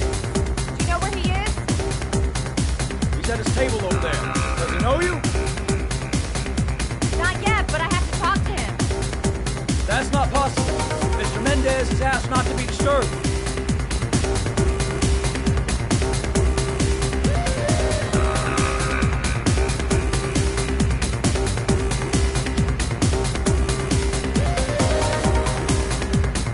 Sorry, lady. Invited guests only.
Time to play the sexy girl.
He hasn't even looked my way.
Hey, you!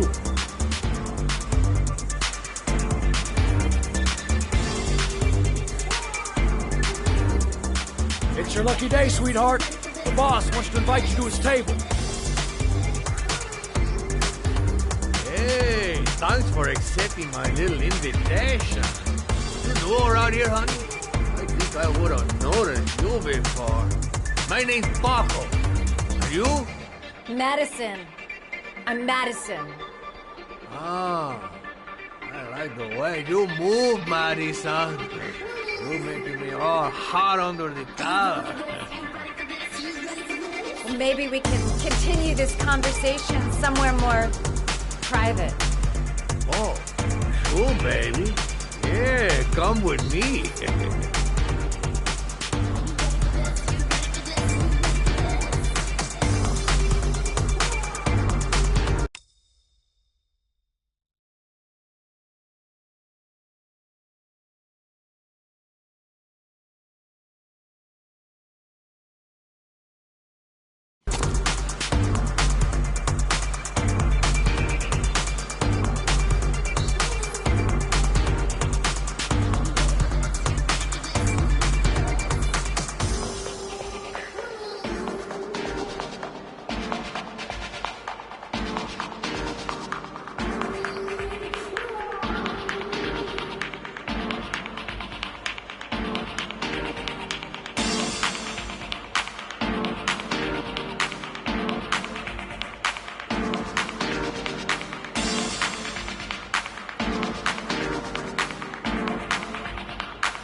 I go in, and they can talk to the gun, and I get out of there before I get into big trouble.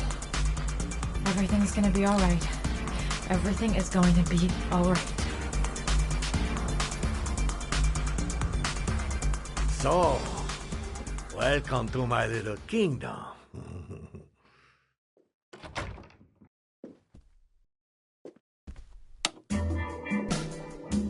I'll take that. Just get in the way of the good things, sweet cheeks. So, show me what you can do. Take it all. Slowly. Take it all on.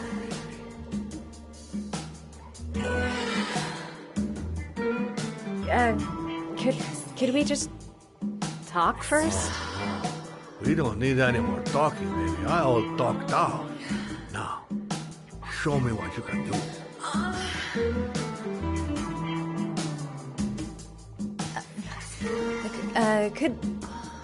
Could I have a drink? You know, just a little drink to break the ice. Oh, we already broke the ice. Let's get wet. Come on. Do your thing, girl. I'm sorry. I think there's been a little misunderstanding. Look, I'll just go. No harm done. Another time.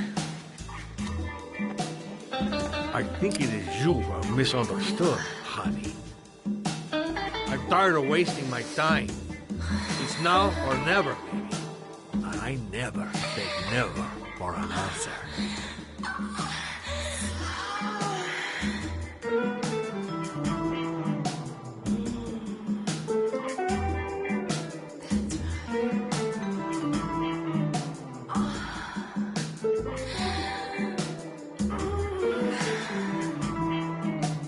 Puke if he so much as touches me. Think of something. There's got to be some way out of here.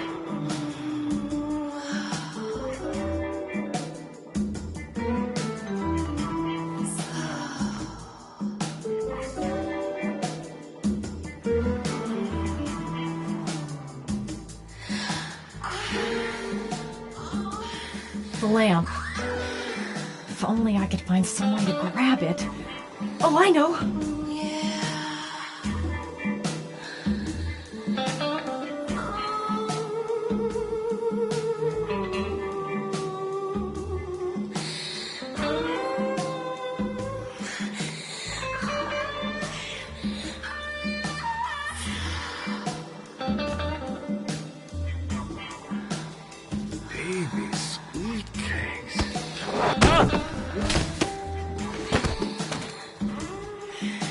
That's what I call kicking butt. You go, girl.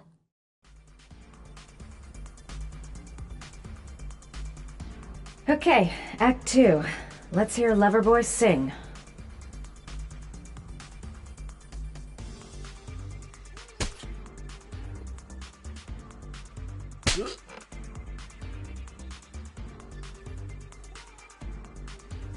Ah!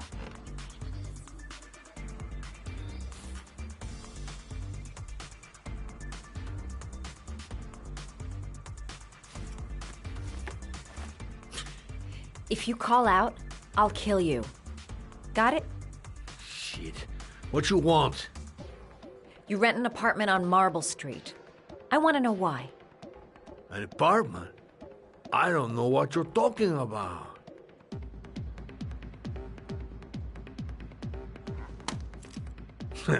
You haven't got the balls, lady. But you're gonna know balls when I catch up with you.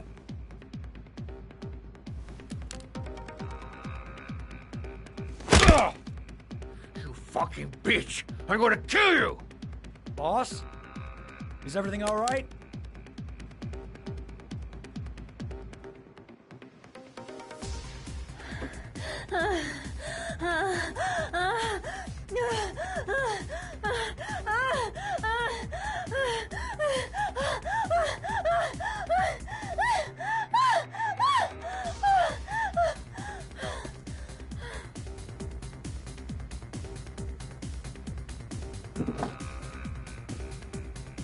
If you value those prized balls of yours, Paco, then it's time for you to talk.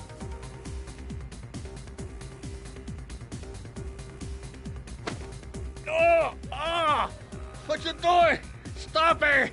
Stop it! I'm only getting started. How about some more? I never set foot in that apartment. I gave the keys to some guy. He said he needed a place. He had money. What was that guy's name? I don't know his name. I swear. Ah! Ah! Ah! Shepard. His name is John Shepard. That's all I know. I swear it. Ugh. There, that wasn't so hard, was it? I really appreciated this romantic moment, but I gotta dash. See you next time, lover boy.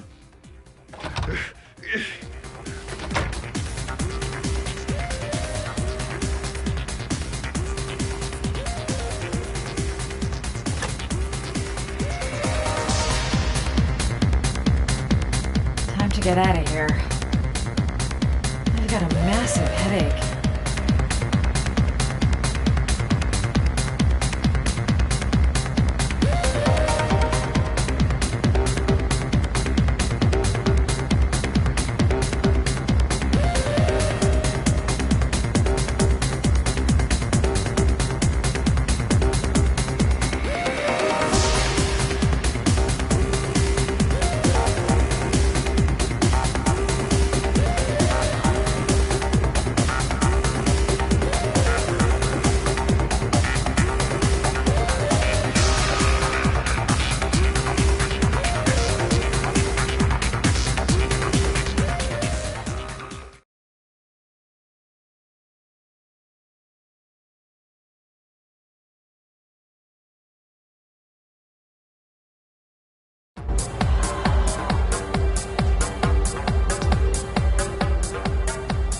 I'm here to see Paco. Paco? There ain't no Paco here, fella. Get lost. Are you absolutely certain? He's in his office. Take the stairs over there.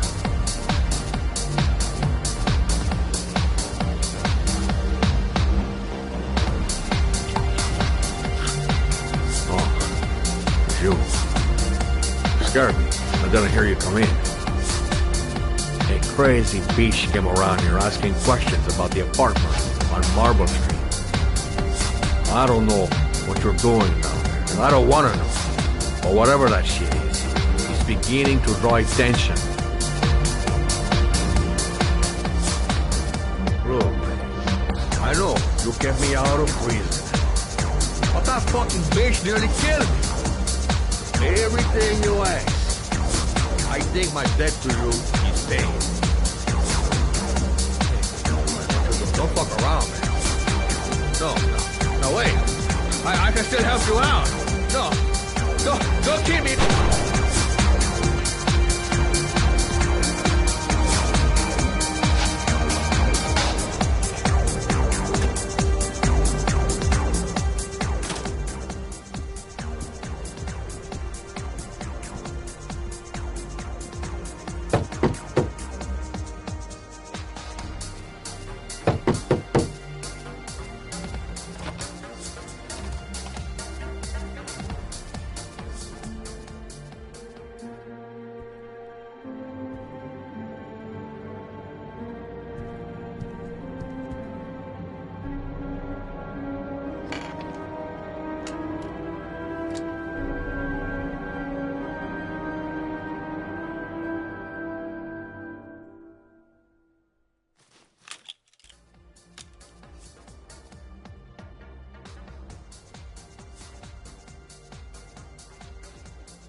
Ethan, are you all right?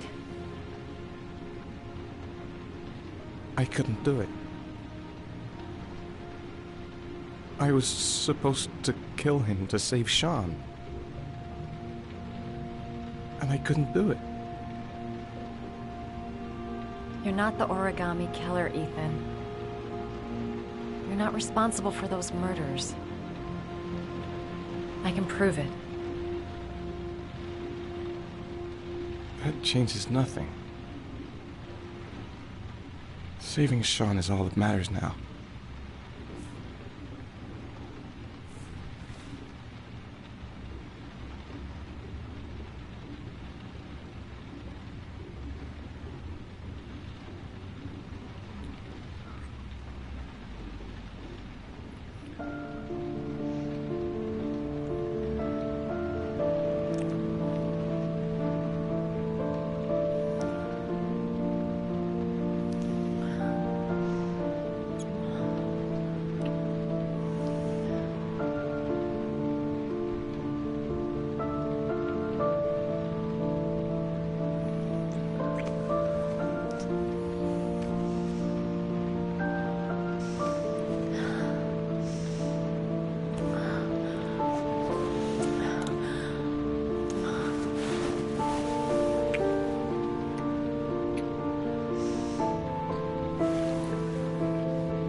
I should have guessed.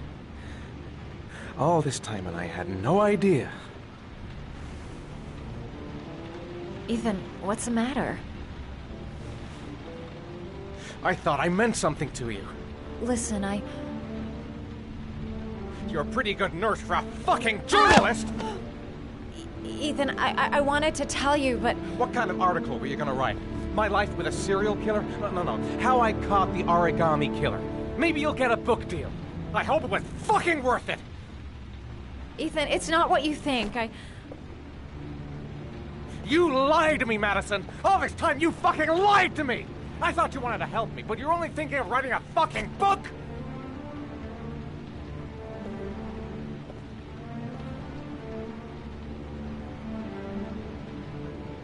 It's true. I'm a journalist. And I knew that you were the father of the boy who had disappeared, and I wanted to cover the story. But then I saw what you were going through to save your son. And I understood how much you love him. I wanted to tell you the truth, but I couldn't. I was afraid that you may not believe me. I was afraid that you'd ask me to go.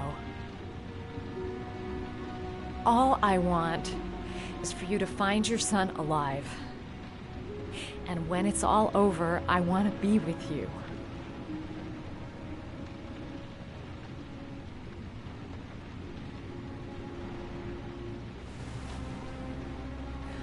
I'm sorry, Ethan. I'm so sorry.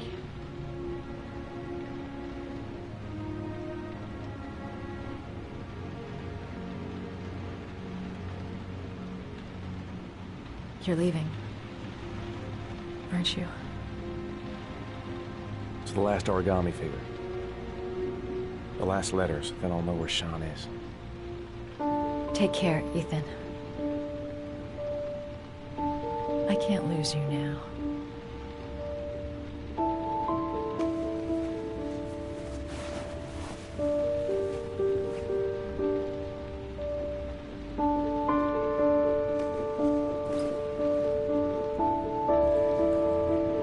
I'm gonna go find something to eat. Wait for me. I'll be back in 10 minutes.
Cops.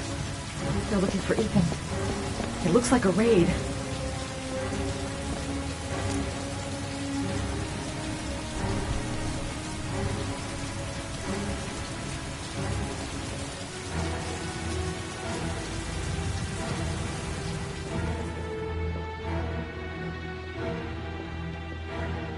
Come on, what was the damn number?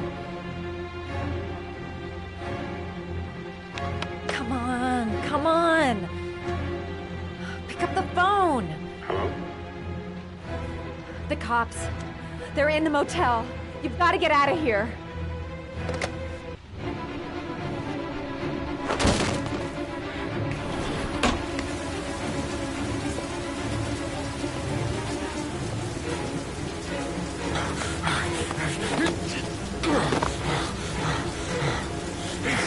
on the move! We get him!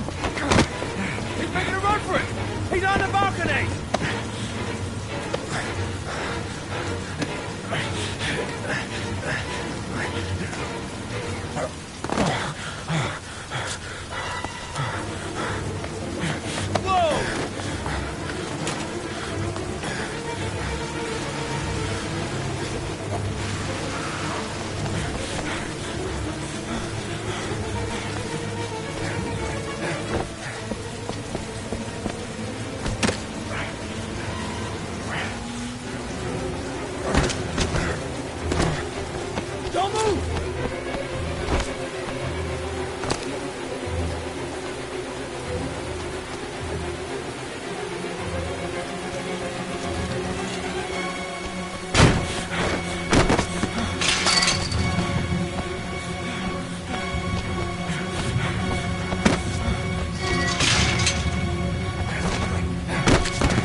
On your knees, hands behind your head. Easy, pal. There's nowhere to go. You're surrounded. Holy fuck!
Lauren?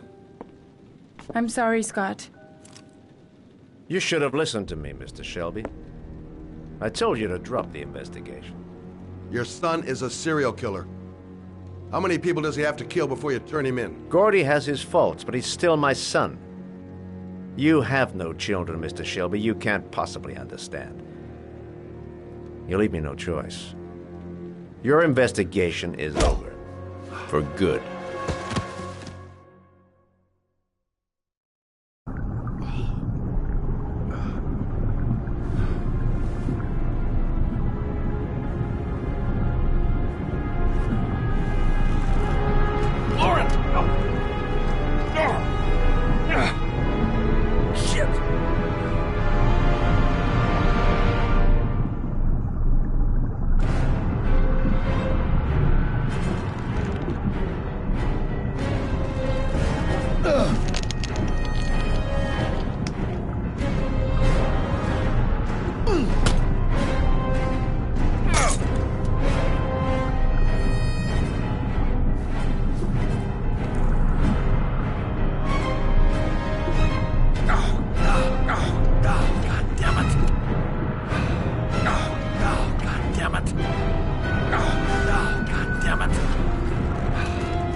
kill you.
Stay back!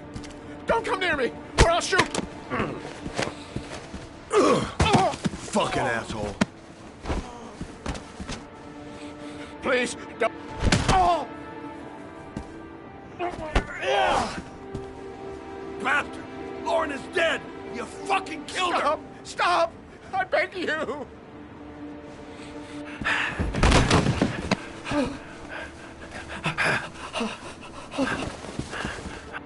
Your idiot son killed all those kids, didn't he? He's the origami killer.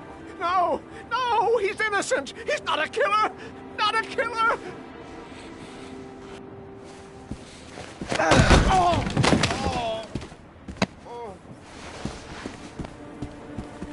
You're a fucking liar. Now tell me the truth. No!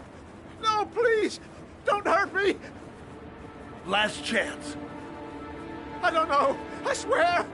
I don't know anything.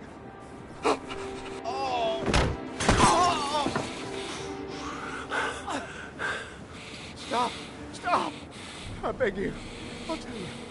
I'll tell you everything.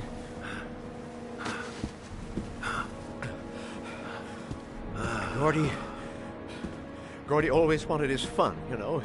He wanted to be like the origami killer. He kidnapped that kid and he held him under the water for a little too long. It was an accident. An unfortunate accident. He just wanted to play. He told me everything.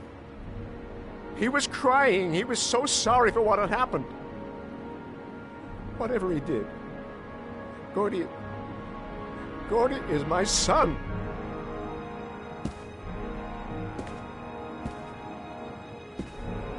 No one will miss him. What? That boy, Gordy killed. No one will miss him. A street trash, like so many others. Oh, you disgusting pile of shit.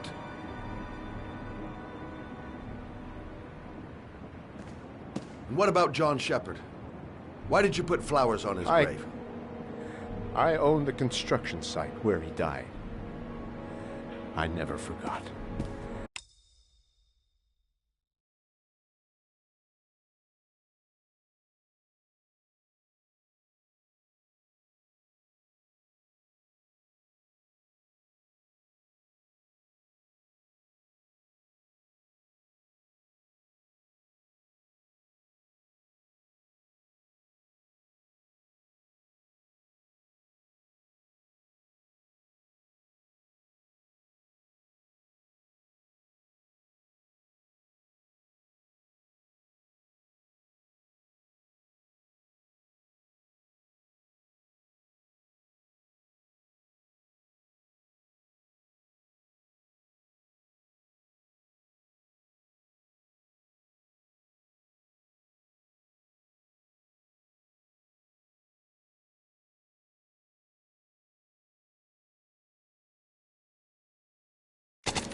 been putting flowers on his grave for 30 years.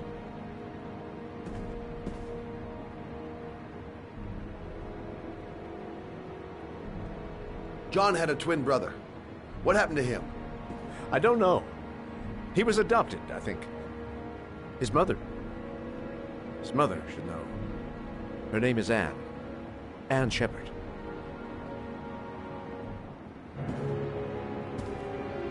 That girl, Lauren, she was just a whore. You'll forget her in no time. Come and work for me, Shelby. I'll pay you well. You'll be able to have all the girls you want. Never say her name again. You hear me? Never.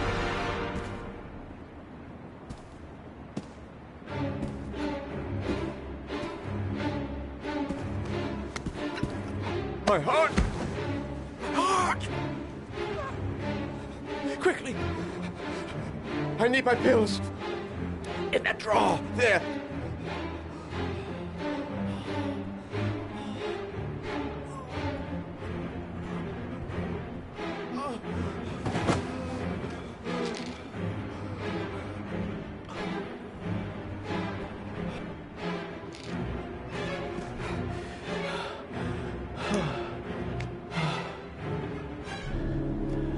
Thank you.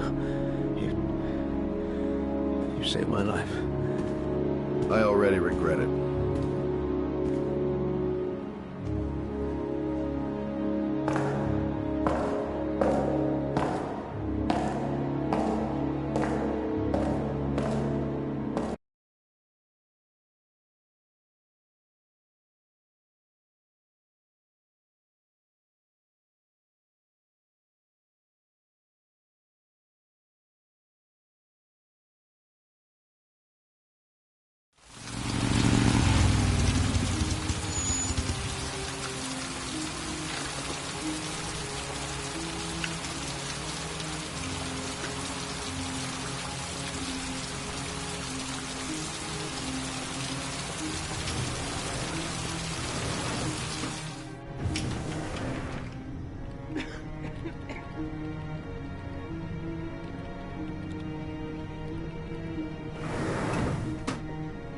Hello, I'm looking for Anne Shepard's room.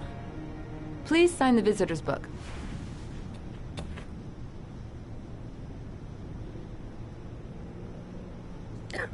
Are you a member of the family? Yeah, you could say that.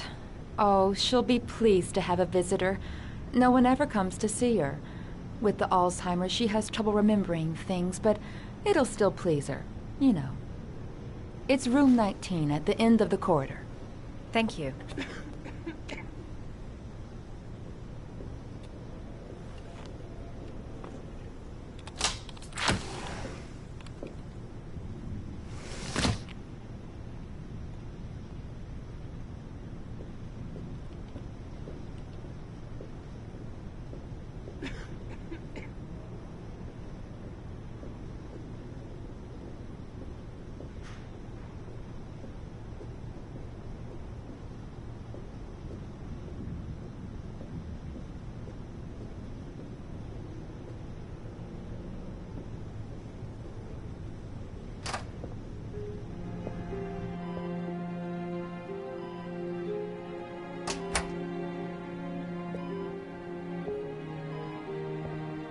Hello, Mrs. Shepard. Is it time for my pills already? No, Mrs. Shepard, They're never on time with my pills. I don't know what they do here. In the other hospital, they were always on time. But here...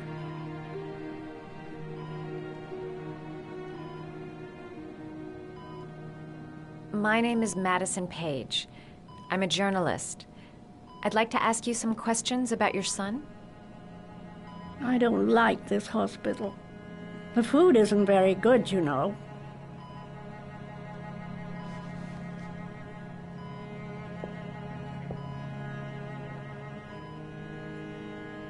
You had a son named John, and John had a twin brother. Do you have my pills? It's time for my pills. Do you remember John? My Johnny. He is a good little boy, you know. I know what happened at Carnaby Square. Do you remember? Carnaby Square. I think I used to live there a long time ago. We didn't have much money at the time, you know. We had to make do with very little.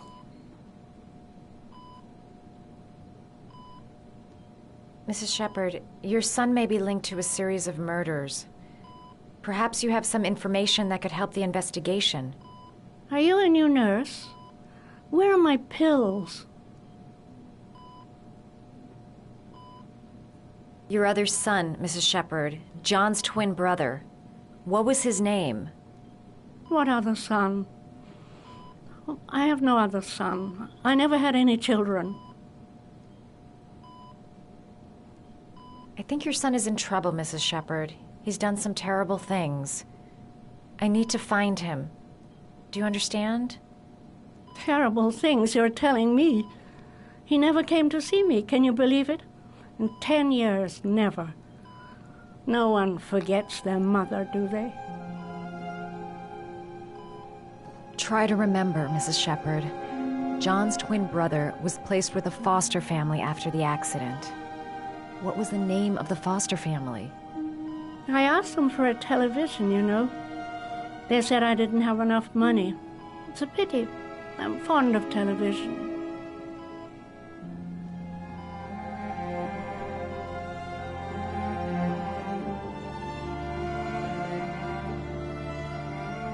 Did you make these origami figures?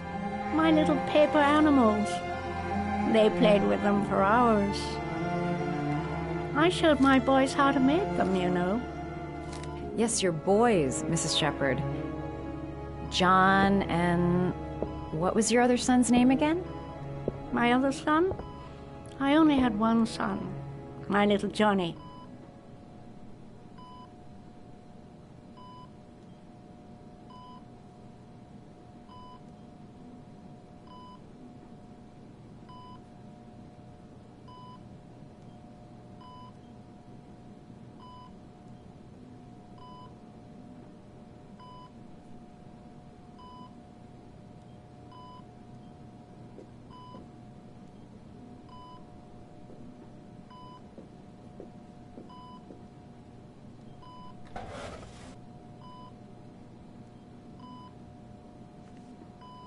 Are these your children, Mrs. Shepherd? John and his brother? Is that them? They're good little boys. Their father never looked after them. Always drinking. They didn't have an easy life, you know.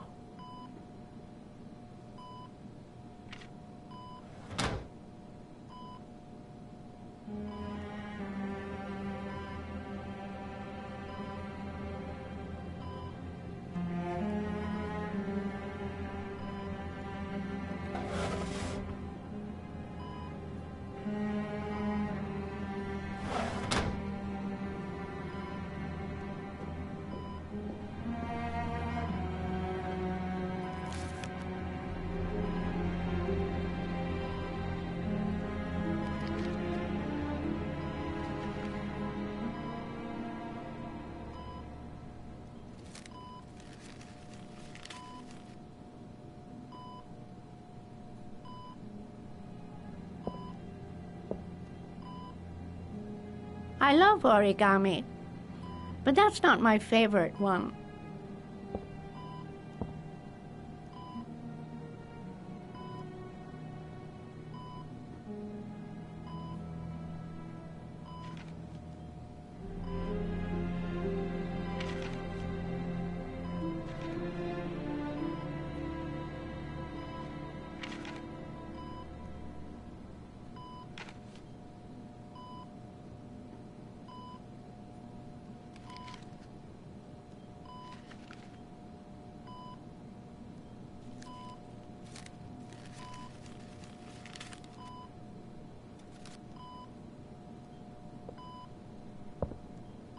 I love origami, but that's not my favorite one.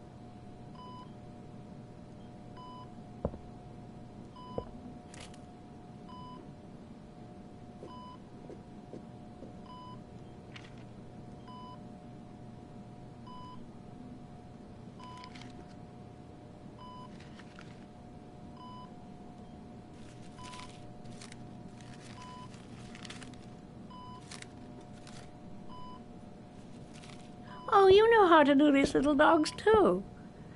My children loved origami. I taught them how to do it.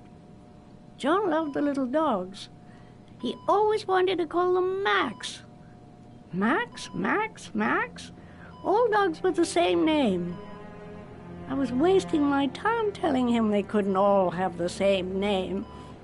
But he always wanted his paper dogs Max. It's funny, isn't it?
You don't seem to get many flowers, Mrs. Shepherd. No, but I love them. My son knows that I love flowers. I know he'll bring me some.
Alright, no point in wasting my time.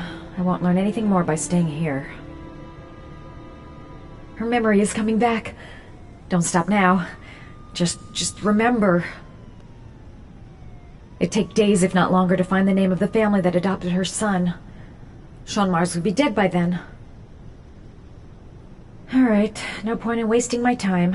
I won't learn anything more by staying here. This woman might be the origami killer's mother. Must be some way to get her to remember.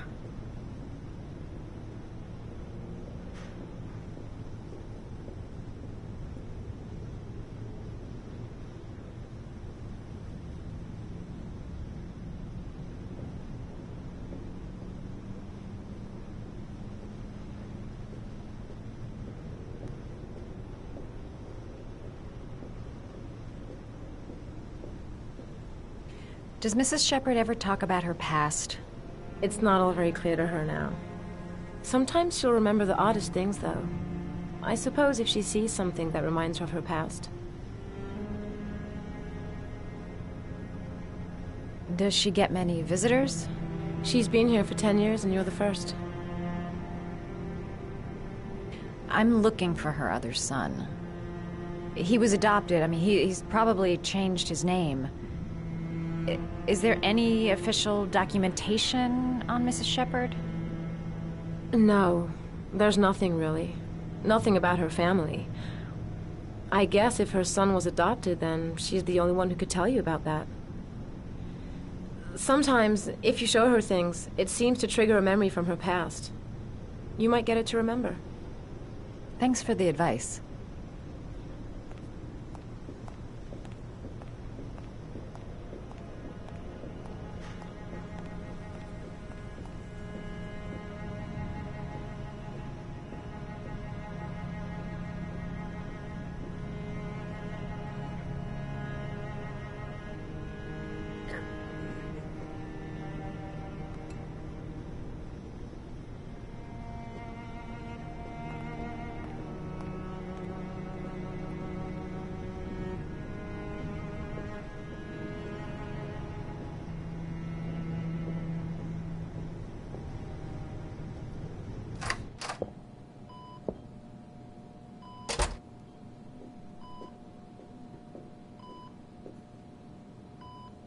What a lovely orchid. My sons loved orchids. We used to grow them in the back. When John died, I laid orchids on his grave. I cried when they told me. I'd already lost one of my children, and now they were taking away another one, you understand.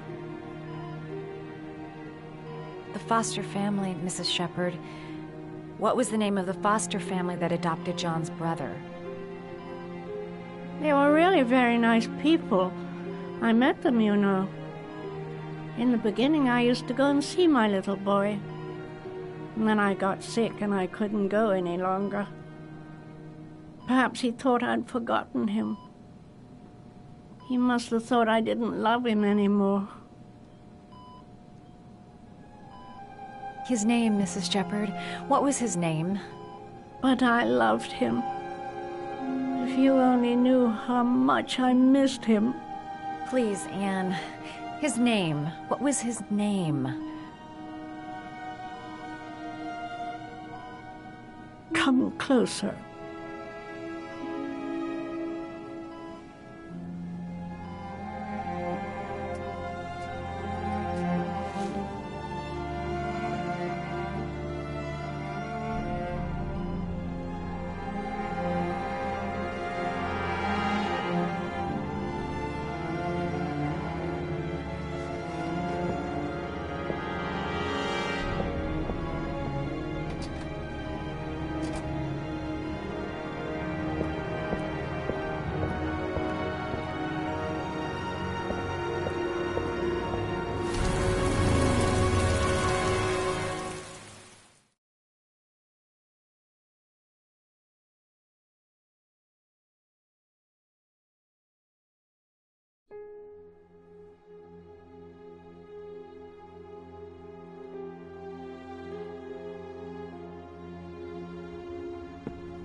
The last trial. The last question. Are you prepared to give your life to save your sons? There is a deadly poison in this file. It will kill you in exactly 60 minutes. If you drink it, you will get the last letters of the address. You will have enough time to save your son and say goodbye to him, but then you will die. You can drink the file or decide to leave. The choice is yours.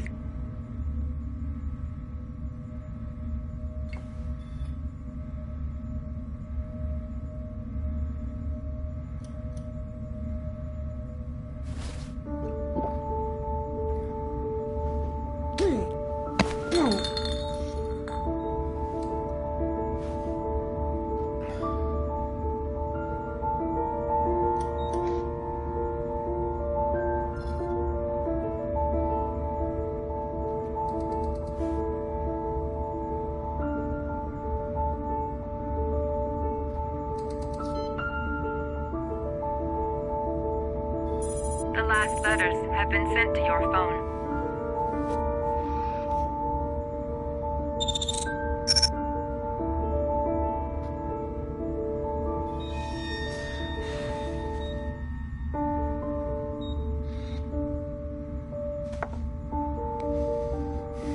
I did what I had to, Sean. Your dad's coming to save you.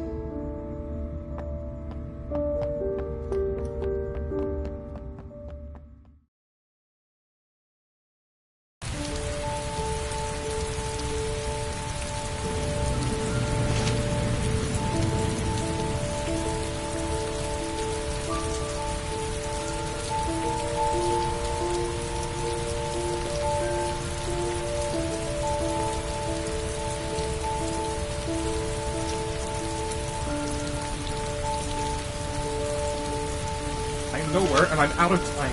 Damn fucking shitty letters from this fucking address! Come on! There's gotta be a way to do this!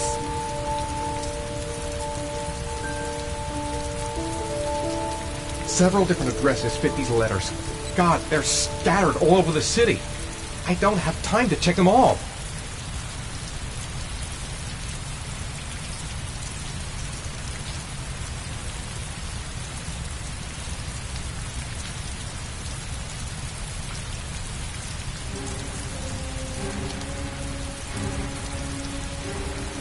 I may only have time for one address. If Sean's not there, I'm done. It's a crapshoot.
heard about this guy?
lost your touch, girl.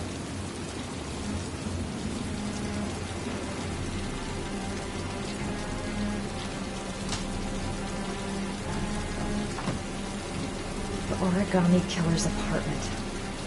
There must be something that'll tell me where Sean Mars is.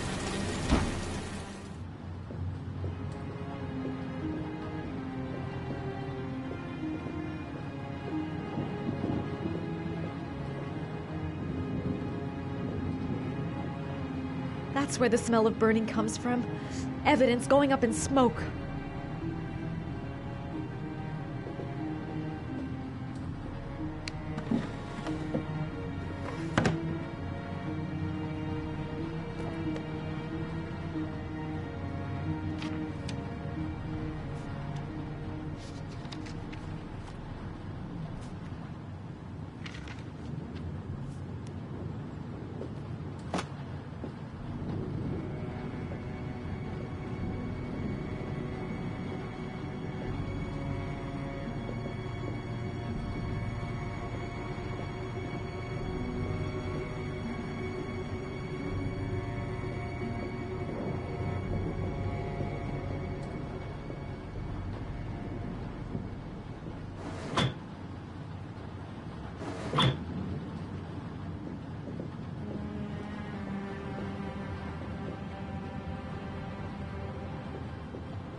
He used to be a cop.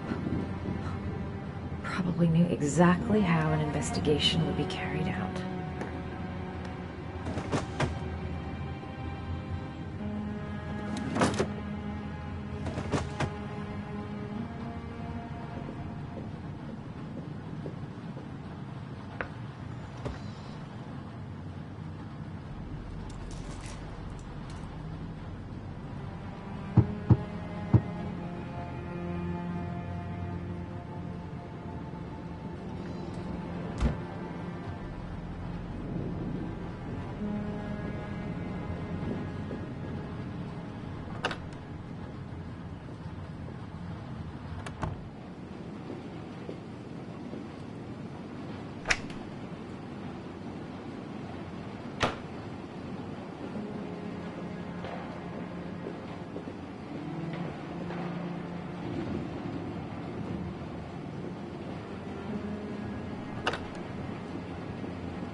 Cop's uniform. Always trust a cop. That's why children went with him. He was dressed as a cop.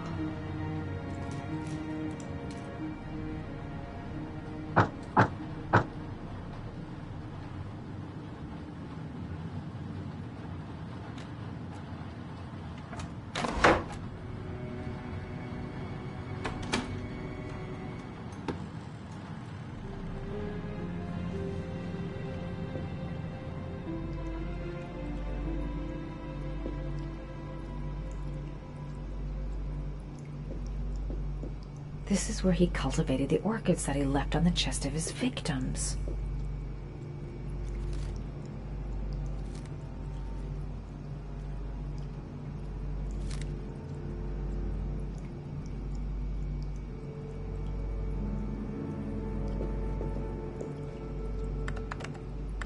Shit, it needs a password.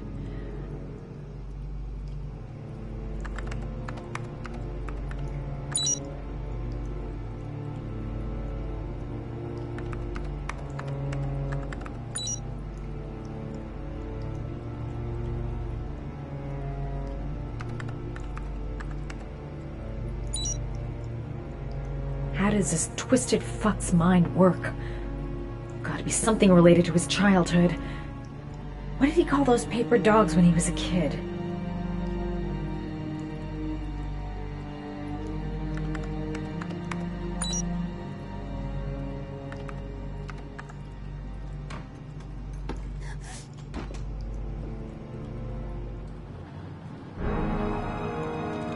So you found my little secret? It's over, Scott. All those children killed just to find a father capable of saving his son? Shut up! You don't understand. There's one child left. There might still be time to save him. Let him go. Do what your father couldn't do.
Way too high. I'll kill myself if I jump. I gotta find something else.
Way too high. I'll kill myself if I jump. I gotta find something else.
Sean! Sean! Sean! Sean! Sean! Sean! Sean! Sean! Can you hear me? Daddy's here.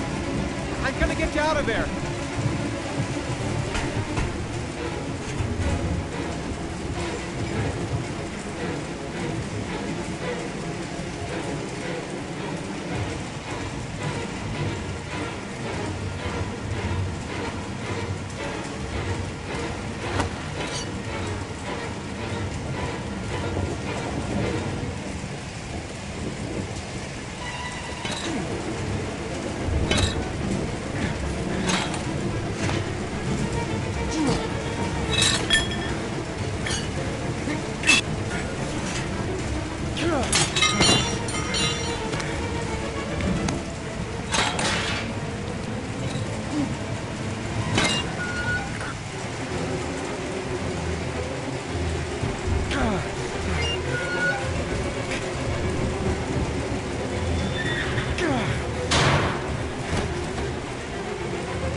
God, Sean, answer me. Don't have me, son, please. Breathe. Gotta breathe.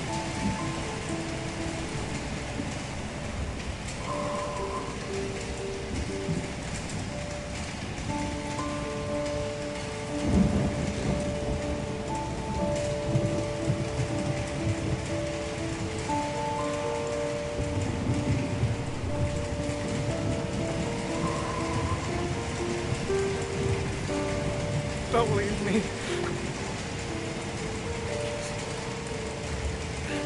Sean, don't leave me.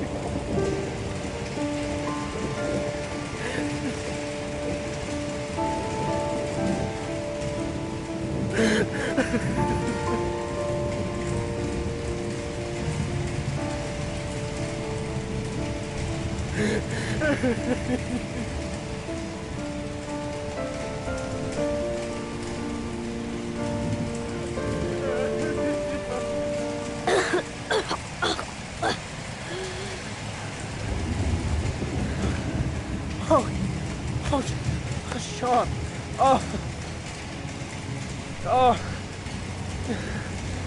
I thought you were gone. Dad, I knew you would come and save me.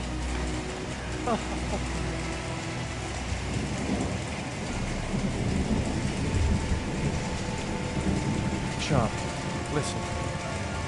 You are the best thing that's ever happened to me in my life. I want you to know that whatever happens, I love you more than anything in the world. I'm not dead. I took the poison an hour ago, and I'm not dead.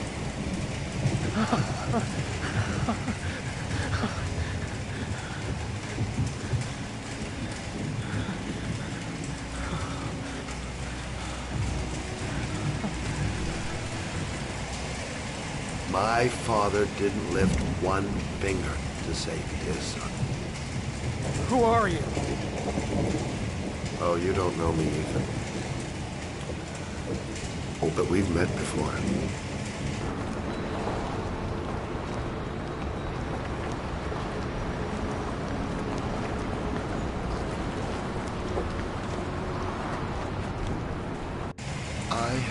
looking for a long, long time. Looking for a father that would be able to do what mine could not do. Sacrifice himself to save his son. Oh, I searched. Oh, I searched. But they all failed. And then I remembered you. All those murders? Just to find a father capable of saving his son? Just to find a father? Have you any idea how it feels to know you've been a worthless nothing in your father's eyes? Believe me, I've suffered just as much as my family. You're mad. You're completely fucking mad! Go ahead, you can kill me now. It doesn't matter. You've accomplished what I wanted to see.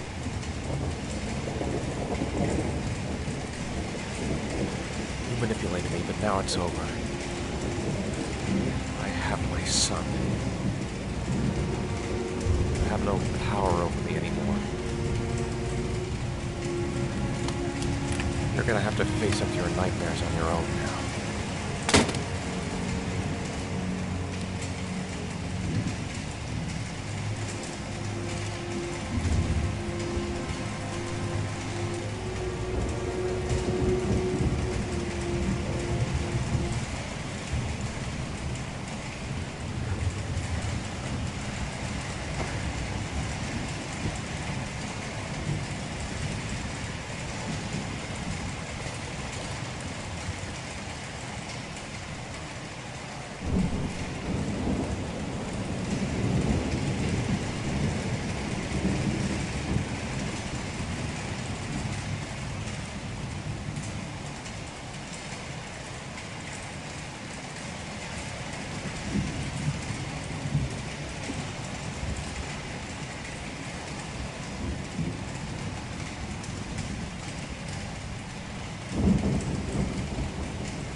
Dad, don't leave me. I gotta push open the door if we're gonna get out of here. I never want you to leave me alone again, Dad. I promise I never will, Sean. I promise.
was general relief this morning when the police announced that they had found Sean Mars alive more than 4 days after his disappearance.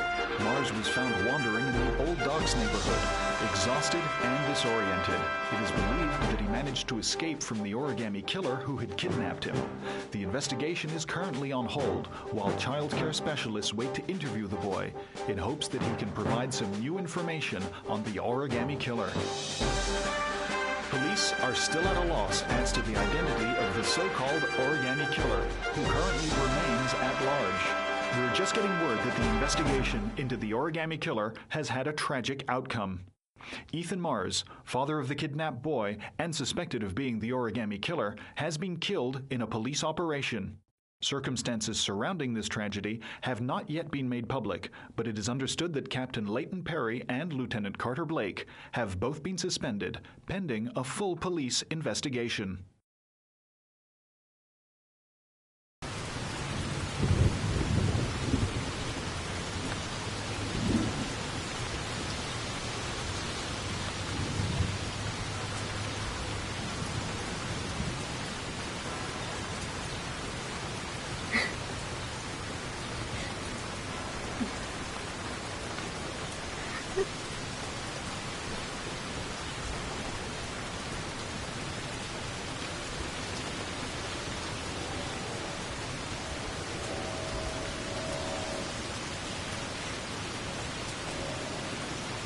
Come on, Sean.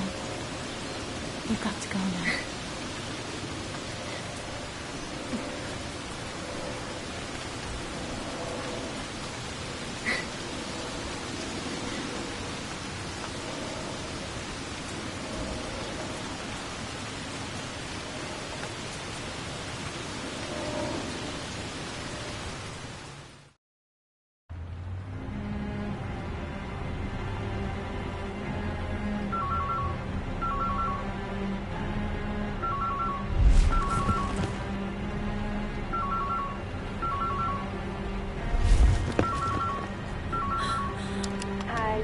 Madison Page, leave me a message. Nat? Sam? I'm worried about you, girl. You haven't answered your phone in days. Listen, I can't pretend to know what you've been through, but I'm here for you. If you want to talk to someone about it, you know I'm here. Right, I'll try again later on.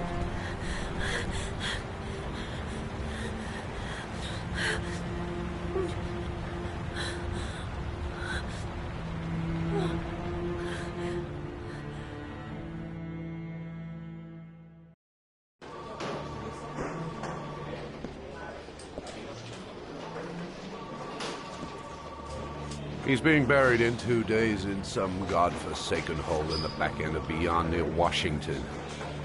I have to attend as a matter of protocol. I'll pass. Jane and I didn't see eye to eye on much.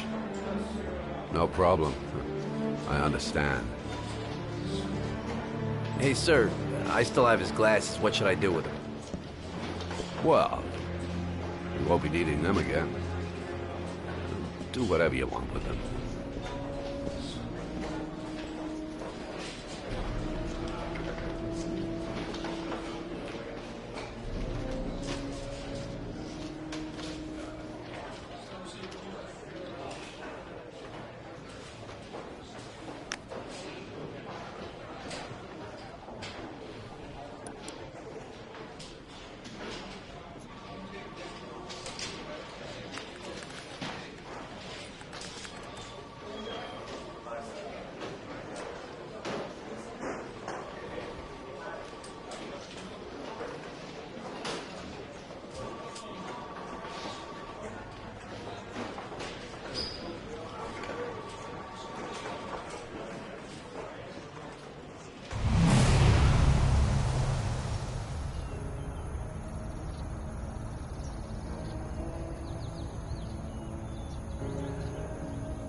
want to see them again. I'm a father too.